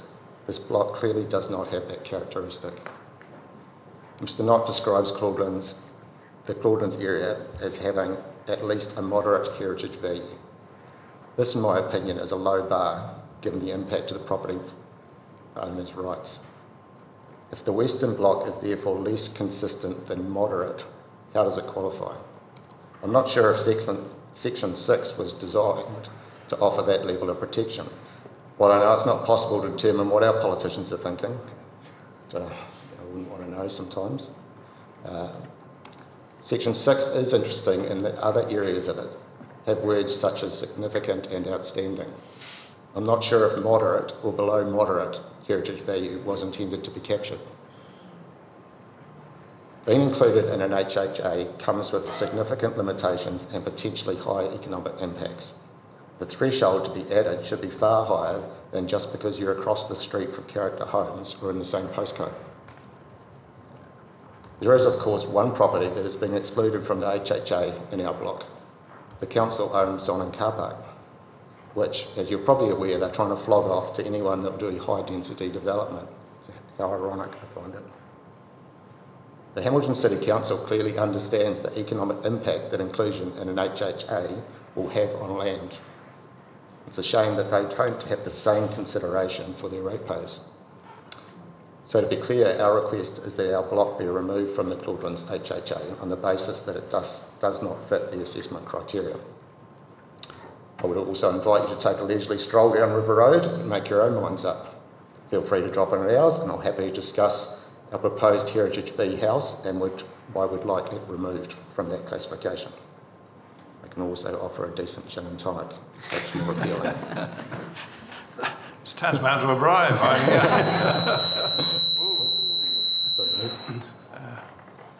That's good. Jim. Yes, that's a bit of time. And that is the end of our submission. Thank you very much. Did you want to add anything else before? No. I mean, very, very clear in terms of what you're seeking on both counts. No, thank you. That was clear, and it was consistent with some material we heard this morning from other submitters regarding the same sort of issues in terms of the moderate versus the significant and outstanding. It's a point that's been really drummed home today. So, thank you for your submissions. Just one check from me. In terms of when you say remove the block, can I just be clear what you're talking about? Well, I think that the whole entire western side that entire block of 50 houses. You mean west of River Road? Yes, of the west of River Road. So all of the yellow area that you had in your submission, basically? Well, I just don't think it fits the criteria. Yeah. Okay. And it's a lovely block, and I'm probably on the outlier in terms of wanting it removed from HHA, but I think the majority of the people that want it included don't specifically want an HHA and what comes along with that. They just want to keep the general character of the area and don't want infill housing, which is a completely different argument to being part of an HHA, which, as I understand it, and correct me if I'm wrong, we're still trying to work out what the rules are for an HHA. So I guess residents have been asked to try and sign up to something that they don't actually know what the rules are going to be. And I put it back and I was trying to think of an easy way. You wouldn't sign an employment contract if you didn't know the terms of what that was going to be. If you didn't know the hours you're going to do and how much money you're going to make, you wouldn't sign the contract. So I don't want to be part of something that, one, I don't think we qualify for, but two, that I don't understand what the rules are and what the actual impact is going to be. Yeah. But I don't want it infilled by terrible housing, and thankfully the services in the area are probably reached their capacity, so that can't happen anyway. We did find out from Kāinga Roa this morning that they have an interest in Claudelands, didn't we? Yes, I bet they do, and I mean, so as I said, the block on the end, which is part of, the site on the end, the Solling car park, is part of that block. There's no way it can't be recognised as part of that block. And the council at the same time as wanting this HHA and character area over the rest of it, are trying to put 260 flats on there with about 600 people. It doesn't make any logical sense to me. Yep, let's not go there. No, but that's, yeah. Thank you. Yeah. Thank you for that. All right, thank you for the submission. Thank you. Thanks. Peter Phillips.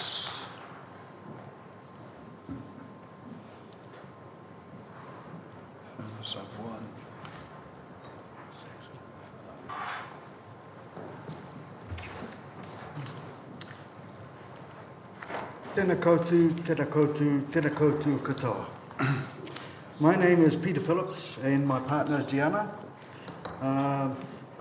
We are here today in support of Niall Baker's submission number 199 to include Fairview Downs as a historic heritage area. As a long-time resident of Fairview Downs, specifically the area described as the 7th extension, my wife and I bought described as a 7th extension. My wife and I bought number 6 Rutland Street in 1975, 48 years ago, for $2,500 with a loan from State Housing Corporation. The original mortgage was for $14,500. To qualify for the State Housing Corporation loans, a 3% government loan for 30 years on your first home, you needed to be a married couple with combined earnings under a certain wage threshold. A certain percentage was required for the deposit. The $2,500 bought the house, section and a clothesline. A tiki-taki box painted tiki-taki colours in the middle of a swampy paddock. And there it is. Photographs number 1 to 3. Yep. I lived at the house until 1973 when our daughter was born at 6 Rutland Street. It was a home birth, where she still lives in the house with her partner. Lot number 39 of Heck Webb's Chedworth Park Farms subdivision was one of the sections sold to Peerless Homes, who were building spec homes aimed at the first home buyers throughout the 7th extension in Fairview Downs. The development stopped along the line of 11 Rutland Street to number 8 Rutland Street. This was the city boundary at the time. Along Fairview Street, the extension stopped at 73 and 74 on the west. 73 on the west and 74 on the east. You can still see a difference in the tarmac along the road. From my understanding, these sections were slightly smaller than the quarter acre, or 1,000 metres, at around 600 to 900 metres actually, squared. There was a farm drain out the back of the section, lined with Lawson pines, gum trees down the farm race where the Rutland Street terminates in a cul-de-sac today. Throughout the 7th extension, there were no fences and no drainage, just the boundary pegs hidden amongst the long grass, photographs 1, 4 and 6. So you have to be careful where you stepped. Peerless homes predominate through the 7th extension of Fairview Downs, clearly seen in photographs 4 and 5, looking towards Smart Place. Peerless homes offered various designs as spec homes, mostly 3-bedroom, 1 bathroom, 1 toilet. A few have been altered, extensions or an additional story, with the architecture remaining consistent. The sections around the 7th extension looked different because originally they were all bare sections, of course, which meant each family had an opportunity to express themselves with their own half-gallon, quarter-acre Pavlova paradise. For my part, I built a deck, a double garage skyline, and planted native trees, ahead of its time considering this was 25 years before Tui 2000. 48 years later, you cannot see number 6 Rutland Street through Kowhai, Kauri, Kahikatea, Pahiatea, Tanakaha, Karaka and Rimu, the canopy being 10 to 20 metres today. The bird population is incredible. Heritage, that which is inherited, is handed on to future generations who will be the judge of decisions made today. I feel that the small part of Fairview Downs being proposed as historic heritage is worthy of that distinction and should be preserved. Hindsight is a wonderful thing. Once it's gone forever. Any questions? Did you say that you still live in the area? You said your daughter lives at 6 Rutland Street. Do you? Sorry? You said your daughter lives at 6 Rutland Street Yes. now. Do you still live in the area of Yes. Fairview Downs? In 1985, Diana and I bought 2 sections off Heck Webb when he continued breaking in his farm, or his property. So we are straight behind number 6 Rutland Street at number 9 and 11 Radiata Street. And where that's we within the planted area? trees too. No, that's Yeah. not within. No, it's not within in the 7th extension. Okay, so it's not within the area that No. Niall Baker has sought for. No. But we still own that property there. Thank you.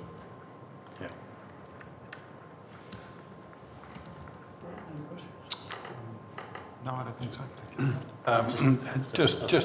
Just note, we actually took a drive around the Downs yesterday, so we've had some idea as to what we were looking at. Although we didn't go down and see your magnificent trees, I just brought them up on Google, and they're substantial, all right. Yeah, the bird life is incredible. Mm. You know, it's taken 48 years to get the tuis back. Mm. And, Ewan. Mr. Phillips, thank you for the history and the narrative. I listened and I heard that you added a number of things to the property as you went along, including the garage, and that's part of the home. It raises the issue of, are you fully aware of the rules or the provisions that may come with an HHA? And of course, some of those things that you've done in the past would either not be permitted or may be permitted but with significant cost. And so I'm interested in your view as to whether you fully understand the consequences of what you're asking for and the paradox of what you had in the past and were able to do, and now what may be limited to future people living in that house.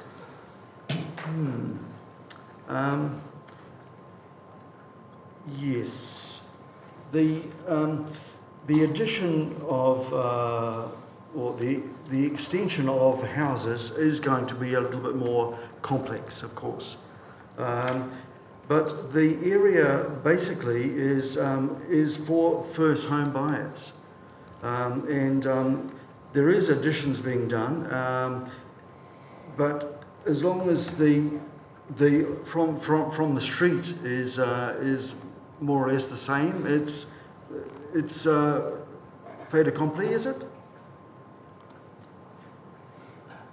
It's probably not best for me to answer that. I'm trying to just test whether or not you're fully aware of what fences, yes, the ramifications are. Yes. Thank you. Further. All right. Thank you. Thank you both for that. Thank you. Right. There's a truckload of information coming our way. Yes, right. Niall Baker. Is it Niall or Neil? Niall, thank you. Thank you.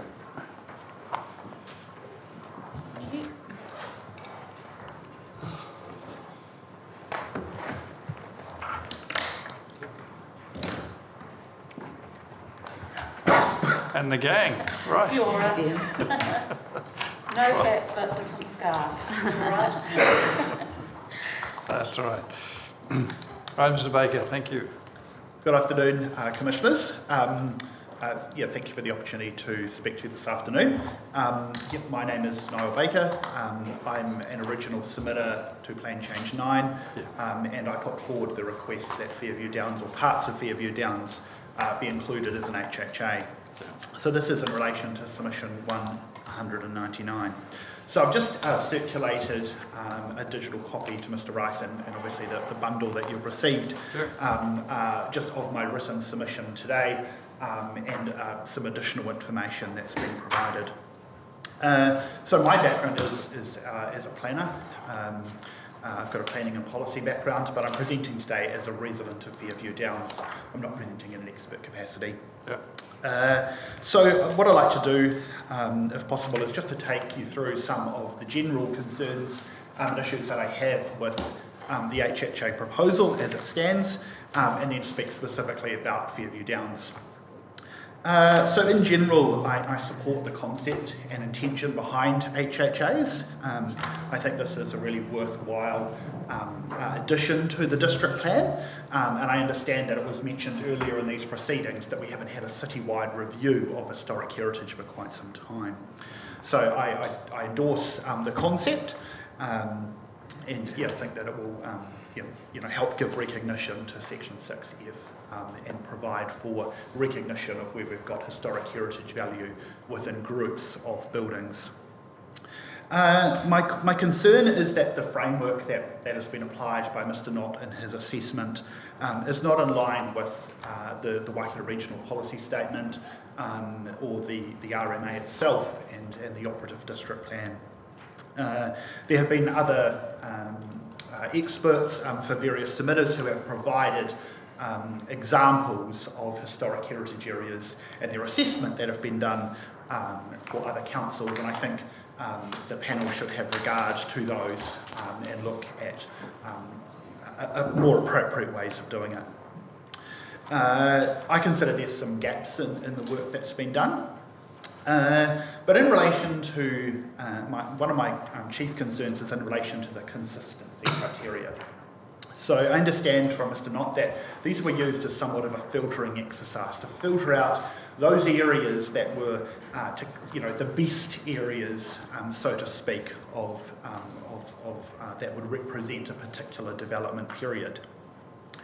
But my concern here is that when you drill down into that consistency criteria, you'll see that there are a number of areas that that's been weighted on an equal basis. So you'll see there's architecture and building topology is rated the same as street frontage treatments.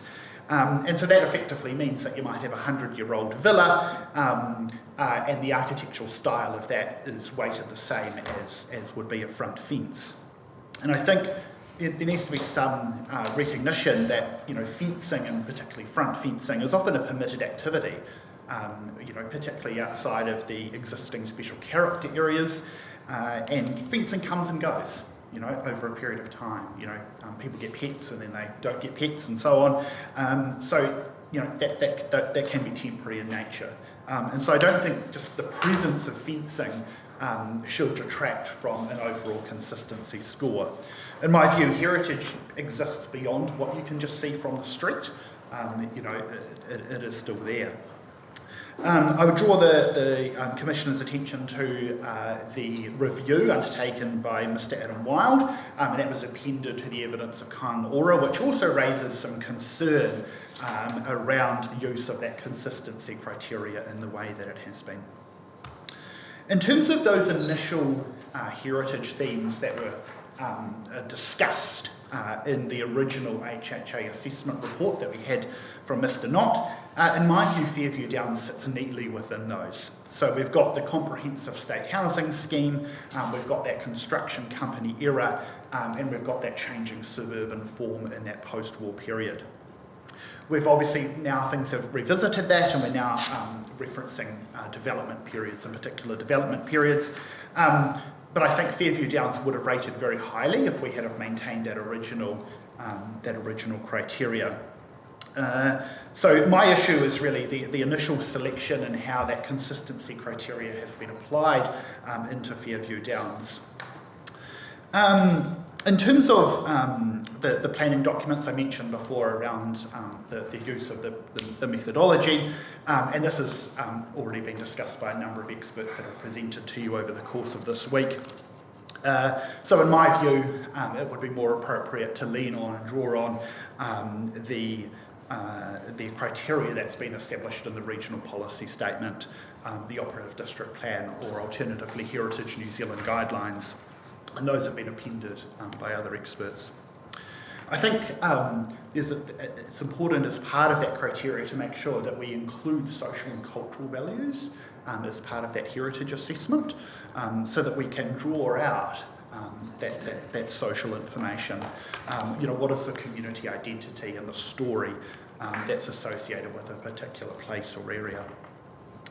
So in relation to Fairview Downs, my concern is that the street-by-street assessment hasn't been underpinned by historical research of the particular area. There hasn't been any documentary evidence of the particular 1960s and 1970s suburb or particular aspects of its history. So it makes it really, really difficult to compare particular areas in Hamilton and understand what sits behind that. The street assessment also has been done. Some of them are actually grouped, so we've got groups of streets, but in my view that hasn't been based on historic subdivision lines. So included in my bundle to you today is a map showing the original subdivisions that have been developed over that initial period. So we haven't got a street assessment that appears to be backed up by background information on historic heritage value, and the particular people, and the builders and the developers that were involved at that time. In relation to the district plan rule framework, so when returning to chapter 19 of the plan itself, I consider there hasn't been enough recognition of what might happen on the boundary of an HHA. So you might have a development that actually impinges on something that is occurring within the HHA, but the development is actually, the development itself is actually occurring outside that HHA. So how we treat those areas that are on the periphery of our HHAs should be given some consideration. I also think there's been a split in the way between Plan Change 12 and Plan Change 9. We've got rules that relate to HHAs that actually split across those two plan changes. So for example, we've got the height in relation to boundary rules, we've got the site density rules and so on, but they sit under Plan Change 12. But we have rules within Plan Change 9 that control things like demolition, relocation, and alterations and additions. So when you're trying to get an integrated view across the rule framework, it's actually quite difficult because it's split across two separate plan changes.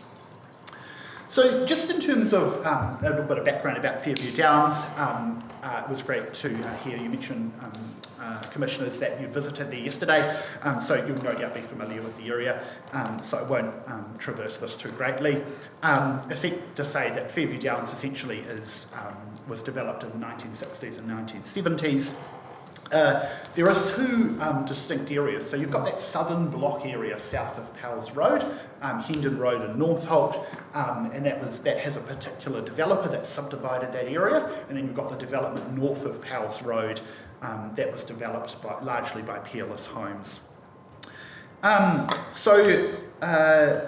I would just also want to point out that when I made this original submission, I included the map provided by Mr. Knott of the 7th and 8th extension to the city, and that effectively defined the extent of the proposed HHA that I was putting forward. Looking more closely at this, it's quite evident that there's actually some 1980s development in those areas. So my intention was to focus it on the 1960s and 1970s areas. So an example of that is Reeves Close, so where you see that loop between Hendon Road and Northolt. That was actually developed, my understanding is it was developed in the 1980s or early 1990s. So it wasn't intended to include that area, and so I'm quite comfortable if that HHA is actually narrowed to reflect that more historic area. Sorry, that was Reeves Close? Reeves Close, yeah. Reeves Close. Yep. There's also a strip along Powell's Road that was actually developed later as well. So included in the bundle is a more detailed description of when each area was subdivided, and you'll be able to see that that's how the extent of that HHA area was proposed, and that was included in Ms. Callaway's evidence. Just in terms of the consistency, coming back to how that's been applied within the Fairview Downs area, the panel will be aware that the Council commissioned a review of the special character overlay, or special character areas, and there was a special character study undertaken in 2020. That looked at the area of Fairview Downs, and I've included in my submission the map that was provided as part of that special character study. I've just taken an extract of that where it relates to Fairview Downs, and what you can see there is that the special character study has identified there is some consistency in what exists within particular parts of Fairview Downs, and it's my submission that Tuesday is that that's actually at odds with what we have in the HHA assessment, which effectively ranks it very low in terms of scoring.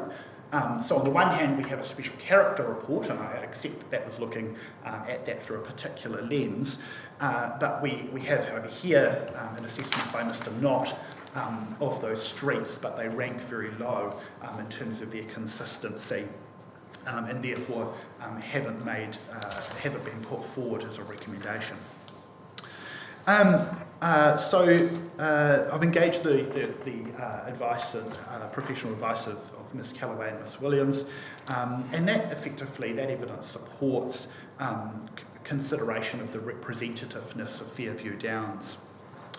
I've also, just looking at Mr. Knott's rebuttal evidence that was provided, from what I can glean, there was no substantive challenge to the evidence that was provided in support of my submission. The only aspect that was under disagreement appears to be around the scoring of the consistency. I won't traverse too much in terms of what presently exists in Fairview Downs. Suffice to say that in my view, there is a degree of consistency in what exists in terms of that architecture. Many of the areas have been developed by a single developer, Peerless Homes, as was mentioned by the previous submitter. And there's actually a consistency in terms of the built form and what you see. And in my view, there is a sense of intactness about the area that exists. So overall, in my view, Fairview Downs is a reasonably contiguous and intact area of 1960s and 1970s housing, and it typifies those development patterns and the street appearance and the streetscapes and the architecture that you would find in that era. So Ms Williams and Ms Callaway have provided evidence that would support inclusion of this area as an HHA, and over the course of this hearing you've heard from other submitters, Ms Fisher, Joe Key and the previous submitter Peter Phillips, who have talked about the social and built history of this area. So in my view there is sufficient evidence before you to include this as an HHA. And I think we have an opportunity now as part of this Plan Change 9 process to provide for Fairview Downs as part of an HHA. I think there's a real risk of losing the heritage value that exists over the next few years, and that we are already seeing some change occurring with redevelopment and infill. So I would like to see, as part of my submission, that there is recognition to the historic heritage values of those 1960s and 1970s parts of Fairview Downs, and to include that within the district plan. So yeah, effectively that that concludes my submission to you. So, Mr Chair, I do have Ms Callaway and Ms Williams have provided expert evidence, so potentially if you want to hear from them directly in terms of just providing a summary of their evidence, or if there are any questions you have for me. Thank you, Mr Baker. Can I just be absolutely clear, what area is formally being applied for? Is it basically the the Thorpe Street, Sadler, Alderson, part of Raymond, and then Powell's, or is it south of Powell's as well, through to North Holt, or is it the whole area? Where are we at actually? Yes, so effectively it does include that North Holt Hendon Road area, south of Powell's Road. Then there's a bit of a gap along Powell's Road where that development was more recent, so that kind of 1980s area, and then extending north across Sadler, Thorpe Street, Beckley Crescent, Raymond Street, and taking in that portion of Rutland Street, so effectively going up to that 1975 building line. And that map has been included in Ms Callaway's evidence, so it effectively narrows what I had put forward in my original submission, and I'm quite comfortable with that. Just give me the page reference. So it is in Appendix 7 of the bundle. Yeah. Just so that we know what we're looking at. So there's not a consistent page numbering, I'm sorry, through the bundle, but yeah, if you look at the expert evidence of Ms Callaway. Is it on page 10? Yes, that's right. One, is it? Page 10 of Ms Callaway's. That's correct. Paragraph 57, that one there. Okay. And perhaps I would just also draw the Commission's attention to Appendix 4, which gives you that, so earlier in the bundle, which just gives you that historic subdivision and the breakdown of the particular developers and the years in which that occurred. So effectively that forms the basis of that HHA extent, or proposed HHA extent, that's in Ms Callaway's evidence. All right.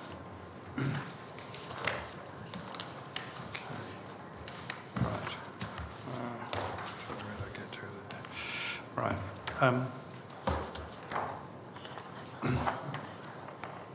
We literally need all to be on the same page, don't we? Trying to find it. We've got Appendix 7 in mine.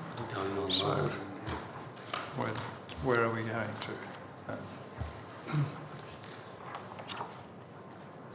What have I got here? So, here's Appendix 6.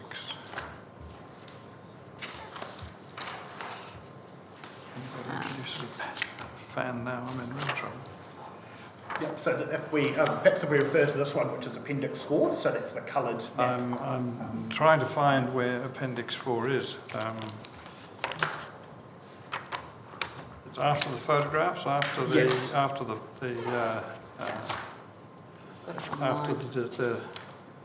plan maps. Is it after the petition? Don't know. So prior to the petition. Prior to the petition. So it's quite early on in the document. So you've got my original submission, and that's followed by a list of the further submissions and support. Then we've got a breakdown of the street naming and the origins, and then we've got Appendix 4, which is the historic subdivision map. I think I've destroyed the integrity of your page. I've got 3, but I can't find. Oh, that's it. I was looking for a colour page. Oh, you've got the. Okay. That's where I was. It's greyed out. All right, that's fine. I didn't think I saw a coloured page anyway. Ready? Are you caught up yet? What are we on to? On 4. 4, all right. Yeah.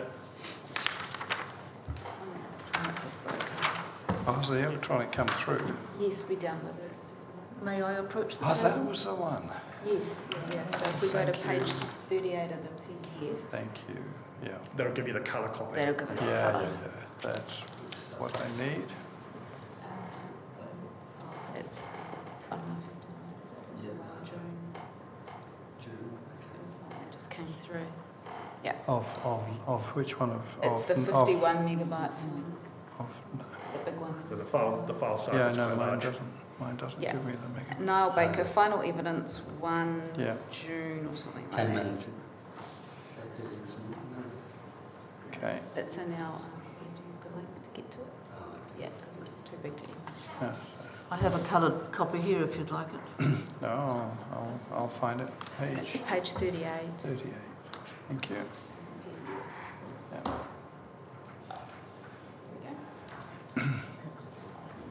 And glorious Technicolor, it's arrived. Right. You're going to keep. I think we're on the same page. I am, at last. Right. Thank you. So who are we going to hear from first? Perhaps if we hear from, either one is fine. I'll go if that's all right. Yep. Kia ora. Right. Again, thank you. Right. Rather than go through my summary statement, I've just got a few points, if that's all right. I think the first thing is about the process that's taken place with identification of a possible historic heritage area at Fairview Downs. Make it clear that I'm not familiar with the area, and it came as a little bit of a surprise to me. I did look at Ms Hill's original documentation in her character study and used that information as a starting point. And then I walked around the subdivision with Mr Baker one day, walked up and down the streets, many of them, not all of them. And then after that proceeded with the process of asking Ms Williams to provide the background information so that it was actually clearer. There was one particular street I didn't look at, which was Smart Place, and after the event that I'd missed it, I actually went for a walk down there and thought, oh, there's nothing interesting down in this little cul-de-sac. Looks fairly ordinary to me, and turned round and then met with actually Mr Phillips. And when we came back, a lady came running down the driveway with her plans. No, I've got the plans, and she also pointed out that each one of the houses in that cul-de-sac were actually peerless. And that definitely wasn't evident to my eye, and I could have easily dismissed it. And of course, I'm sure Mr Not with time and budget doesn't have the capabilities to go to the level that's possible when you walk around streets and act in that way. So what I was very clear with from the start was to put it against the criteria that Mr Knott had put forward, and I admit my error and my adding again. But the other part was to look to do a statement of significance based on either the regional council or the existing HCC, and that was part of what I was going to produce. But by the time I came to the time point, it was really clear that to make that statement of significance, you actually need a lot of information, and just wasn't at that point. So I'd begun a process of compiling the plans. I've looked at 6 of the sections, spoken to those owners to work through that the history was correct, which included Mr Phillips, his son's house in the front, and I also visited and looked at his house in the back, which is sort of an extension to Fairview Downs, but is immediately behind the existing house that was built by Peerless. I've also spent time doing oral history, And because that's not at a point where you can seal it off and produce it as a document as you would do normally in terms of architectural and historical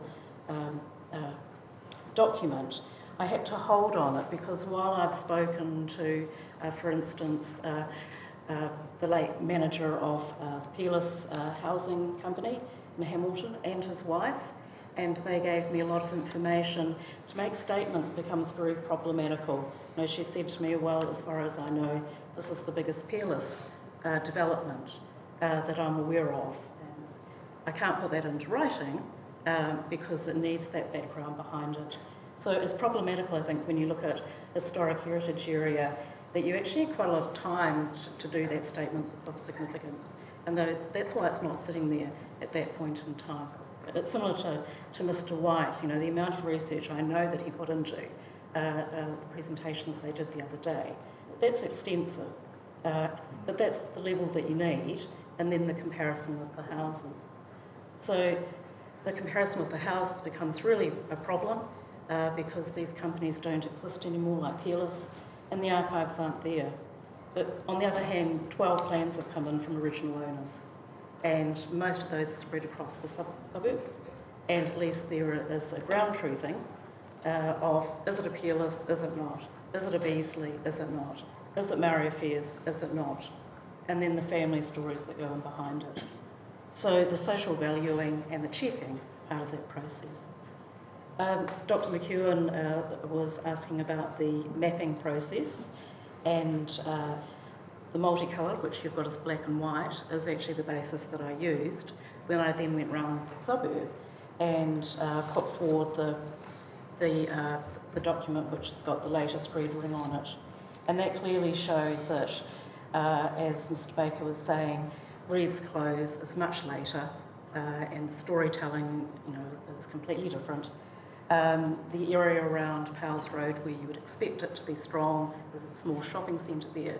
It's not. It's got a different story to tell. And then when you come to the Peerless blocks, in the colour version, you'll see blue and green. And the oral history says that Mr. Betley, who did the blue subdivision, was good friends with Mr. Peerless, otherwise known as Alf Steele. And so the next layer would be to check, well, what are the house designs?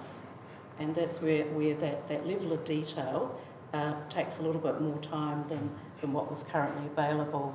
So, you know, potentially the green and the blue, they could be all Peerless. Alternatively, there could be a mix in there as well. So when I went down those streets, I mean, there was a clear pattern, but it's a pattern on a bigger scale than what you'd normally see if you were looking at, you know, half a dozen villas all in a row. And that also means that, as Dr. McEwen was saying, a comparison is important to try and figure out what's going on.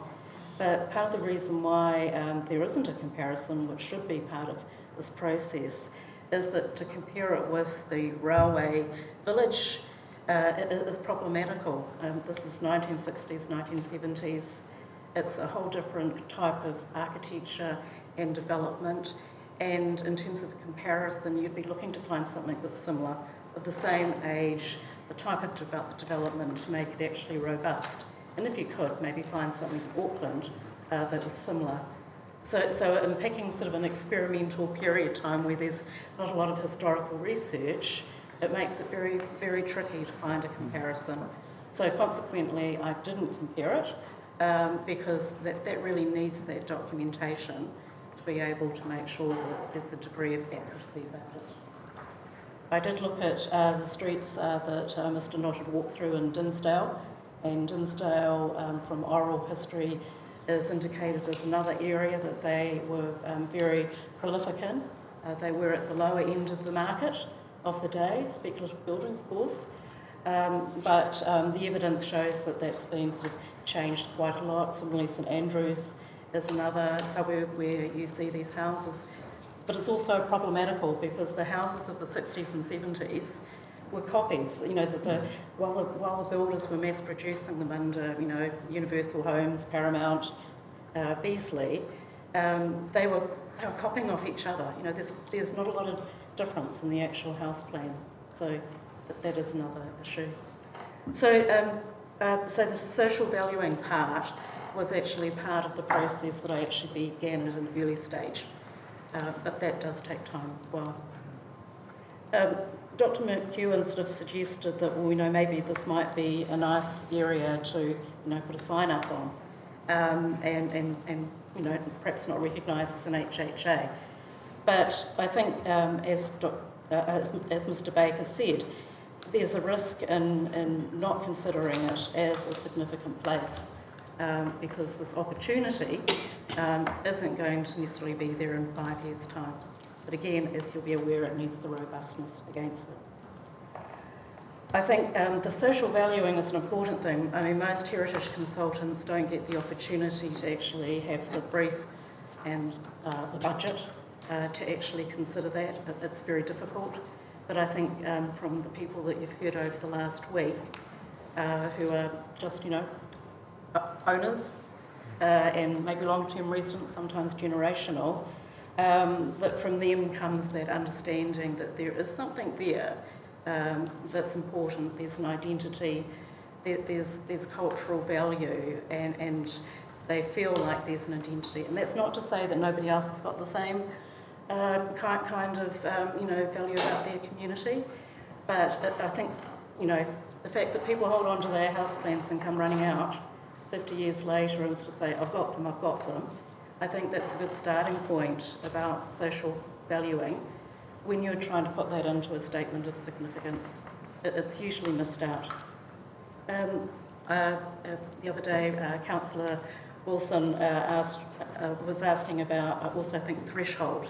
Is it character, is it historic heritage, and where's that magic boundary line that pushes it across? Well, the statement of significance is that tool, and I think that's why when Dr. McEwen gave you the Heritage New Zealand significance assessment, that's the tool where it's quite easy, it's much easier to see that threshold. And it also helps with the wording, as to which level is it actually sitting at. Is it kind of nice to have, but doesn't really matter? Is it moderate? Is it outstanding? To get to that outstanding needs quite a lot of documentation, but even to get to the moderate, so that it's actually seen above the threshold, it can also be quite difficult. So it's quite challenging. And I can confirm that my first report back to Mr. Baker was, well, no, I can't see historic heritage here. I think it's character, and maybe it's just a couple of streets. So I did have that thought to begin with, that this really was sitting in character rather than sitting in historic heritage. But that's where the trying to find a statement of significance becomes really important, because you've got to go through those different sort of 8 or so criteria and work through that. And I was at that point, but not confident enough to actually say, well, this is it. This is my statement. But not very far off it. So Dr. McEwen was also asking about the number of houses, 400. Yes, that's excessive. And I think that yes, a number of those houses could come out. I think trying to figure out where that boundary is a little bit problematical unless you've sort of tested the edges.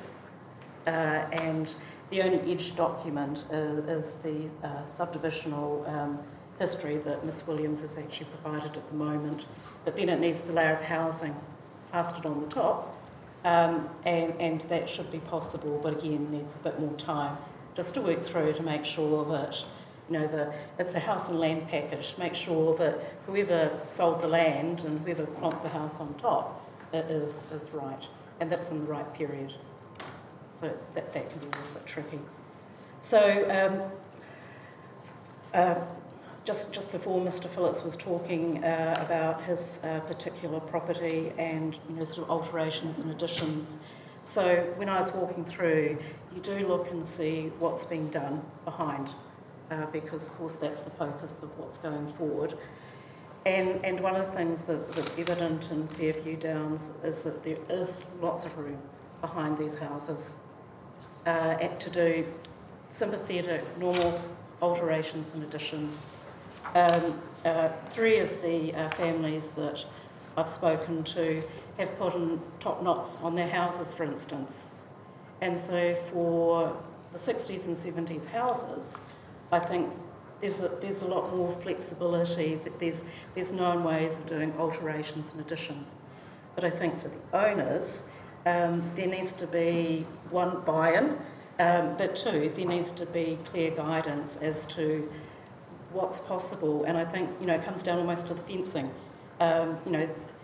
If fencing's not the priority there, then permitted is fine, in my view. What are the, you can draw these things. And again, these guidance books that should be a critical part of this are the way that makes it easier for the owners, the planner and the consultants to work through what's possible and reduce, those costs. So, if an alteration out of the back of one of these homes is okay and this is the form of it, then it should be a much easier matter than someone having to start afresh on a site-by-site basis. The more information you can give to me, is going to make it less costly and may reduce, in my view, that compliance issue. So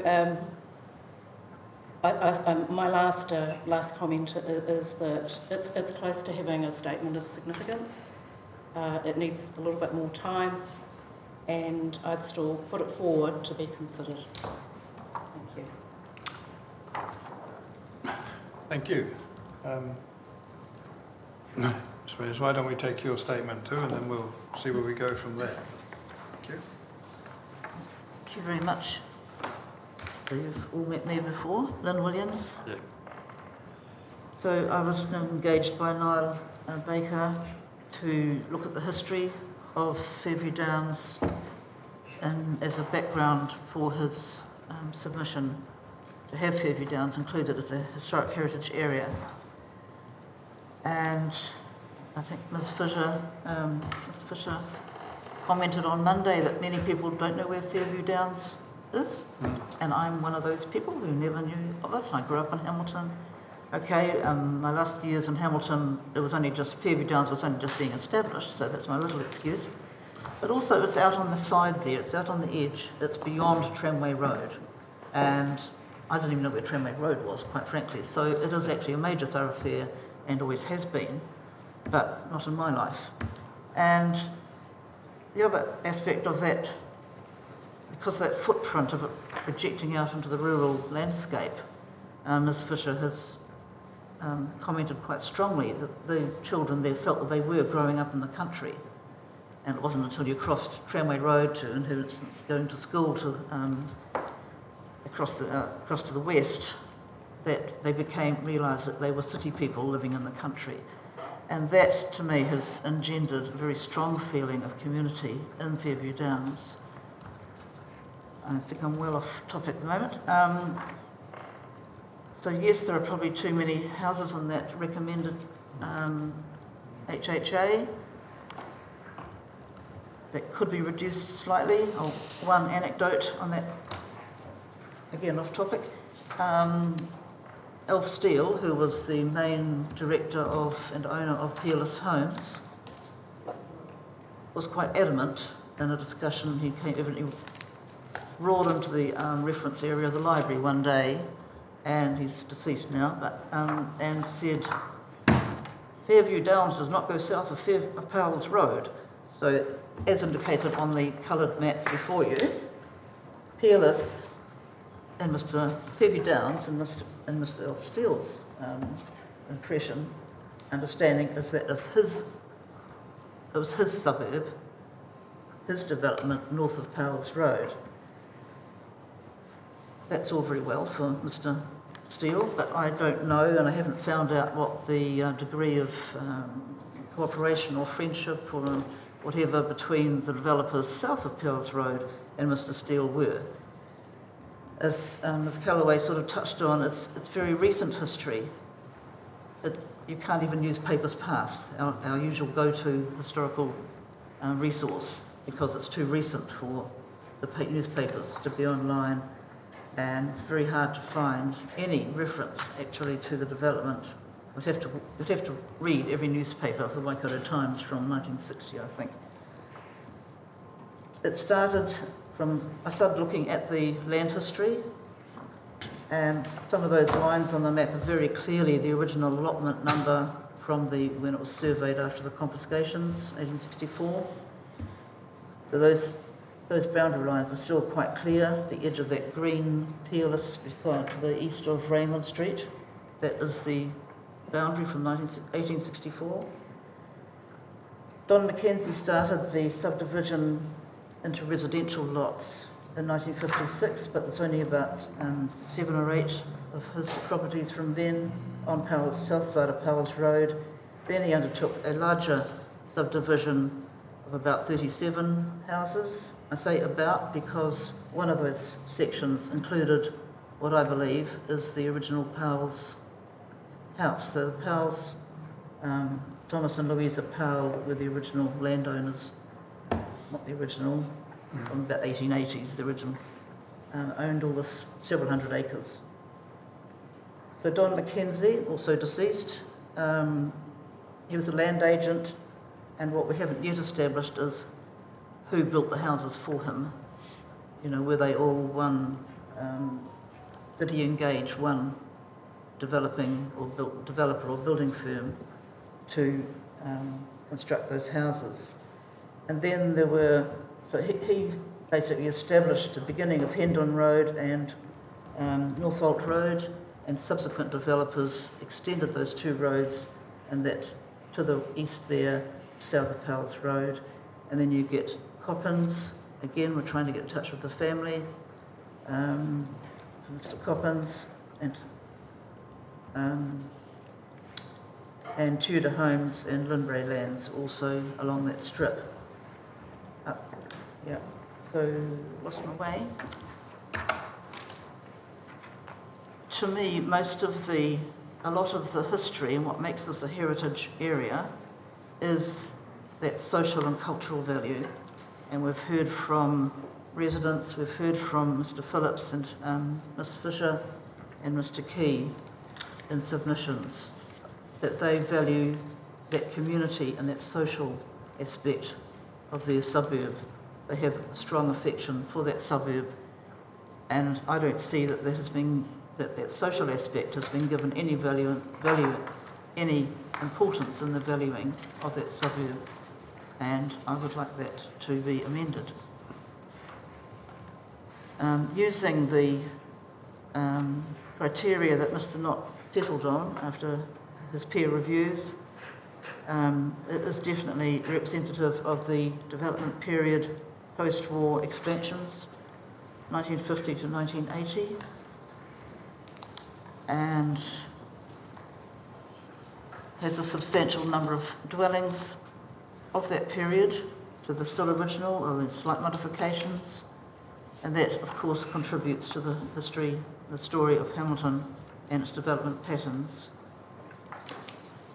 Those 1960s to 1970s subdivisions are still clearly identifiable, and they reflect a distinctive part of Hamilton's architectural heritage, as the residential lots were built on within a very short time of purchase, because you can see that from the certificates of title.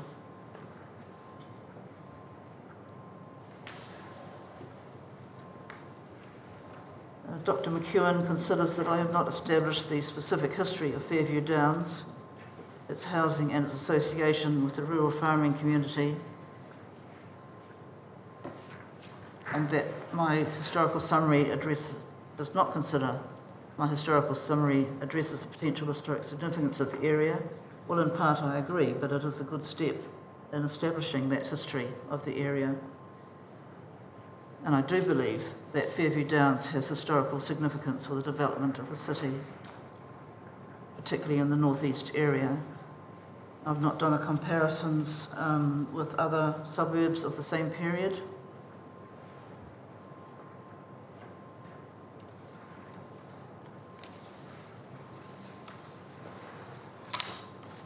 And I advocate basically that more in-depth study is done to establish the history, to establish those the builders and developers of the areas south of Powell's Road.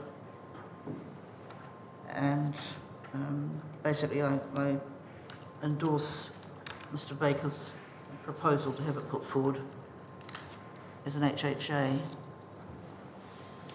Thank you. Thank you, Ms. Williams.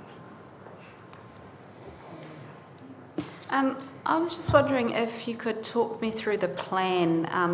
You talked about the green and the blue. This is Appendix 4, the green and the blue colours, but I can't see on the plan what all the different colours means. We've got green, blue, pink, orange. You have to expand the legend on the right-hand side. Oh, A to Z. Yes. Sorry about that. There's, to be accurate, I sort of colour coded it. but it is a little bit complex. Looks like a chocolate chip cookie to me. It does. Yes, it does. And that was part of the complexity of trying to work through the suburbs. And of course, it's just for the subdivision of the land. It's not for the actual houses that go on top. So, for instance, in the middle of the southern block, you'll see green and orange, and that's actually, they're both actually Mr Copen's subdivision. I probably should have colour-coded it the same colour, but didn't. I think if you read it with the letters... Yes, so we have to expand it about 200% to read it, and once you've done that, you can... It's quite a complex key, isn't it? Yeah. Yes. You'll also see it's got an archaeological site to the north end. With no disrespect at all, but it's a historian's key and not a planner's key. Well, the historian provided it. It's draft one. I provided something. I made it much rougher. No, don't worry. We can blow it up on our screens and we're fine. If you read, so anything north of Powell's Road, basically, apart from that yellow on the east side, if you can blow it up sufficiently to read the letters, and then relate that to the letters on the right. It was just because there was like Q, R, O, P all in the green areas, and so I was like, what is the significance of the green? Yeah, they're all peerless. So that middle block is the peerless, is that correct? The green? Yeah. Yes. Green is pale peerless, green. blue maybe. No, the pale green. The olive green below Powell's Road is Mr Coppins. So part of the subsequent history, we found that Coppins' house is still there, behind the daycare, and behind the shop, and evidently he had a raspberry farm. And I think yesterday we heard about wild raspberries in the drains. Oh no, that was Miss Fisher, I think. Could have been escapees from Mr Coppins' raspberry farm. But Mr Phillips said that they used to go raspberry picking. So the extent of the area that you're currently seeking is all of the coloured in areas? So not A. Not A, yep, so Yeah, A is that's white. the Reeves Close part, which is... So that Reeves Close was in my original Yeah. submission, but looking at it more closely through this process, actually that's a more recent development in that Reeves Close return area, so linking North Holt and Hendon Road. So I'm quite comfortable if the HHA area is narrowed and excludes that Reeves Close area. And also, so the yellow on the very far eastern side of Powell's Road, and also in the middle of Powell's Road too. Okay. Where there's a lot of newer housing and used to be paddocks. I could not find what happened to Betley Farm Limited. They dissolved, and that area K, for a long time, you can see the aerial photographs, and Ms Fisher agreed that that was still paddocks in the middle there of between that block of on Powell's, between Alderson and Raymond, was still paddocks for decades into what became subdivision around them. So effectively to the north, we're just taking in part of Rutland Street, and that's effectively the line, and would include 6 Rutland Street, which was Mr Phillips, was speaking about, and cut through there, and just taken that northern cul-de-sac, effectively defining that sort of 1975, I think, the building line. But those archaeological sites are drains dating from the Waikato Land Association, or that became known as the New Zealand Land Association, from the 1880s or maybe the late 1870s. So they own tens of thousands of acres in a big attempt to drain the Piako swamp, and this was bordering the Piako swamp. So those drains, 10 feet deep, were part of their endeavour. Yes, they went bankrupt, but to be expected. Yeah, Henry Reynolds escaped to London. So A's out, J's out, G and I, and K's out? Is that right? Sorry, I'm just wanting to get clarity on what out. K's out. J is out, and A. A is out. What about G and I? T is out as well from the very top, I think. Yeah, T's more recent. And G and I are the white area? Yes. Well, G is Don Mackenzie's first, that's the earliest in 1956. But there's only half a dozen or so houses there. But the importance of that is that he established St Kilda Street, and he established after that. I'm picking that he sold those, and that was sufficient money to enable him to get the surveyors to go back and look at his area F and subdivide that. And that created the extension of St Kilda into Hendon and Northolt roads. So that's that sort of pinky, peachy colour. And my apologies, because what I F, should have done 1964. is mapped from the original and overlaid it so that you've got that in the final proposal to make it clearer. Yeah, so I'm just wanting to know what areas are out at the moment. So A, J, K, and G and I in, out. G and I are in. They just don't have a colour. Yeah. They belong to Coppins. Okay, so it's just the three So, areas so out. Coppins owned a strip, D something, And there's two parks as well. so- Coppins owned D, E and I, and subdivided those in 1963 and 1964. And they stretch from the Ruakura boundary on the south up to Powell's Road. They're quite a considerable subdivision. A, J and K out, the rest in. And A is too recent, yeah. And then you effectively see there, you've got, on the other side of Raymond Street, you've got one strip of the peerless housing in the green, the pale green, and then all the rest of that area is actually a more recent development in 1980s, early 1990s, so that was never included anyway, that more recent development. I think if you can use at the same time the map of the 7th and 8th extensions of the city, it might assist your understanding. Except for Reeves, or it may except for Reeves complicate Close. it, actually. No, that might complicate it. We're just interested to know what you're asking us, Yes. you know, what your submission is of the areas that you want us to consider. I guess that's, you know, so that's, if we're using this plan, if it's just A, J and K that's out, that's what I want to know. Miles Page, other one you had. Yep, so I'm quite comfortable with that, Yep. those exclusions, yeah, in terms of my original submission, just reducing that scope. Yeah. All right. Yes, I mean, if this area ends up being included, obviously it's off the back of your findings that there's a very strong, cogent, and in a relatively short time frame, sort of story about its development and the way that you've connected it up in your evidence. I mean, and I guess that could only come because you've actually done the research. How many other areas of Hamilton, if you devoted that much time and effort, might you find something similar? Well, I mean, for instance, if you look at the ones that Mr. Knotts actually selected, the ones from the 60s and Yes. the 70s,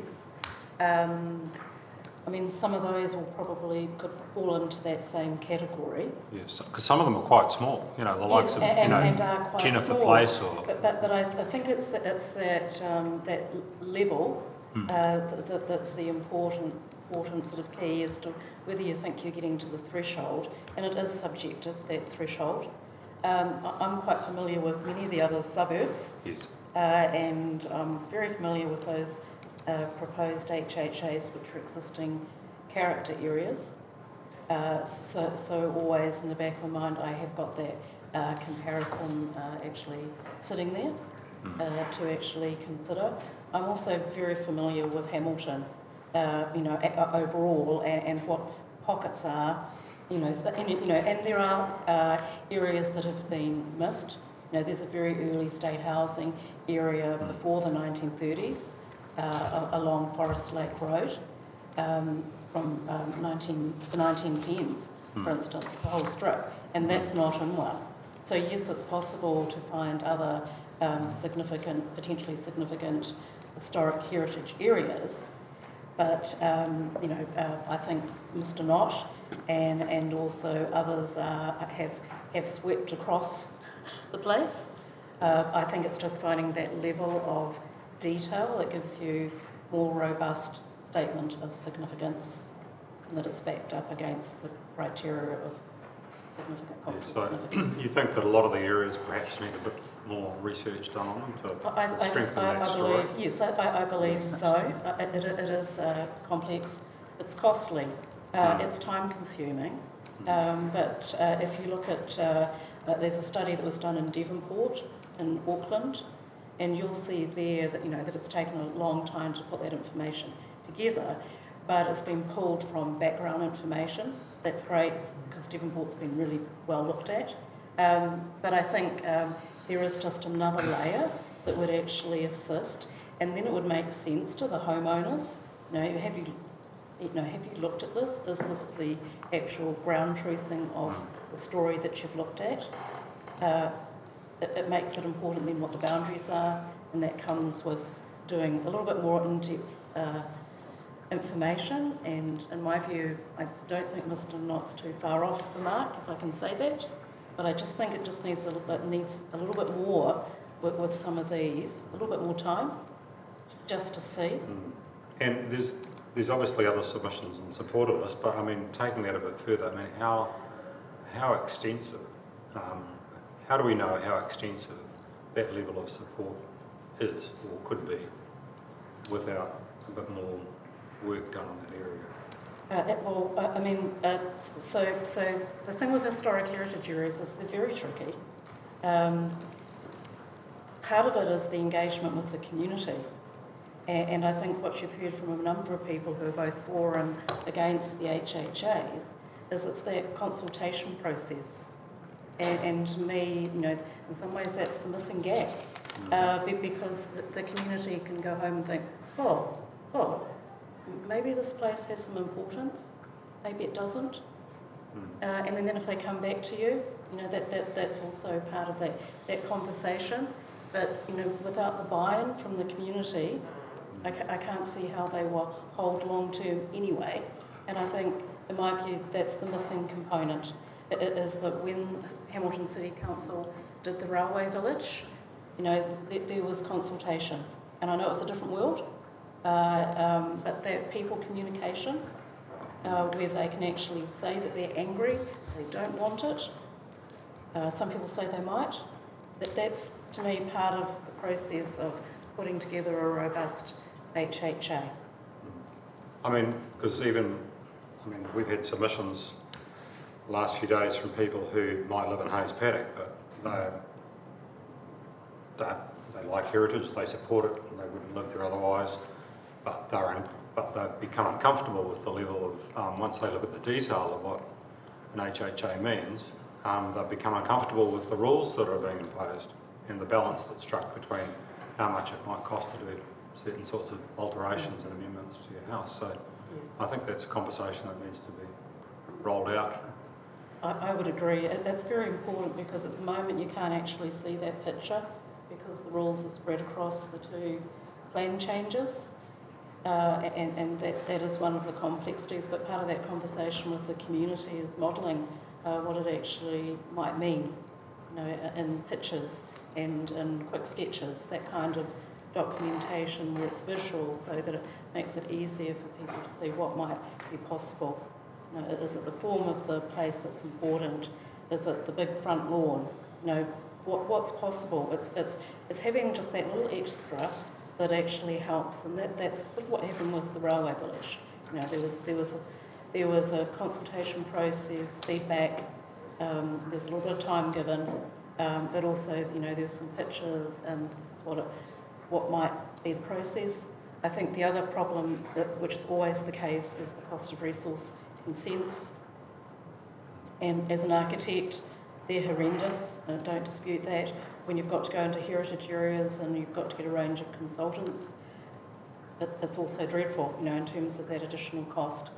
And that's where it needs, in my view, that finer graining that makes it really easy for people to understand what's going to be an easy tick and what's going to be a little bit more complex. Yeah, that extra documentation. Thank you. Ms. Callaway, I think you said before that you, I've typed in, you were close to having a statement of significance, needs a bit more time, but still put it forward to be considered. So my question is, do we have enough information at this point in time, or is there a process to be stepped through before Fairview Downs could be considered as an HHA? What are you just clarifying your position? Yes, I think it requires a statement of significance, so that can be challenged, and it definitely needs a little bit of consultation. Mr. Baker, thank you very much. Thank you. Thank you for your time. And thank you for providing the expertise this afternoon as well. I appreciate it. Thank you. Thank you. And Thank you. thank you both as well again. Thank you. We might take a 15-minute break, I think, and then we'll final tour of Waikato Historical Society and Tim Jeffs. So just back at 10:02, please.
And we have the Historical Society. And, oh, good. Thank you. Welcome. And how do you say your last name? Kurgivan or Kurgenven. Kurgenven. Oh, okay. Right. Where does that come from? Cornwall. Right. English, yeah. I claim to be a direct descendant of King Arthur, but that's not quite right. Well, it's a good story. Stories are everything. Oh, yeah, actually, a story. And I suggest you brandish your sword in that case. Yeah. Right. So, you know, you can take from what I say with a grain of salt. I wouldn't dare. Yes. Well, welcome anyway. Yes, thank you very much. Thanks for the opportunity. I've just released a short 2-page document in support of the submission. Yep. I'll just read it. I am Neil Kurgenven and a qualified architectural draftsman, retired for my sins up for over 55 years experience in residential design. And for their sins, I'm currently the president of the Waikato Historical Society. Our submission states we, the Waikato Historical Society, have been in existence since 1954, and during this time we have been active in the preservation of Hocken House, which is a residence built for the superintendents of Waikato Hospital in 1893 and relocated to Graham Park next door to the hospital in 1974. It was sympathetically restored and opened as a pioneer museum depicting a home lived in 1939 when Dr. Hocken was the last residing superintendent. The point that I'd like to emphasise here is that the Society has worked in earnest with the Hamilton City Council on history and heritage matters and included the establishment of the Waikato Museum and other opportunities as requested. We support Plan Change 9 being about protecting those things that have helped shape Hamilton and making it a place that it is today. However, we are very disappointed at the ease which the Hamilton City Council can go about demolishing buildings with some historic and heritage interest. And the residence beside the water tower is one example that I say, that was beside the water tower. Our submission contains several essence of concerns, and you've got those to read. Yep. Okay. What I point out is that there was a survey done by the Ministry of Cultural Heritage in 2018 regarding protection of heritage buildings. And like most things from central government, and I work currently with the Building Act and the Health and Safety Act, two of which I currently work with, local authorities go about things, get on with their own and reinvent the wheel. And they haven't followed or aren't following what was suggested in the Ministry of Cultural Heritage report in 2019.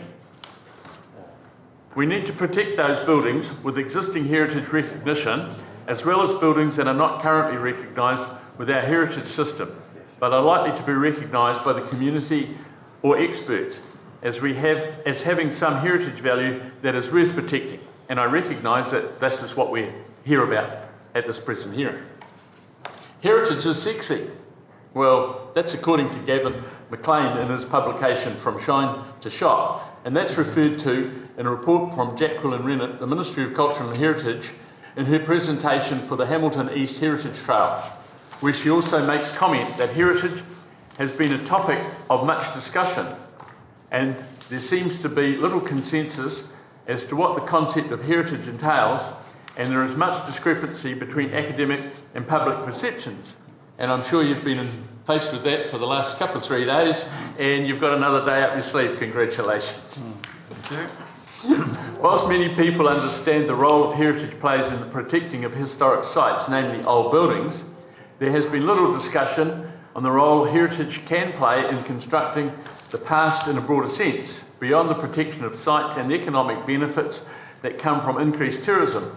There's so much scope examining in social and cultural benefits of history and heritage forms, and the last group, while I sat here for their presentation, put quite a bit of emphasis on the social structure that is in the area that they were discussing. There are two commercial heritage areas I would like to bring to your attention that we support quite dearly. The Claudelands area, which includes is included in documents that I understand, or if you haven't been presented them so far, you will be tomorrow. And I would like you to be aware of the importance of this commercial area and its association with the large complex and the park that are down the road. just because they're not in Claudelands doesn't detract from the fact that they have heritage significance. And the other main one is the Victoria Street, or more specifically South Victoria Street. Now, you will not be aware of this brochure, because it's now out of existence. The thing that I make in presenting it is that over time, Hamilton has gone to the lengths of doing these sorts of things, but all of a sudden, you know, the wheels are starting to fall off, and we're concerned about that. It is a very important document, as this recognises 30 of the buildings standing in the area. Many of the heritage buildings are privately owned and are not open for the public to inspect. Our concerns are that they do not even carry any indication on the history that they exist by being there. We have no system in this city of identifying heritage buildings and saying, hey, I've been here for so long, come and look at me. One in particular is currently under threat is number 22 on this list, which I'm sorry you haven't got, but it's the Victoria building in Victoria Street. And it was bought a few years ago by the council, and within the negotiations for improving access to the river, stands to be demolished.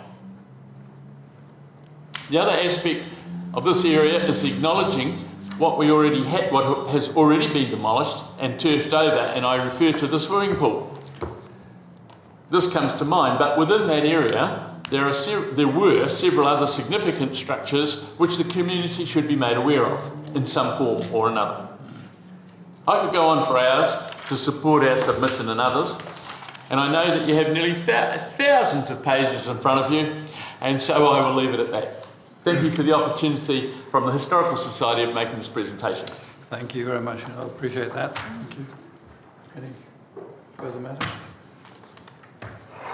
That's fine, thanks. I'll have a look and see what the Sorry? Victoria building looks like in my own time. Oh, Yeah, yeah. it's good. It's at the end of Collingwood Street, which Right. would, out of the road, would open up the river, but it's been put there since 1915 is when it was put there. So, You and anything? No question. you don't want to comment on the new redevelopment, yeah? The proposed, to confirm that you won't be pulling that building down? I'll let you have that conversation outside. Thank you very Sorry, much. David. Thank you for your submission, and thank you for the society and for the work the society does. Thank you very much. Yeah, thank you. Tim Jeffs. Thank you. Thank you for waiting patiently. Yes. And we're going to Acacia Crescent, are we, or somewhere else? We are, yes, Acacia Crescent. Right, okay. All right, I haven't had too much time to prepare this, but I'll read you what I have prepared. So yeah, I'm Tim. I'm one of the landowners of 50 Acacia Crescent. I suppose before we start, has anyone here been to Acacia Crescent? Driven down there? Yep. Cool. Awesome. No, that's We've cool. done that twice now, so. Excellent. So yeah, to tell you the truth, I haven't spent nearly as much time as I'd like to on this submission. I work around 100 hours a week, and I simply don't have the time or the mental capacity to fit this in. However, one thing I can be sure on is the area does not fit the proposed criteria of the heritage site. So just before I go further, I'd just like to note that, like me, all of our neighbours would have been notified via mail about the proposal. As a number of the properties in the street are tenanted, therefore it's probably safe to say some of the landowners have missed the notification. As the process has gone on, I've spoken with a number of the owner-occupiers in the street. My findings have been basically three things. A large number of the remainder have not understood the significance of the proposed change and have chosen not to involve themselves with it, especially since a few of them are of the opinion their voice will not be heard. Now, I only know the significance myself because I used to own a property in a heritage area and it was a nightmare for myself.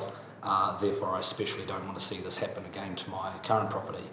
Every neighbour, about 15 or 16 I've spoken to, has been against the change and either doesn't remember being notified or doesn't know what to do with the information or was just too busy to take anything else on board.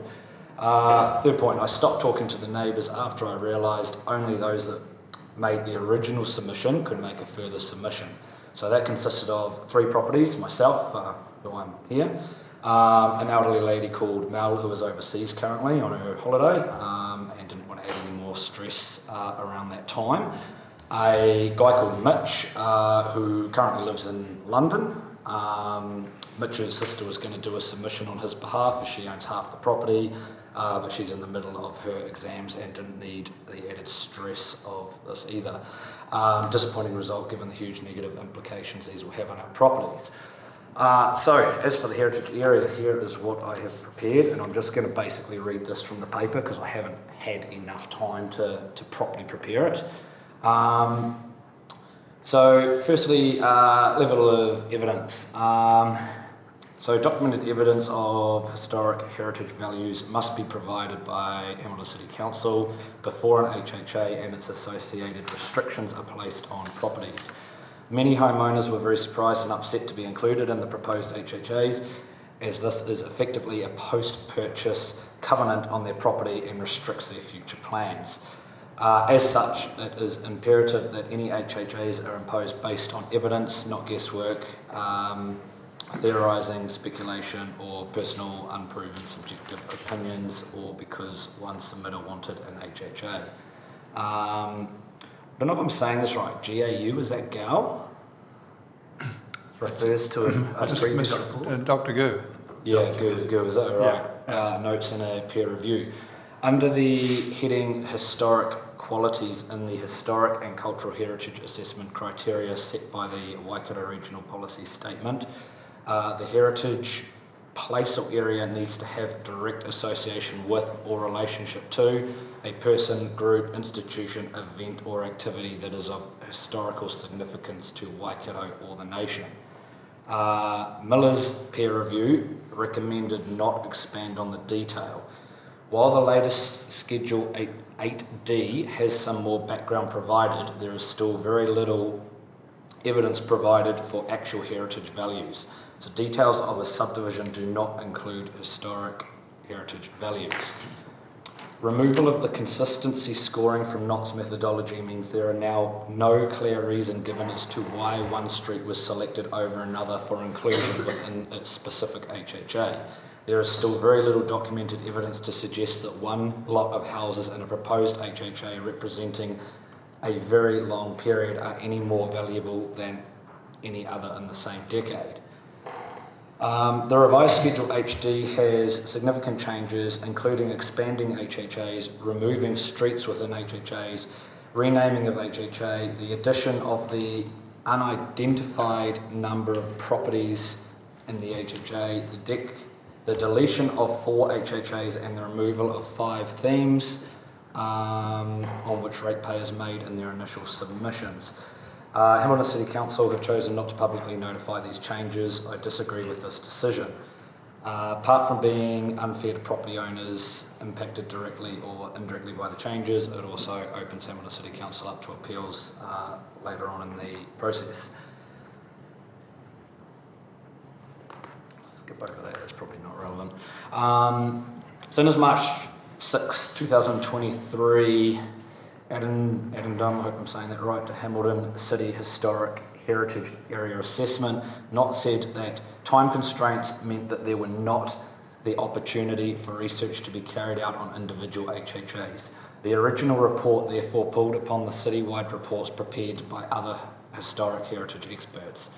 As such, Nott is admitting that in his June 2022 report, which resulted in 32 HHAs containing several thousand impacted homes being publicly notified on the 22nd of July 2022, immediately imposed restrictions on all of those properties, was completed without any research and with the deliberate intention not to provide any detail on impacted parties so they could not refute it. This is not in line with the intention of the RMA or general ethics. With the latest documents uploaded 14th of April 2023, there are now 87 documents on the Hamilton City Council PC9 website, as well as 829 submissions plus numerous summaries of those submissions. The volume of documents makes it difficult to identify what is important. Submitters and impacted parties, other than those who requested the opportunity for an oral submission, are largely unaware of them. This, like the absence of public notification, probably need to skip over that too, that doesn't really matter. But yeah, kind of like my further point, the the landowners largely it's overcomplicated for them. That was my general feedback when talking to the neighbours, and like I say, I probably would have put it in that basket too had I not been involved in a heritage area before. It is important to note that many of these issues raised in 2023 peer reviews, which have resulted in significant amendments, were also raised in the peer review by Architect, I hope I'm saying that right, with Hamilton City Council commissioned in 1922 prior to the public notification. It is unfortunate that Knott and the Hamilton City Council chose to ignore the recommendations until they were made again in March by two different reviewers and at further cost to the ratepayers. Just skip over that. Okay, so that's just saying what's replaced. I'm just going to skip over that. It's probably not relevant, specific to Acacia. However, one thing that was recommended, which is significant to Acacia, was the removal of HHA was recommended for Acacia, Ashbury, Augusta, Catanach, Hooker, Jennifer, and a few others, Sunny Hills being in there as well, which is actually on the other side of Acacia. The document appears to be the revision of what is currently shown in ISO plan for the proposed district plan under change 9. As such, it will form part of the district plan. The submission is made on the assumption that the 6th of April 2023 revision of the Appendix 8 is intended to replace the Appendix 8 currently displayed on the ISO plan website under PC9. The revised Schedule 8D has multiple errors and typos which suggest it is being neither prepared nor reviewed carefully. For example, Marie Avenue, which has around 26 houses per Google Maps, is listed in 2 HHAs, 11 Frankton East, newly named, and 18, HHA 18, Marie, Henau and Rata Streets, and is referred to alternatively as Marie Street or Marie Avenue. There are also 85 footnote references without any actual footnotes. Heritage values, the summaries of heritage values in revised Schedule HD and supporting information consistently refer to the various common factors without acknowledging the following. Integrity of lot size. While I agree it is not appropriate to include an area which has had significant later subdivision, the fact that a section itself has not been subdivided since its initial subdivision is not heritage in itself. Acacia's actually already had 2 subdivisions, only one of which is mentioned. Inconsistencies in application of revised methodology under the new development period approach taken by Knott. He consistently refers back to his earlier 5 themes from the supposedly defunct earlier methodology. This is especially evident when he is writing about railway workers' suburbs and state houses, where he frequently mentions garden suburbs. Using this term in his development periods is not in line with his revised methodology, since this is a planning typology and, not a development period indicator. Although Knott's revised methodology adopted after Gale's review, I'm sorry, I'm probably still saying that wrong, is supposedly not based on housing typology. Schedule 8D still reflects typologies as being heritage values, but does not treat them consistently. The revised draft district plan is inconsistent as to whether house typologies should be in HHA because they are similar, example state housing, or should be in HHA because they are varied, example 60s and 70s housings. Whether streets should be included because the street layout is typical for the decades, or included because they are considered interesting and they are considered atypical of the decade.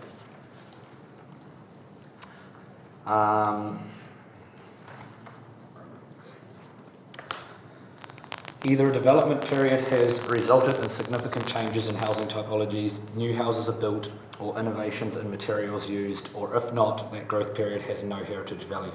There are no discussions concerning these aspects apart from a brief mention of the prescribed railway cottages in Frankton Railway Village and the prefabricated Alice and Bernard houses in Frankton East.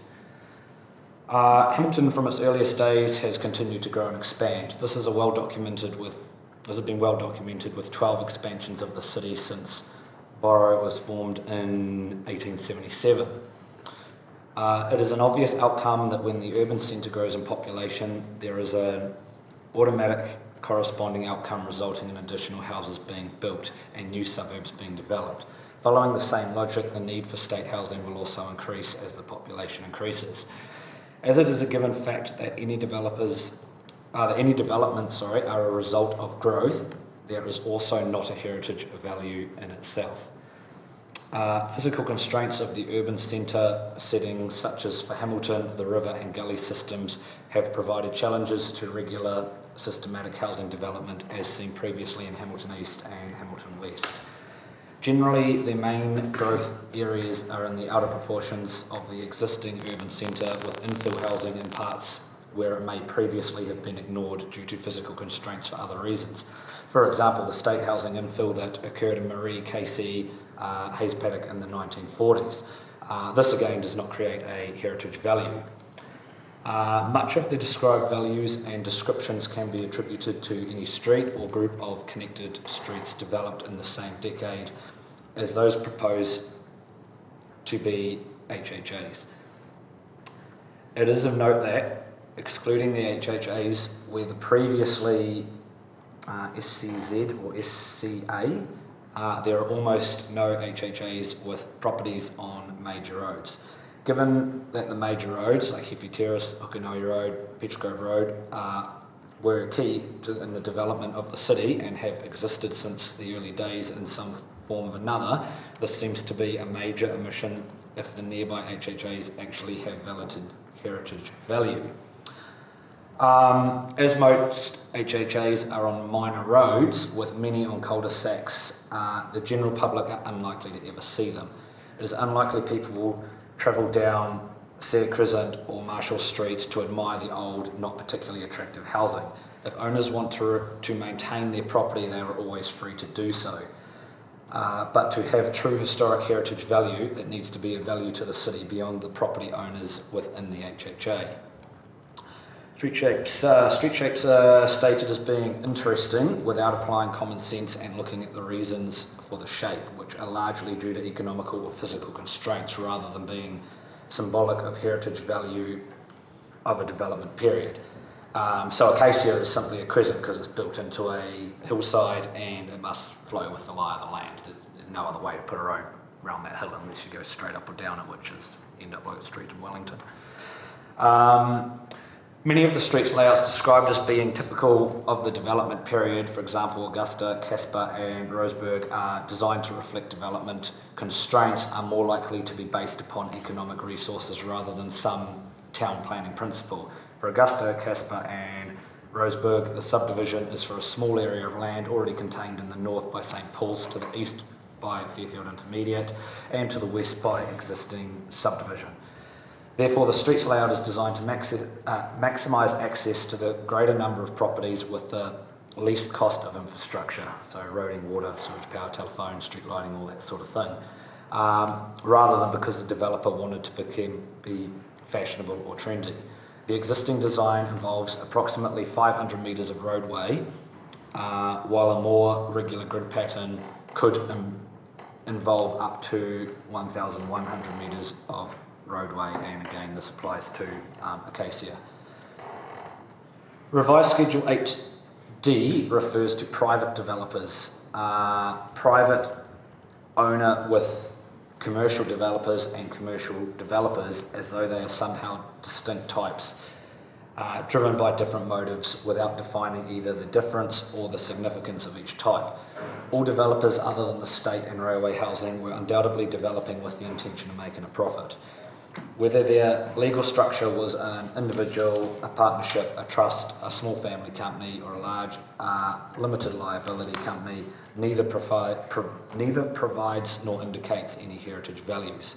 While the developers' names are given as part of the heritage values for most HHAs, there is no reason given. For example, although Halcyon is named the developer of Acacia, by subdividing an area of their farm, they also developed Halcyon's Road, yet this is not included in the HHA and was presumably an earlier development by the Halcyon's family. If the developer is so important as to be considered a heritage value, the main street of the development should also be included. Pattern plan Mr. Jess, can I just check with you in terms of how much more you've got to do? It would have been useful to have that actually in front of us, because it's a bit hard to listen to all of it because it's quite substantial. Yeah, absolutely.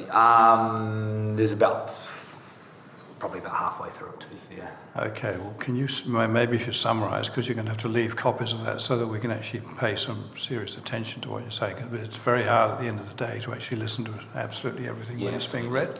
I can summarise it, to be honest. Thank you. The houses themselves having a heritage value, like I say, is incorrect. I mean, like a lot of you guys have been down there, there's nothing actually heritage value about the houses. The roof lines are all different, the doors are different, not all of them are seen from the road. Windows are about a 50-50 mix between wooden and aluminium. There's nothing that sort of groups those houses together to make them any form of heritage. A few examples here about design books and things like that they were using back then, but we probably don't need to go over that right now. We'll go through this use qualifiers.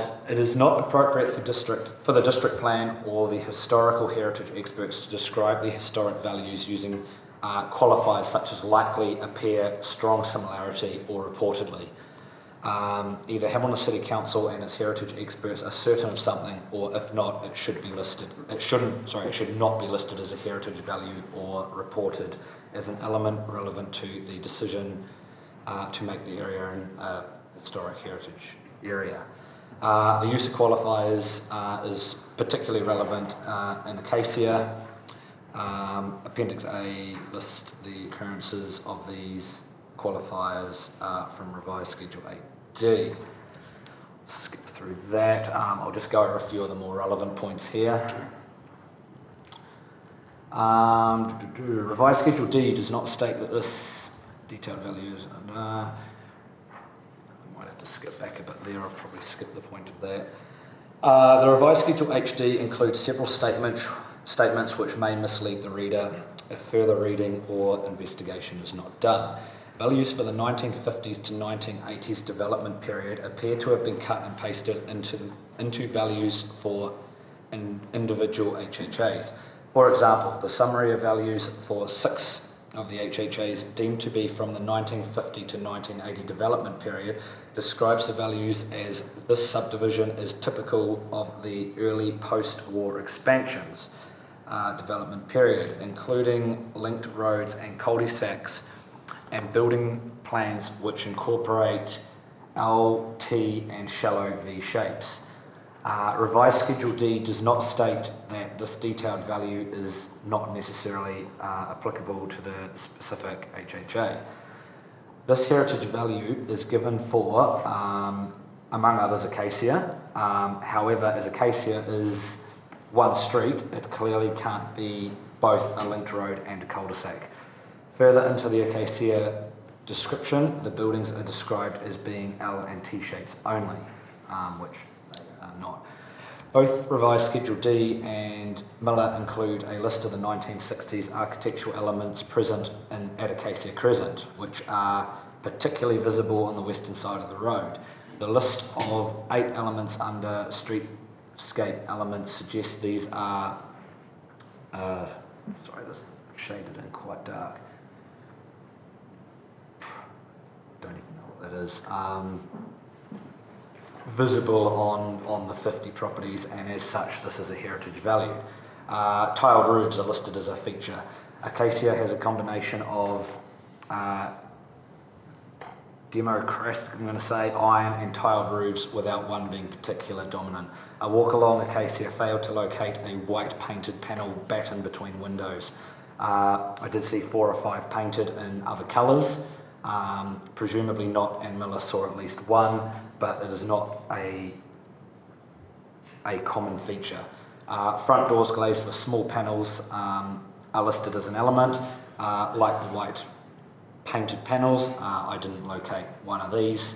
In fact, you can only see about half of the front doors, and about half of that half is covered with fly screen and mesh and that sort of thing as well. Warehouses are considered to be largely unchanged. This does not necessarily make them of value. In many cases, it means they are nearing the end of their economic life. This is particularly of note with state and other pre-1950s housing in Fairfield and Enderley.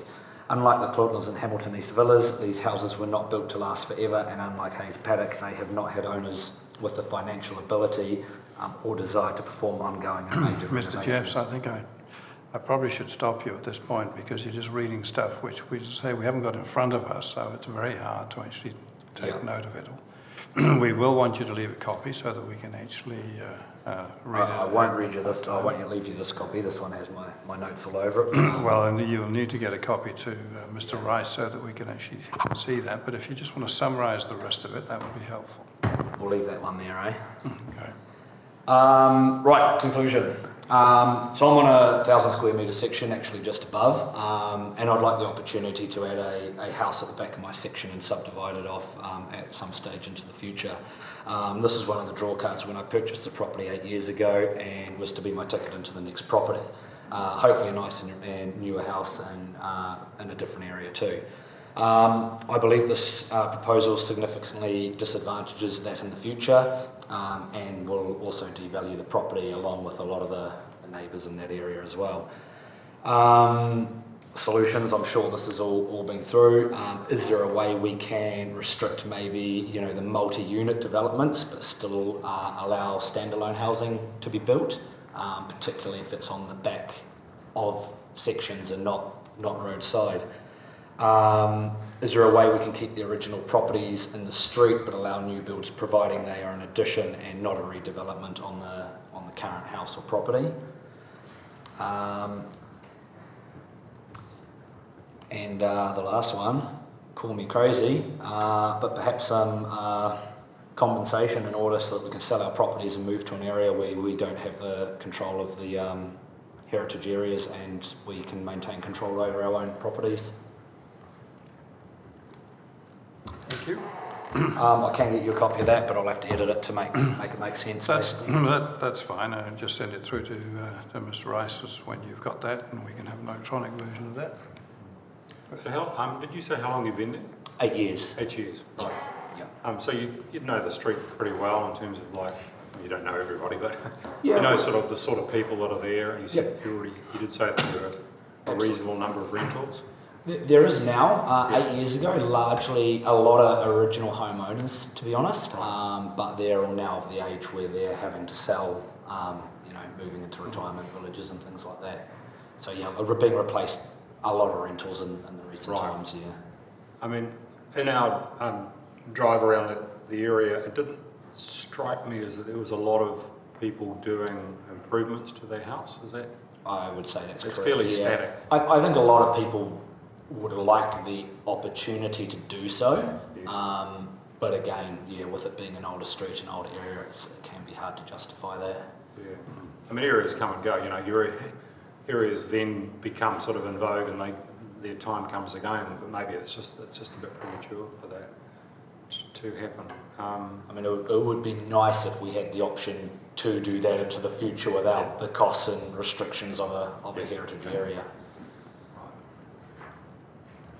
Okay, thanks. That's useful. I just want to get a better feel of the nature of it. Yeah.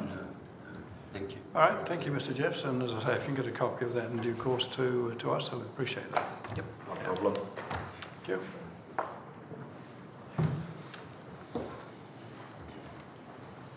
All right. Let's reprise the day, shall we? Yes, well, just staying with the HHA topic, obviously Mr. Knott has been listening carefully to a lot of evidence today, and there are, I think, some matters that he would like to address you on. I've suggested that he take some time overnight to put together a short written summary of his position, and that he provided to you tomorrow, rather than trying to bombard you now with a sort of string of consciousness. So we'll handle that overnight and present you with his response tomorrow.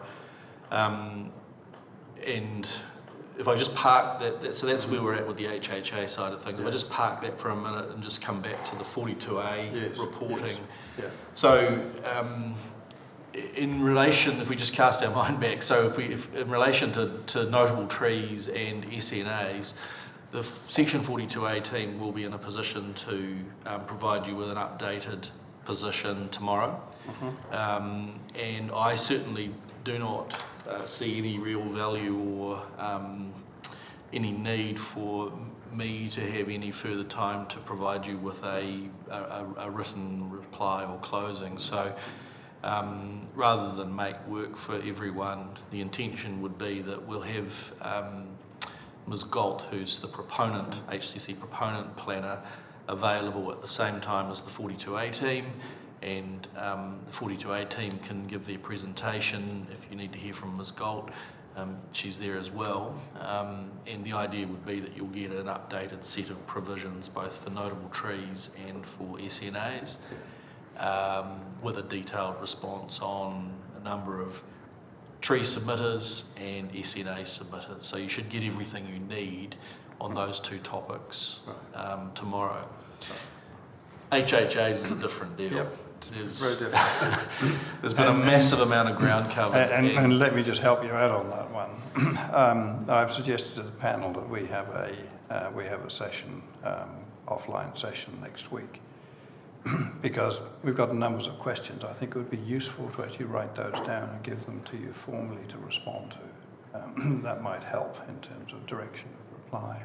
Yes, that is very helpful, because that was one of the matters I was going to raise with you. Was I'd like to try and anticipate as best I can what your needs are, but if you are able to articulate a specific set of questions that you want to hear back from Mr. Knott or anyone else on, that would be very, very helpful.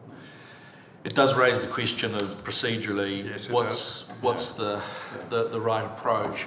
And I, again, want to give this some thought overnight and take instructions from the city, but it seems like one approach would be to say, well, like with SNAs and notable trees, we just draw a line under the evidence that you've heard and we just leave it in your hands based on whatever Mr. Knott might say tomorrow. I'm inclined to think that that's probably not particularly helpful for anyone. I think that there is more. If we can get the questions from you, and we can answer the questions, it may be that we can come back with something that's useful, and it may be an updated position for the city based on those questions. Procedurally, that may mean that the thing that has to happen here is that the HHA topic actually goes into the November hearing. And that's what I'm anticipating. Yes, I mean, it's slightly ironic that we started off thinking about an interim decision. It's more likely that if there's to be any interim decision, it's probably likely to be on trees and SNAs rather than HHAs. So I think probably what we're tending towards would be, let's get the topic of HHAs put back into the November session. Within that interim period, there would be an updated position from the city, which is presented. There would be a timetable established for submitters to have an opportunity to offer comment. That will need to be fairly tightly scripted, otherwise this thing has the potential to just grow and grow and grow. And then we come back to you at the November hearing, if anyone wants to be heard or there's any other matters that you want to clear away. So that's, I'm just thinking out loud here. We're paralleling there, and that's good, because I mean, I think we'll focus our questions so that they can be answered in that time period, and probably assist you in terms of direction on that one as well. So we won't expect answers on those questions until November. Yep. Let's frame it that way, yeah? So we'll frame it so that you take that into account when you move forward, so. Yes, Yeah. well, we could, and again, depending upon the way it plays out, we could have a timetable which has the questions put and potentially answered, and then off the back of that, there could be some revised provisions. They get publicly circulated, and then there's an opportunity for submitters to offer a response to that, and then we come back in November with a finished position, and at that point, hand it to you for decisions. Yeah. It's worrying that we only have a week for that next. I'm immediately thinking the same thing. And it maybe procedurally we need to come back to you on whether there's an opportunity to extend that current week by a few days to accommodate what looks like an extra workload. Yeah, it does. It does. Any other comments, panel?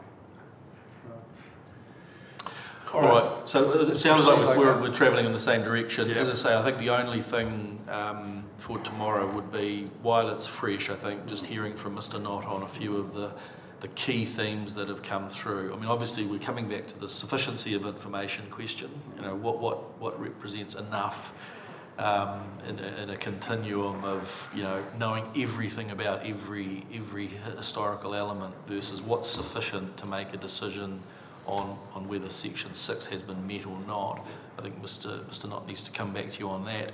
And I think there's also some interesting questions emerging from the exchange today with the Kaingawara witnesses around the methodology and some of those threshold words that have been used, like moderate versus significant and so on. So I'd like Mr. Knott to come back to you on that as well. And then if there's other questions that you have that don't get answered tomorrow, we'll get that list from you and we'll come back on that. Excellent. Good. All right. Okay, thank you very much, and we're adjourned until tomorrow at 9. Thank you. Thank you.